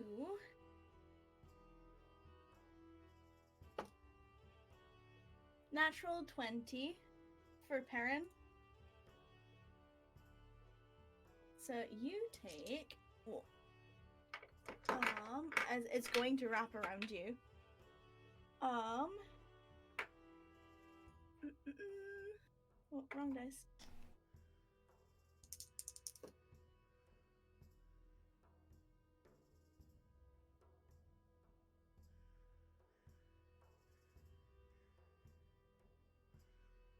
You take 33 points of slashing damage as it coils itself around you.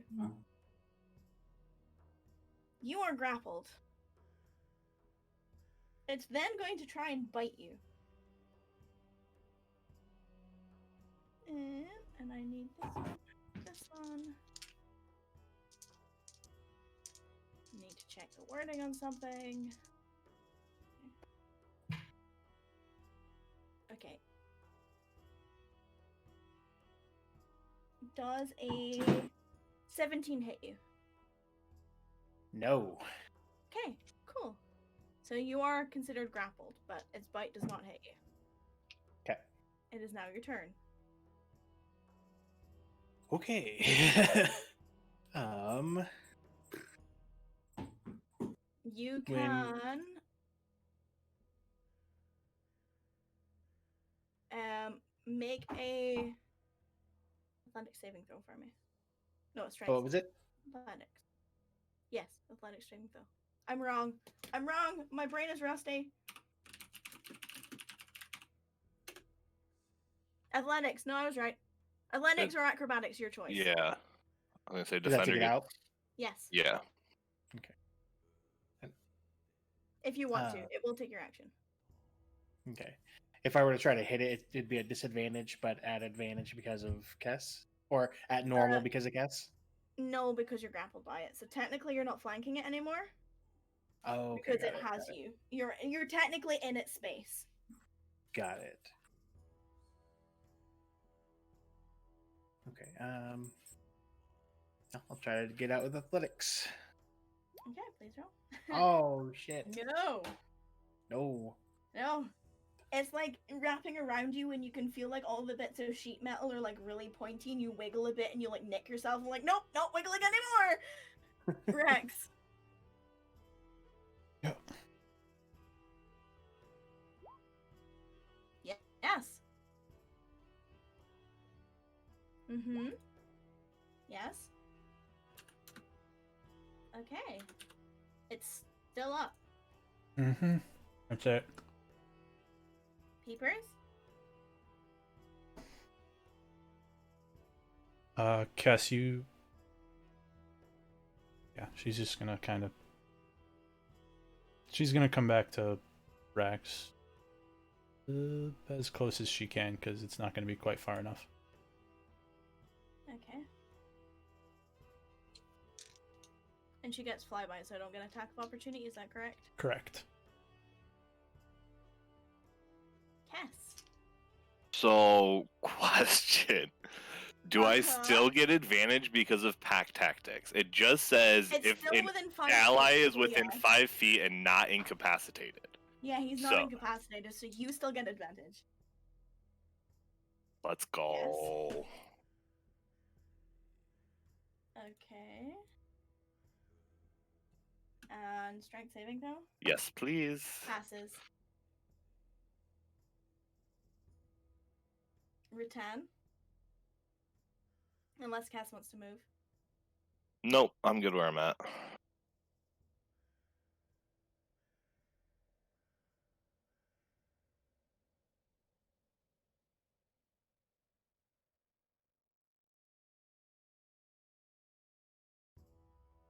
Okay. Perrin is gonna try and bite you again. No. No, wow, 2 2s! That's shit. 12s won't hit you. So that's its turn. Now it's your turn. You are still grappled. All right.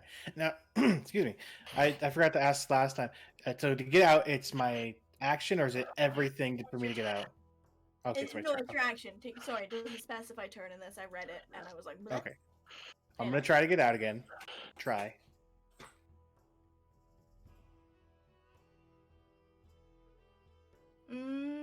Sorry, I was reading something. Yes, you do. You managed to escape. Sweet. And I try to figure out what to do. What would be best? I'm gonna bonus action. I'm gonna pop one of my healing potions.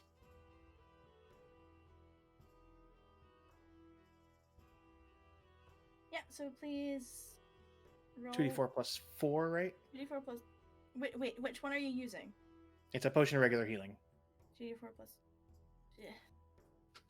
Or is it I think 2d4 plus that's right. Excuse me. No, I think it's 2d4 plus 2. I think about it. That's what I was thinking. But I could be wrong. Yeah, 2d4 plus 2. Regular healing's 2d4, Okay. Yeah. Yeah. I was like, 2d4 plus 4? No, 2d4 plus. Yeah. Okay, so 2d4 plus 127. No.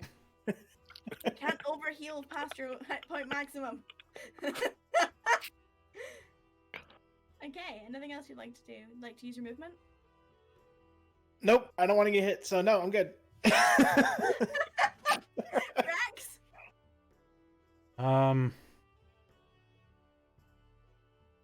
Bonus action, he's gonna reach into the thing and hold his hand up, hold up one of the little healing ones for Peepers to grab, and with his other hand, he's gonna use blast him.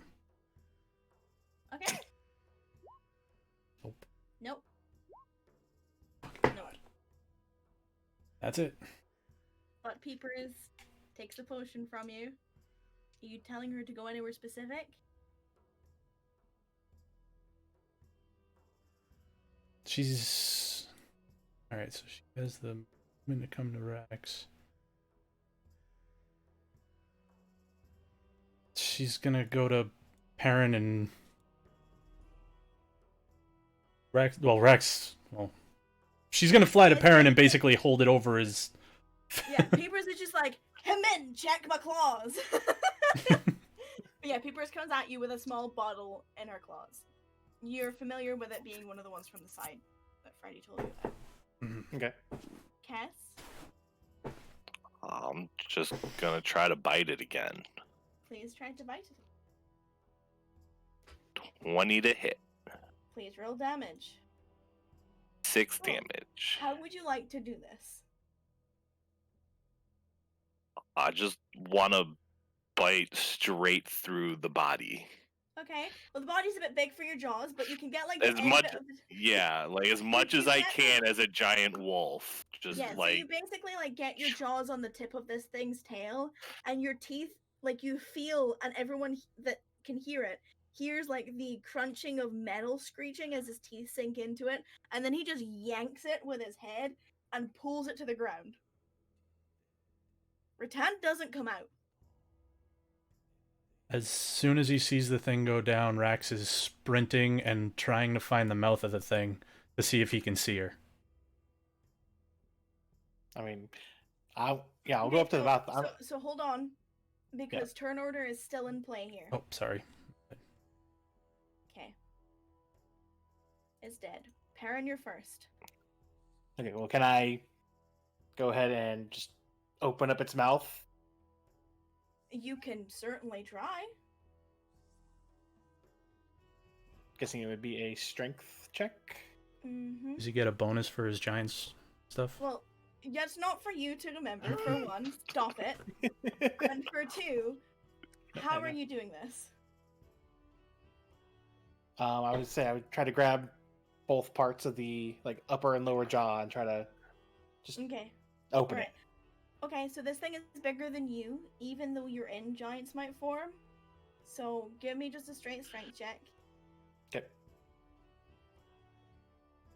Would I technically be able to use my pop my frost rune as I'm doing it? Which gives me a +2 to my anything strength Mm-hmm. and constitution related. Okay. Mm-hmm. Cool. I will allow it. You grip it, and because of the way that you're doing it, and because its head is as big as it is, because you're using just your arms to try and push it both its mouth, like its lips apart, like you can't quite find you can't quite split it. You're kind of like struggling against yourself. Rax, now you may act. Gonna book it up, click his boots, book it straight to see Aaron trying to pry it open, and he's gonna give him a hand. And Okay, so you can roll with advantage. Tell me how you're trying to push it open. well, he's trying, like, he was grabbing it, trying to. Grabbing, like, he's currently straining with it, grabbing it from both sides. One of these things' teeth is as big as you are. Rex is gonna Like when- pull his quarterstaff out and try and sort of wedge it, Like, crowbar it lock it open. Okay. So, yeah, roll me. This is an awkward one. You know what? Roll me an attack for it With the quarterstaff? with the basic bitch quarterstaff. Yes. Would it be two-handed? Yeah, I'll give it to you. Advantage or no? Just making sure I have everything. Okay. Just making sure. I appreciate your enthusiasm. Okay, so you do manage to start getting it wedged in there. It's not gonna hold for long. You're using a wooden quarterstaff to hold open the mouth of a big metal creature. It's not gonna hold for long. But it's open big enough for someone like you or wolf form cast to fit inside. Perrin, no fucking way, because you're big. But like it's like the width of a quarterstaff, so you could crawl through. Peepers? He's gonna kind of hover behind Rax with basically holding out the potion for whoever can get inside. Cass? So, Question. where Sorry. where I like ripped part of it off, is there like an opening that I can see in, So or you didn't rip part of it off. Oh, you I just didn't? dug your Okay. teeth in and yanked it to the ground. You did the Okay. damage, but you didn't make it. You know, like you pulled it down. Basically, it was essentially pulling it prone. All right. If you had done more damage to it, then maybe we could have talked. Okay. I tried. I know you did. So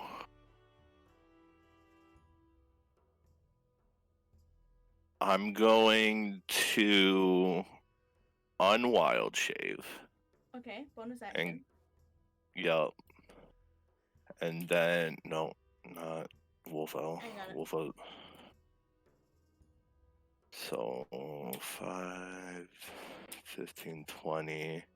So I can see what's happening now. Yeah, I mean you're aware that they're trying to pry it open, and Rex Right. propped it open briefly with a wooden quarterstaff. And I can fit inside. Yeah, I mean it looks like a meat grinder that's just come to a stop, but yes. Alright, I'm gonna try and crawl inside. Okay. You're going to take damage That's fine. because you're forcing your way through basically serrated edge like thingies. But they're not moving, so it's not as bad. Take 9 points of damage as you're forcing your way down its throat. Okay. In the first 10 feet. Okay. You're moving at half speed. Okay. Then I'm out of movement at this point. The 10.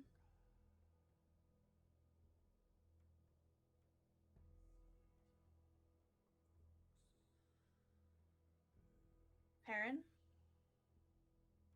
Now that Rax has it propped open a little bit, would it benefit at all for me to like put my foot on its lower jaw and There we go. Now I will give you an advantage strength check. sweet. Because you're putting... Okay, so... So it's a 17 with my frost rune. You feel a bit more confident about holding it open now, especially with the support from the quarterstaff. So you think you'll be able to hold it at least for another couple of rounds. Or in this case, second. You know. Rex.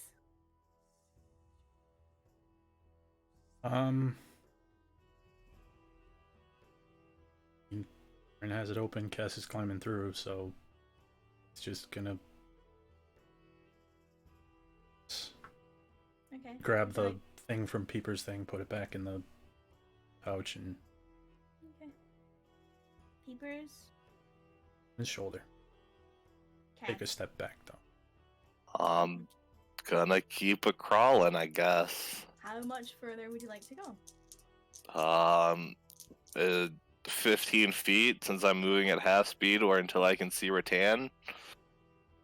Okay, so you take 16 points of damage as you're forcing your way through the gears. But you see Rattan's hand, limp and lifeless.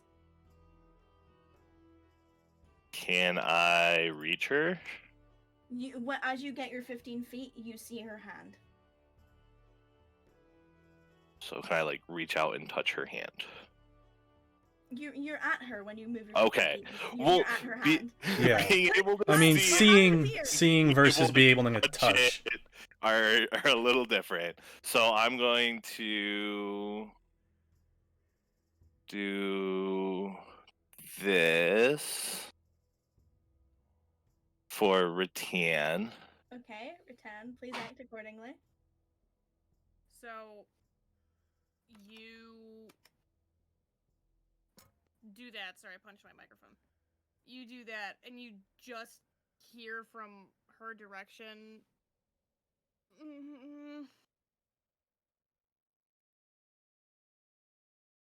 And that's all that he gets in reaction. So if he wants to do something else. And it's however now your turn. Have anything else I can do? I will say, because Rattan is no longer unconscious, can speed this up a little bit. To get you both out of there, Rattan, you're going to take... Am I allowed to heal myself Yeah, first now that I'm conscious? Yeah, before you move, yeah. Yeah, I'd like to do my last 15 points of lay on hands. So, I rolled like shit for both of your movements coming out of here. Okay. You take 10 points of slashing damage as you're being helped out. Who? Me? You, yes.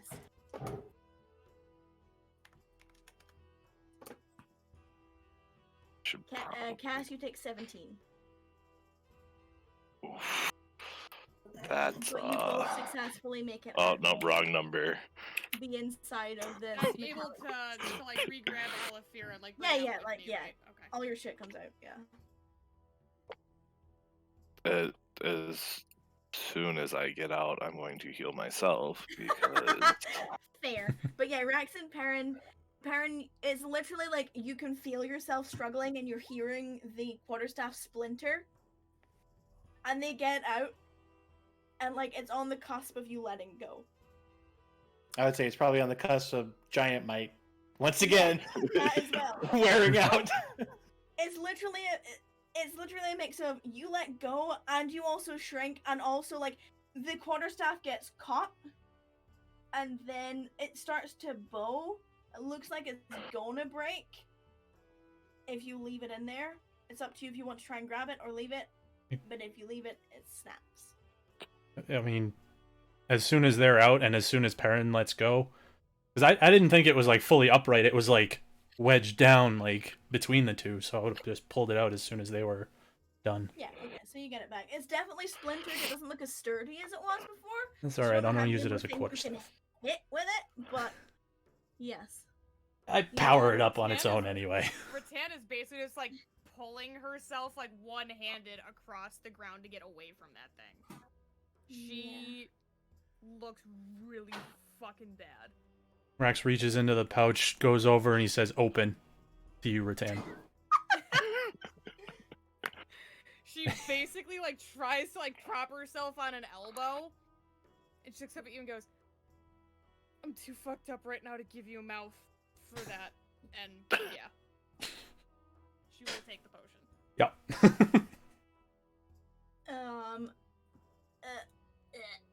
My brain. 1d6, I believe. And that didn't come through. Say it again. 1d6.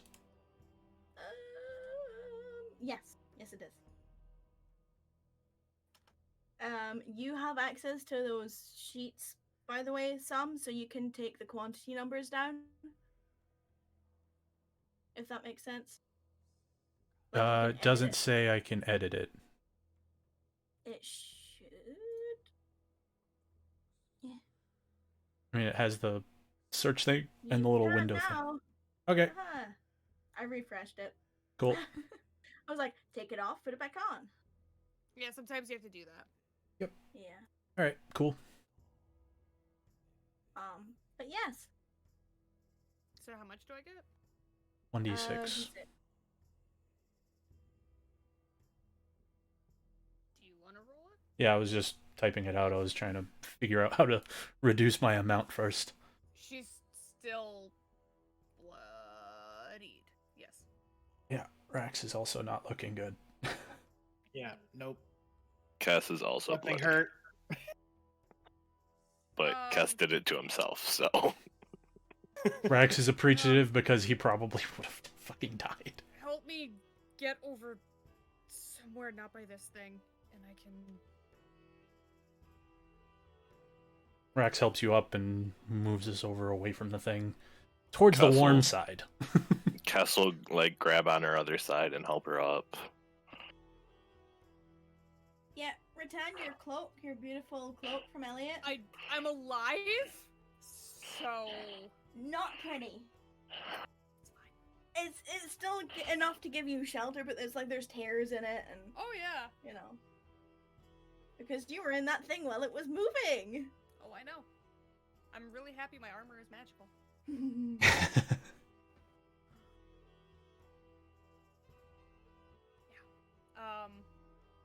She's gonna, like, as we're moving, she's keeping an active eye out to make sure there's not another fucking one of those things. Is there a perception? Oh, good God. Doesn't seem like it. If I can have 10 minutes and you guys stay close to me, I can, yeah. Rax just takes a seat right next to wherever you are.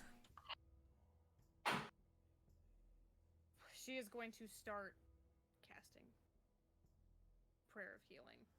She's not even sure if it's going to work or not. Is everyone staying close for the 10 minutes? Yep. Okay, so your spell goes off and it does take effect.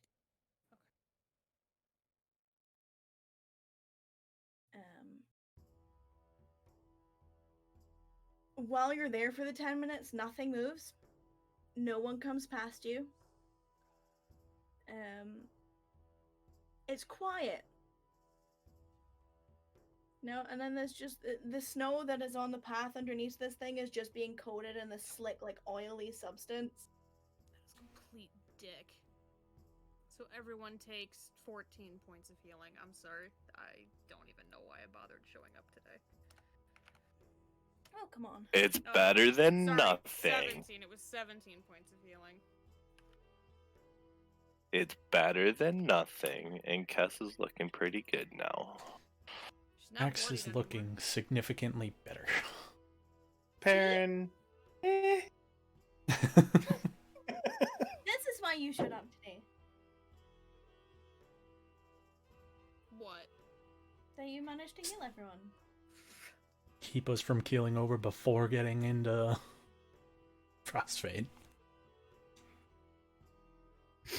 So she's doing, so Perrin, you're not familiar with this, but Rax and Cass, you've seen her do this before.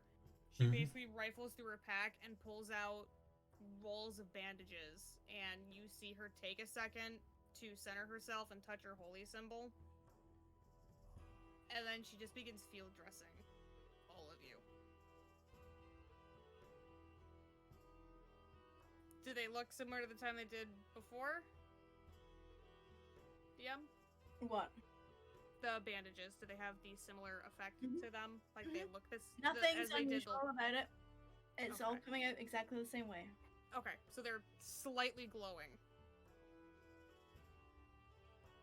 Rax quietly thanks you as you do so.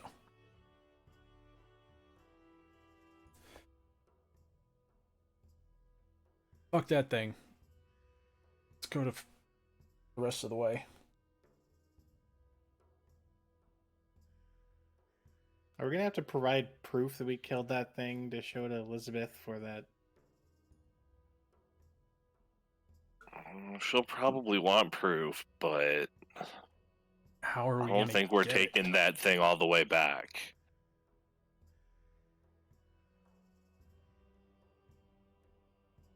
Does this creature have anything that could serve as eyes?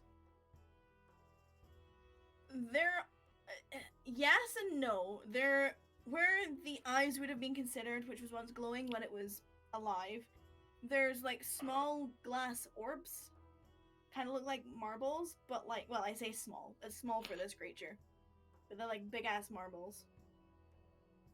They're like the size of maybe Perrin's head.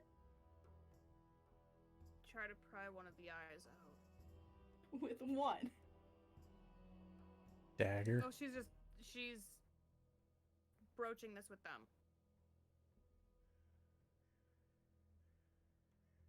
Otherwise, I don't know what. I mean, we could look to see how damaged was that part that you bit, Cass, when you killed it. I mean, I put a pretty good dent in it, but I don't know if we could get all the way through it. Try for an eye, we can try for the very tip of the tail. I mean, either one. It's gonna suck if we're either one, so. Rattan's gonna get up and very reluctantly approach this thing. Mm-hmm. Are there any markings on it? Please roll me an investigation check. Oh, that'll be fun.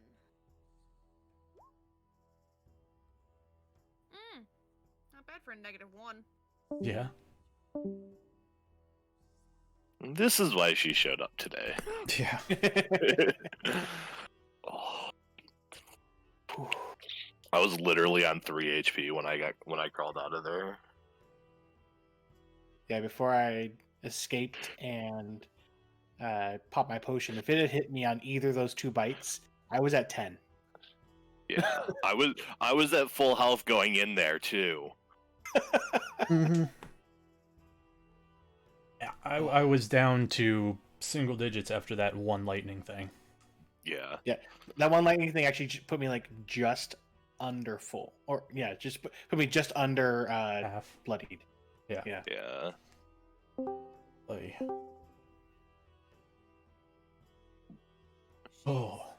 kind of walking around it, and you see her get up by the neck, and she kind of like puts her hand on it, like she's trying to get a better look at what's on there. Son of a bitch. What is it? Lorik family again. Fuck. But I don't know how I'm gonna get that off of there. But I mean, to be totally honest with you,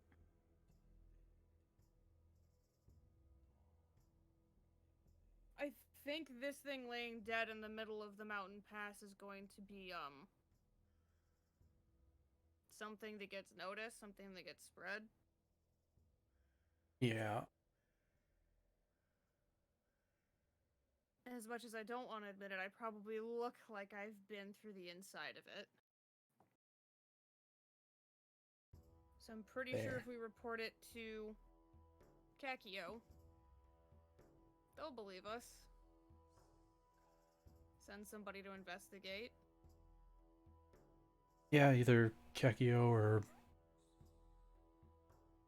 whoever runs guards here, because I know they weren't there when we left, so. But yeah, we'll find somebody to double check, make sure, or confirm, so that they can send word down to Elizabeth Can for always us. send a letter back as well. Yeah. But it wouldn't hurt to inform somebody here so that they can, kind of vouch for us. Vouch for us and maybe take this wherever. Yeah, I don't know how they're gonna do that. Yeah. Alright. Let's keep going. And that's what he actually does. He kind of rubs his eyes and just. Alright. Yeah. Puts her glaive on her back. Cass will take a quick look at the tail where he bit it to see, just a double check to see if they could probably pull it off. I'm gonna tell you, without a check, flat no. It's It's too what I big. figured, heavy and 2 metal. but it was worth it. It It's was. worth asking. Yeah, I mean, like, Worth bringing up and asking and just making sure. yeah, for sure. But I'm not gonna make you roll for it. I'm not gonna make you waste your roll. Yeah. There's no way. But yes, you do manage to get to the end of the peaks.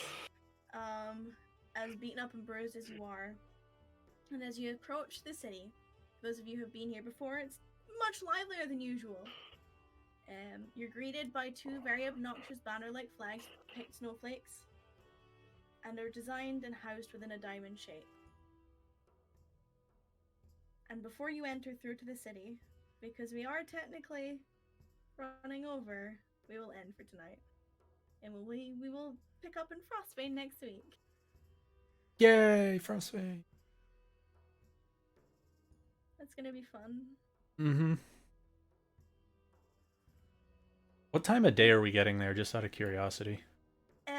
This is going to be late evening. Thought so. Okay. So, like, parties in full swing. More in my head, like, would it make more sense to go to bed or try and find somewhere to sleep? Or should we go see Richie first? And I was like, yeah, if it's like after dinner, we'll go sleep. Rest somewhere we'll find. If we can find somewhere. Somewhere. But yeah, good work, guys. That was fun. Good work. That was something. Jeez.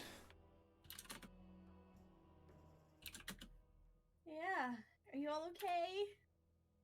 I want to kill that fucking family. I mean, Well, not whoever's setting these fuckers free. Yeah. The 3rd time. Rude. Uh-huh. Turned our horses to paste. Fucking. Put rattan through the fucking meat grinder. It's ridiculous. Literal meat grinder. Mm-hmm. Yeah, it was nasty in there. I'm aware. Did you figure out what it's based off of with her? I think so. Cass is also aware, but Keeper not so much. It's slightly homebrewed. Yeah. Based off of a Bahir? Mm-hmm. Mm-hmm. Nasty folks. You're lucky that I kept rolling really fucking bad on my d6s to get its abilities back. Yeah, that's why I was just like, no, you back the fuck up. I don't know how long it is, but 60 feet away seems like a good check. But it was probably should have been like 100, but I mean, I can hit from anywhere, so whatever. I have never felt like vomiting more than I did during that combat. Like the last like half of that combat, I was like, Well, the problem is I had to do it in turn orders because you had to make. oh no, I wasn't even talking about that. I was talking about even like before, like Yeah, no, killed it. but like yeah. Well, I was like, nope. Turn orders need to happen because shit's happening inside that none of you know about. Yeah, Mm-hmm. it was really hard for me to like Mm-hmm. Mm-hmm. while I was like internally going. I'm sorry. But you did it! Congratulations! Could you imagine if you failed that stealth check earlier? Can you imagine if I hadn't been the one in the front of the party? Mm-hmm. Yeah, that's the thing is, like, none of you asked for perception checks. And it was No, like, I you know, know Mhm. there's I know. a thing going through here. And I then know. also it rolled better than all of your passives. Yeah, I mean that's not very difficult for me. Well, there's 2 12s and 2 15s, I think. I have an Just 11. 11? Yeah. 11. There it is. I was looking at it the other day. Yep. And I was like, oh boy. So, Yeah. well done. Welcome back. Welcome to Frostbane, Perrin. Yay, I'm going places. Kind of. This is going to be interesting. We had talked about it before, bringing Perrin to see Richie. Not gonna be the same. Yeah, try being Richie in this situation.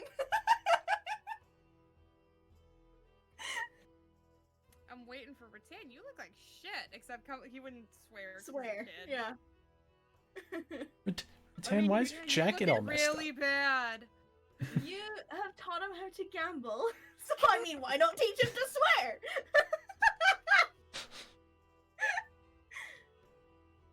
Oh boy. Yeah. Uh-huh. That was a session. I mean, it was a disaster from the minute he decided he wanted to be Rattan. How was that a disaster? I mean, I'm just saying he was on a collision course to learning bad habits from the minute he made Rattan armor.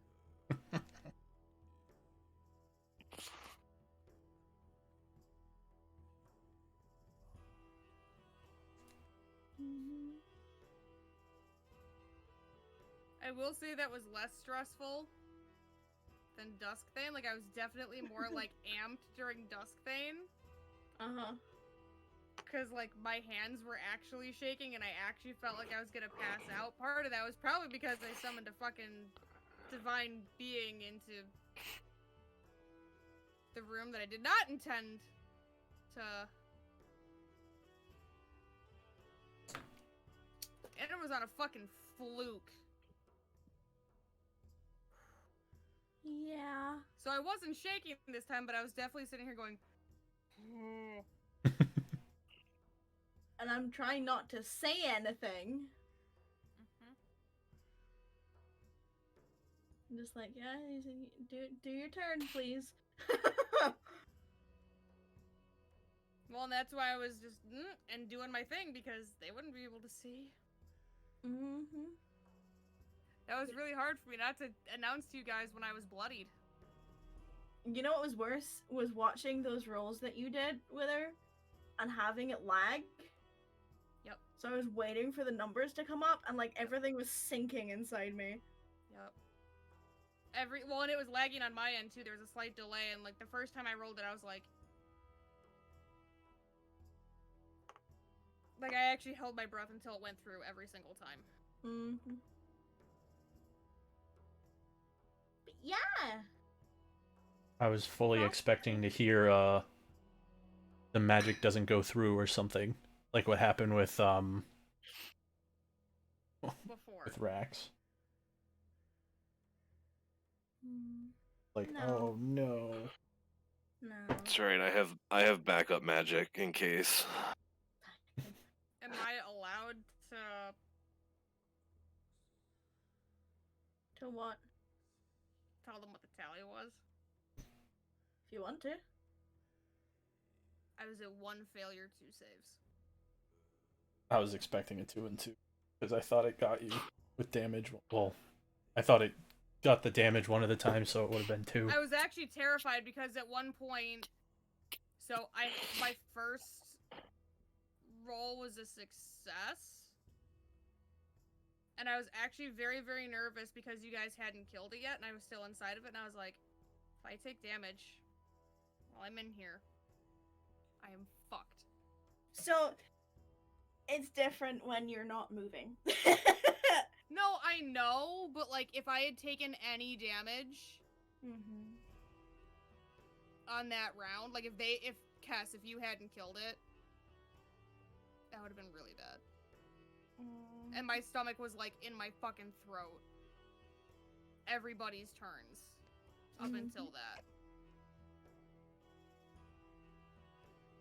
Yeah, and the worst part is it's like it had to take a certain amount of damage per a turn and not per the round. Yep. So every time you didn't do it, it reset it. Yep. And you were so close so many times. Yeah. I don't think I have, unless I roll absolutely perfect on like a couple of things, I don't think I physically have enough. And I was totally not surprised that it ate me again. After Rattan just like laying the ever-loving fuck into it. She was big mad. Mm. He was like, "Oh, you're out. Oh, you hit hard. Huh?" Mhm. It was kind of like, hey, I wasn't done with you. Ow, ow, ow. Okay, now I'm really not done with you.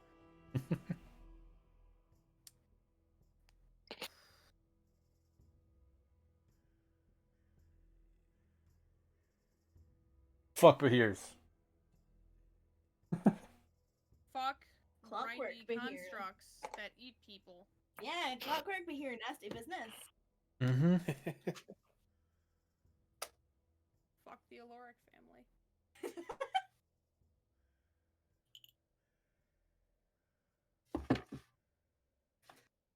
Boy.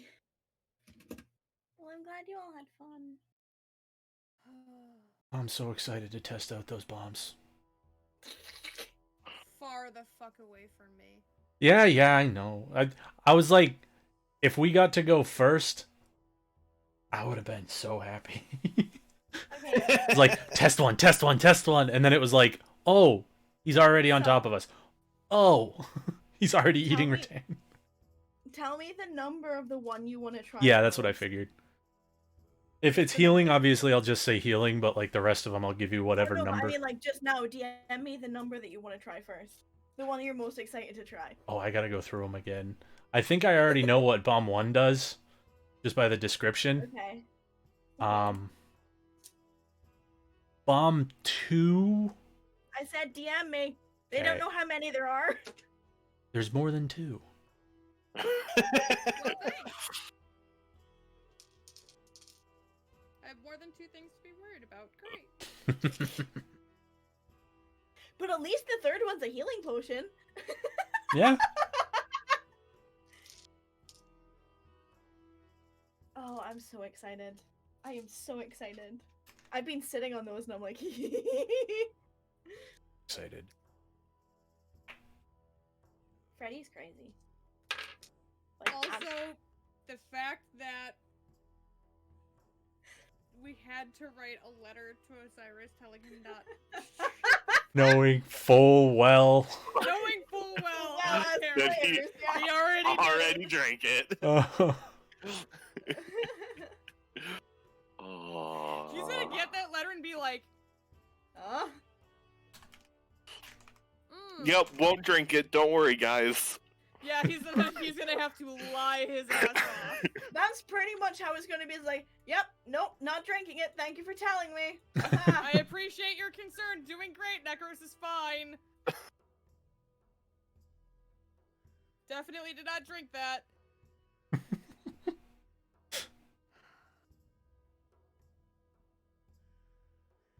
Oh boy. And the fact that every fucking time I go near Freddy, I roll like shit. There's always the one. I know. I mean, I was rolling like shit, but Rax is The like, fact okay, that Tan took a let's tongue switch it up to lashing the from thing you're his- excited about. Oh. From a crazy wizard. Mm-hmm. Like, Isn't he- if it had been anybody else, she probably would have, like, had, like, some backbone. But she was sitting there going, I know, I deserve all of this. I know, everything's fucked up. I just went through and made it so you should be able to edit them. Perfect. I'm just sending you all of my guesses for them, just based on the Okay. description. I'm Okay. so glad that I had Freddy identify that. I'm so glad you had to ask Peepers for a feather. Oh my Why god. Peepers always pick on me? I can't answer that question. Oh, the conversation though. Oh my It god. was gold. It It was was great. so good. Why? Oh, I can't answer that. I can't either. I don't know, but it was just kind of like, come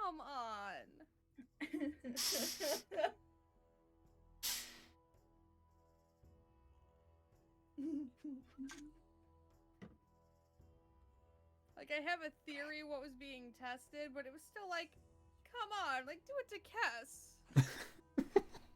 Don't do it to Cass. Yes! Now I want to know what your theory is, to be honest. You can discuss this in character. Yeah. Fair. Your way to spend an evening at a festival, guys. Be happy about it. No.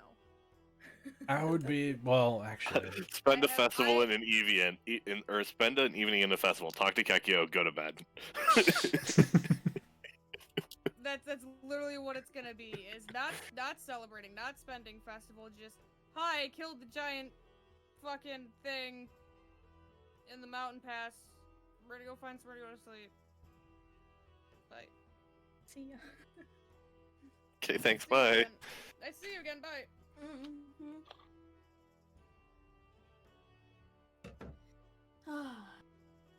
This is gonna be fun for many reasons.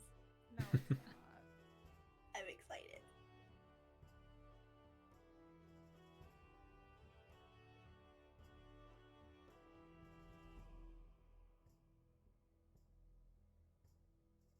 Also, sorry for dropping that bombshell, but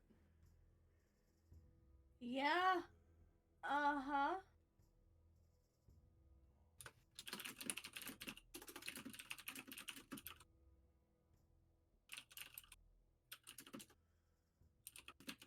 What's with us dropping the bombshells at breakfast? Honey, you have no idea. Yeah. idea. Breakfast You is have just the time to do zero it. idea about bombshells at breakfast. You have zero idea. Oh.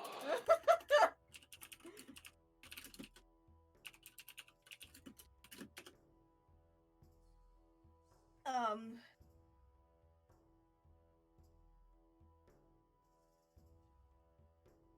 Yeah, no bombshells at breakfast. Just It's just kind of our thing. yeah, It is. that and fighting with furniture. That hasn't been as much of a thing recently. No, there's been doors recently. Inanimate Doors objects count are as very. furniture. I guess they're more construction. I like what some said, inanimate objects. Yeah. I'll give it to that one. But the mechanic here wasn't inanimate. I'm talking No, like but doors. the furniture, doors. I'm with you. Remember what Rattan said, Perrin?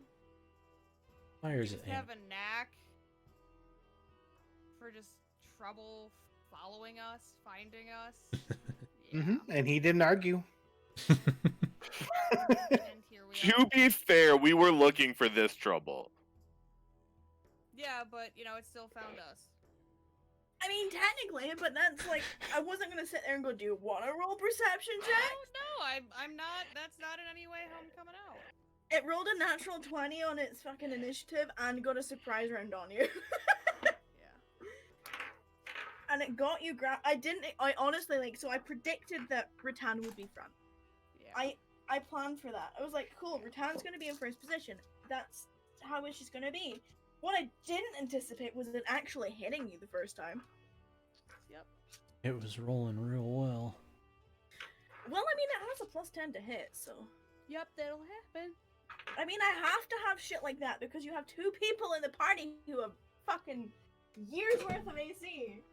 And I'm sorry for those of you who don't, but fuck, man. That's why I stayed away, but that wasn't helpful this time. That's why I have 10 hit point tanks. Mm-hmm. Why I By have the time spell I was able sniper. to do anything, upping my AC seemed really fucking pointless.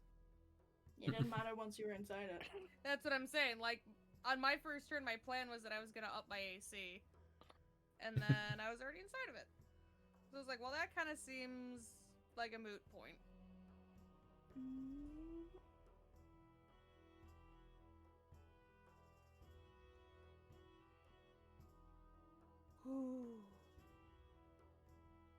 That's interesting.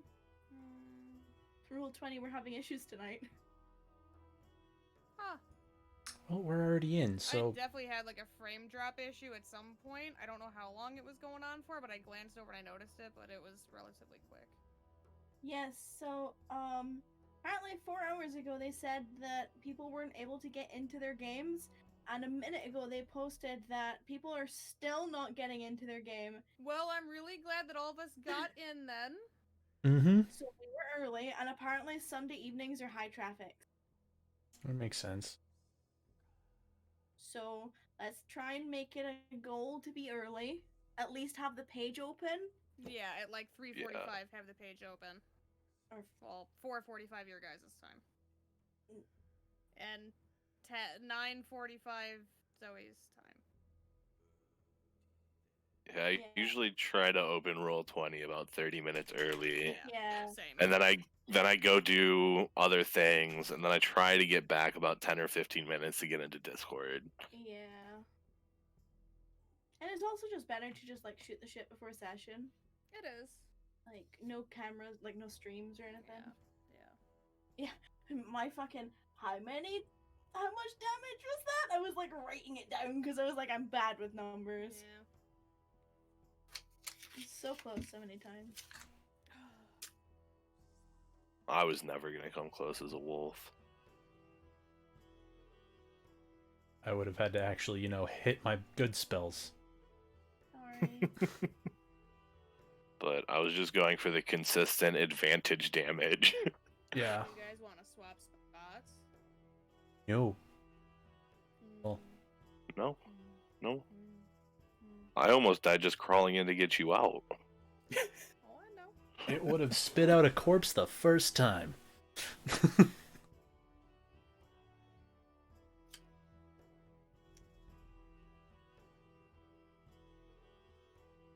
was not fun.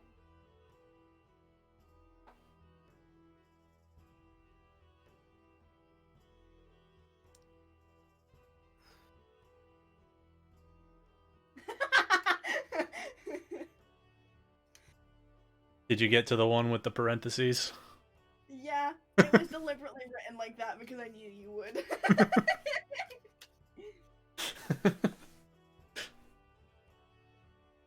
But We'll see if any of those are right. Probably. At some point or another. Like, the only problem is... I had to fucking check my death saves too because I had to do math. And that was nerve-wracking every time. What the fuck is under my desk? Oh. Wait, aren't they just straight? So that was the thing, is because of an ability that I have a saving throw modifier toggled on, but it applies to all of my saving throws. I should probably just go through and apply it to each one manually. I wouldn't, because if you have to make one of them, because there are some saves that you don't just fail even though you're unconscious. Well, no. What I'm saying is I can put them into, like, strength, dex, con, intelligence, wisdom, charisma individually, and then leave death at 0. No harm. Because right now I just have it as a global modifier, but that means that it applies to my death saving throws. I think it's easy enough just to leave it like that. I was gonna say, ideally you're not gonna be in that situation much, so... Ideally, I'm not gonna be in that situation again, but I mean... You're going places. Also, this wouldn't be the first time. Man, I'm excited. I am too, I'm just like very... No. So, like, I'm half glad that Rattan kind of didn't swim all that well, because now Rax is like, fuck, we gotta make sure we can swim. I'm excited for fish people. Honestly, kinda same. The fucking cosmic irony. Which is why I had to have Rattan say that. The cosmic irony of being a fisherman being attacked by fish people was too fucking funny.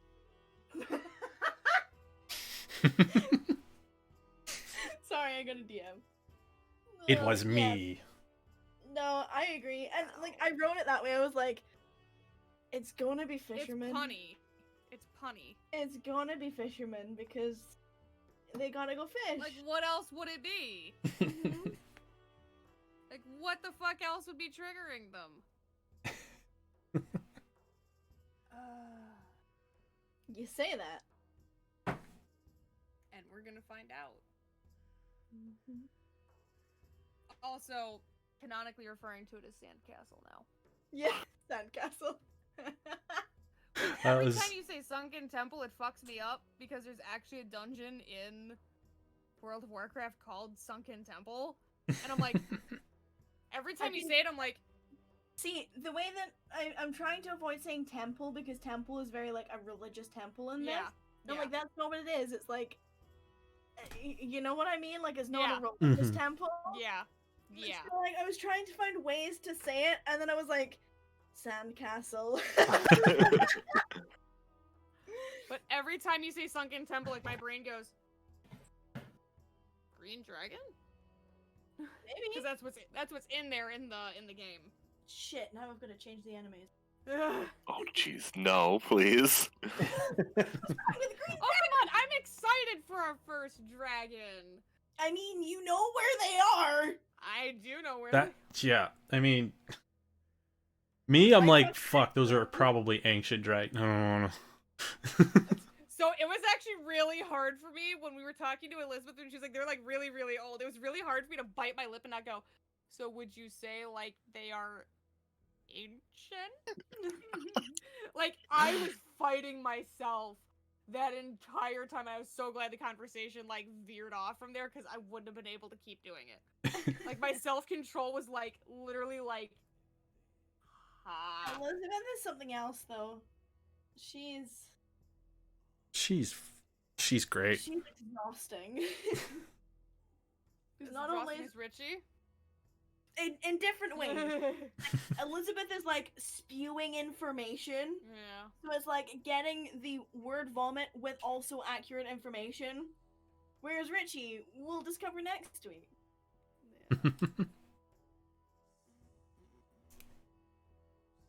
Which is funny because I was writing stuff for him earlier today before I went to bed. And I'm sitting giggling and then also getting really upset at the same time. I was like, hee hee hee, oh. Oh boy. Yep. You just hurt. Yeah. You just hurt. Mm-hmm. Believe me, I know. I was showing Wither because I was going through a bunch of references and like I found a bunch of like in theory if Richie if we fast forward and Richie was grown up and like different versions of him for different classes and they're all so perfect and I'm like, And oh, what did I keep telling you? Mm? What did I keep telling you? What part of what you kept saying? Stop, because this hurts.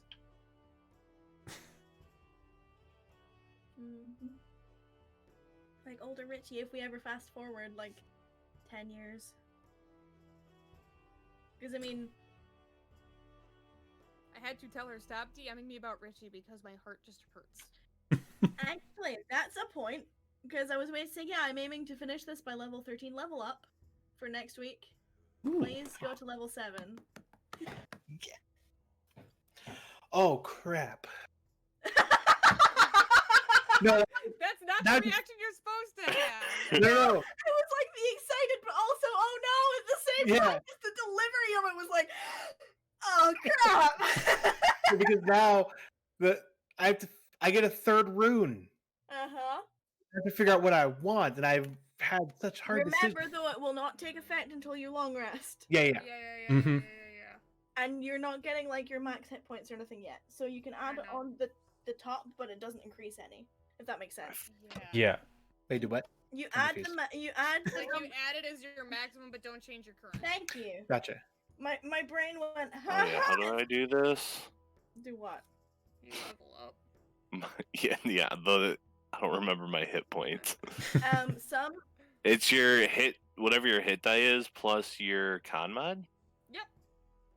Ha ha. Or you can take the median.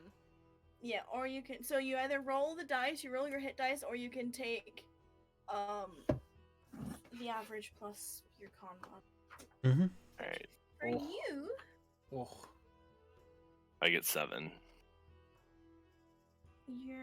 it's a 5 plus your con mod or a 1d8 plus your con mod. To you. Yeah. My con is... Yeah, con is 2. You can roll all of your thingies as well. Yeah. Oh, that's right. Mm-hmm. You can roll or take the average.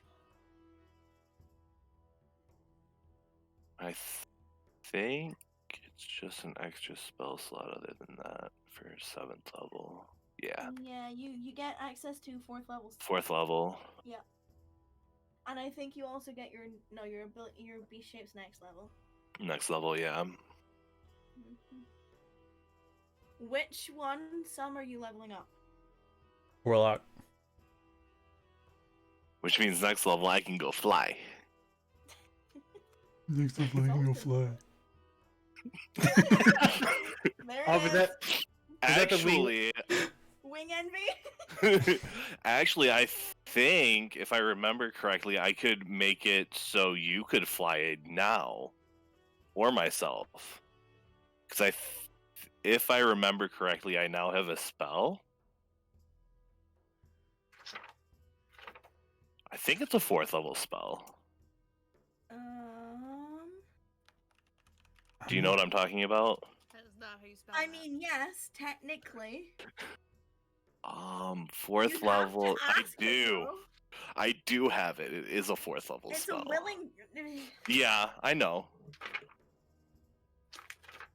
It's a willing creature. I understand that.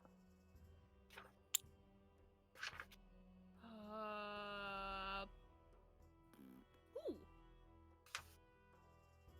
You know what's really fun is not having to worry about leveling up.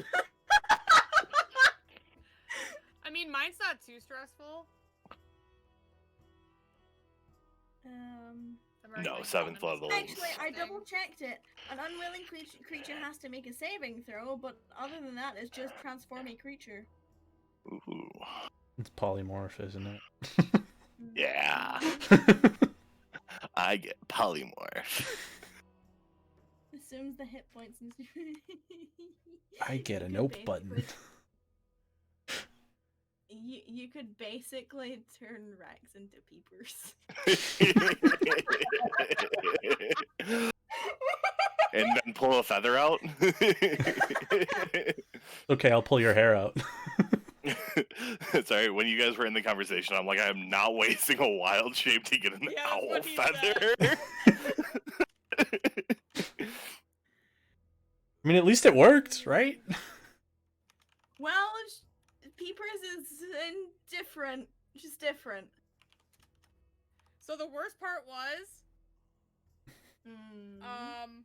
when he was like, "Oh yes, it's gonna cost you 110 gold." I was like, "I don't want to pay that much, but if I don't, Peepers is gonna be so fucking pissed that I just had a feather get yanked out of her, and I'm not even gonna do it. Fuck."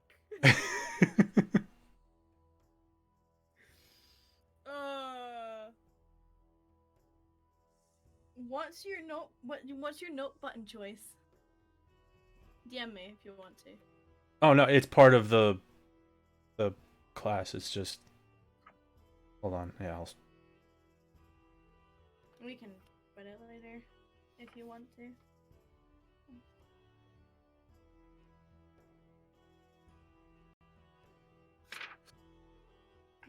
But yeah, if you have any questions about leveling up, let me know. I am I'm here. already done. I'm just putting all of the 4th I level need to level up some spells NPCs. into my. Actually, that's the one. What level are you? Oh, 7. yeah, you're. Oh, that explains it. I was like, wait, and I was like, Mm-hmm. Someone tell me what 7 times 5 is. I'm really bad with 7s and 9s. 35. Thank you. That's what I thought. I think it just goes up by 5. every It's an time. equation. Abacus gonna in make- front of my face. Rattan What? mentally What? trying to No. tally large What? sums No. of money.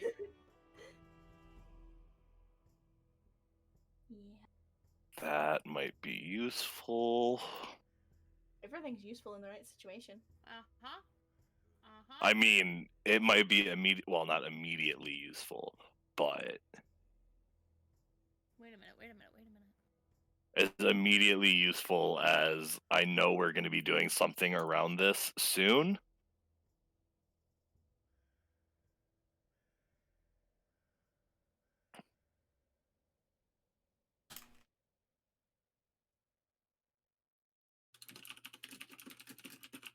Oops. I don't think that changed.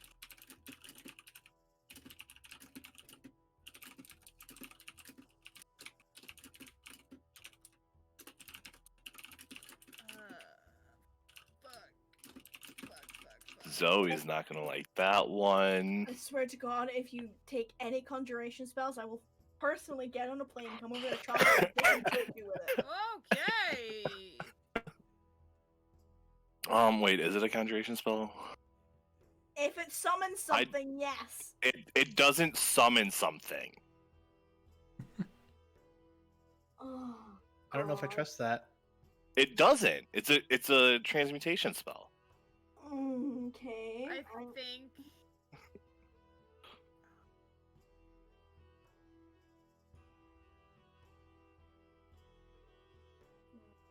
It transforms things.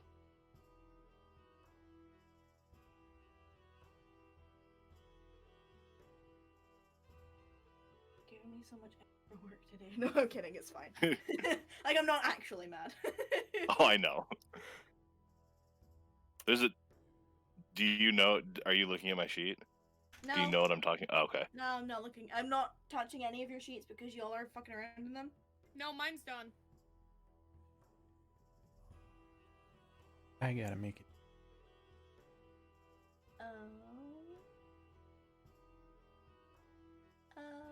Roll dice. Me? If you have to make a decision you don't want to make, roll a dice. Make it for you. Oh no, this is one that I want to make. Okay.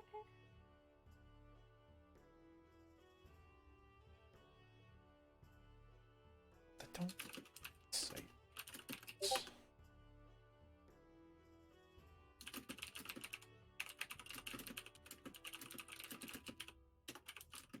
Whoops.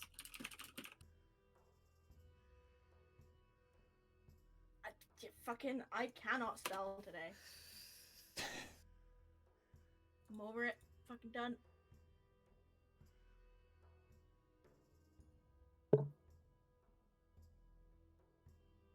Dum, dum, dum, dum, dum. Give me a second here.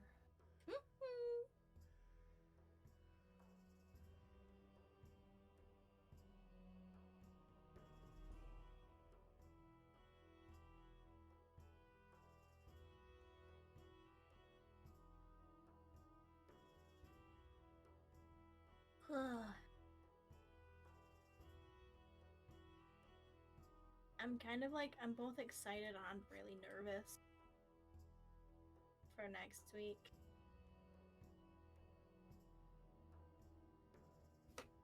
I would say why, but I don't think you can answer, so I'm not gonna say why. Well, I mean, it's Or ask why, I should say. Strauss.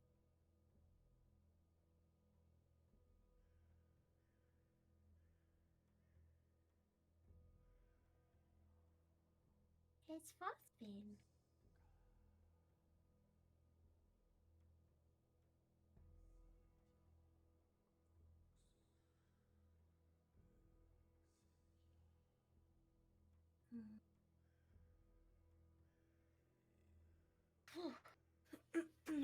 Although I do feel much better, like, now that we're on the other side of it. Like, I was so, like, nervous for today because it's like a month away, and I was like, I'm rusty and I hate it.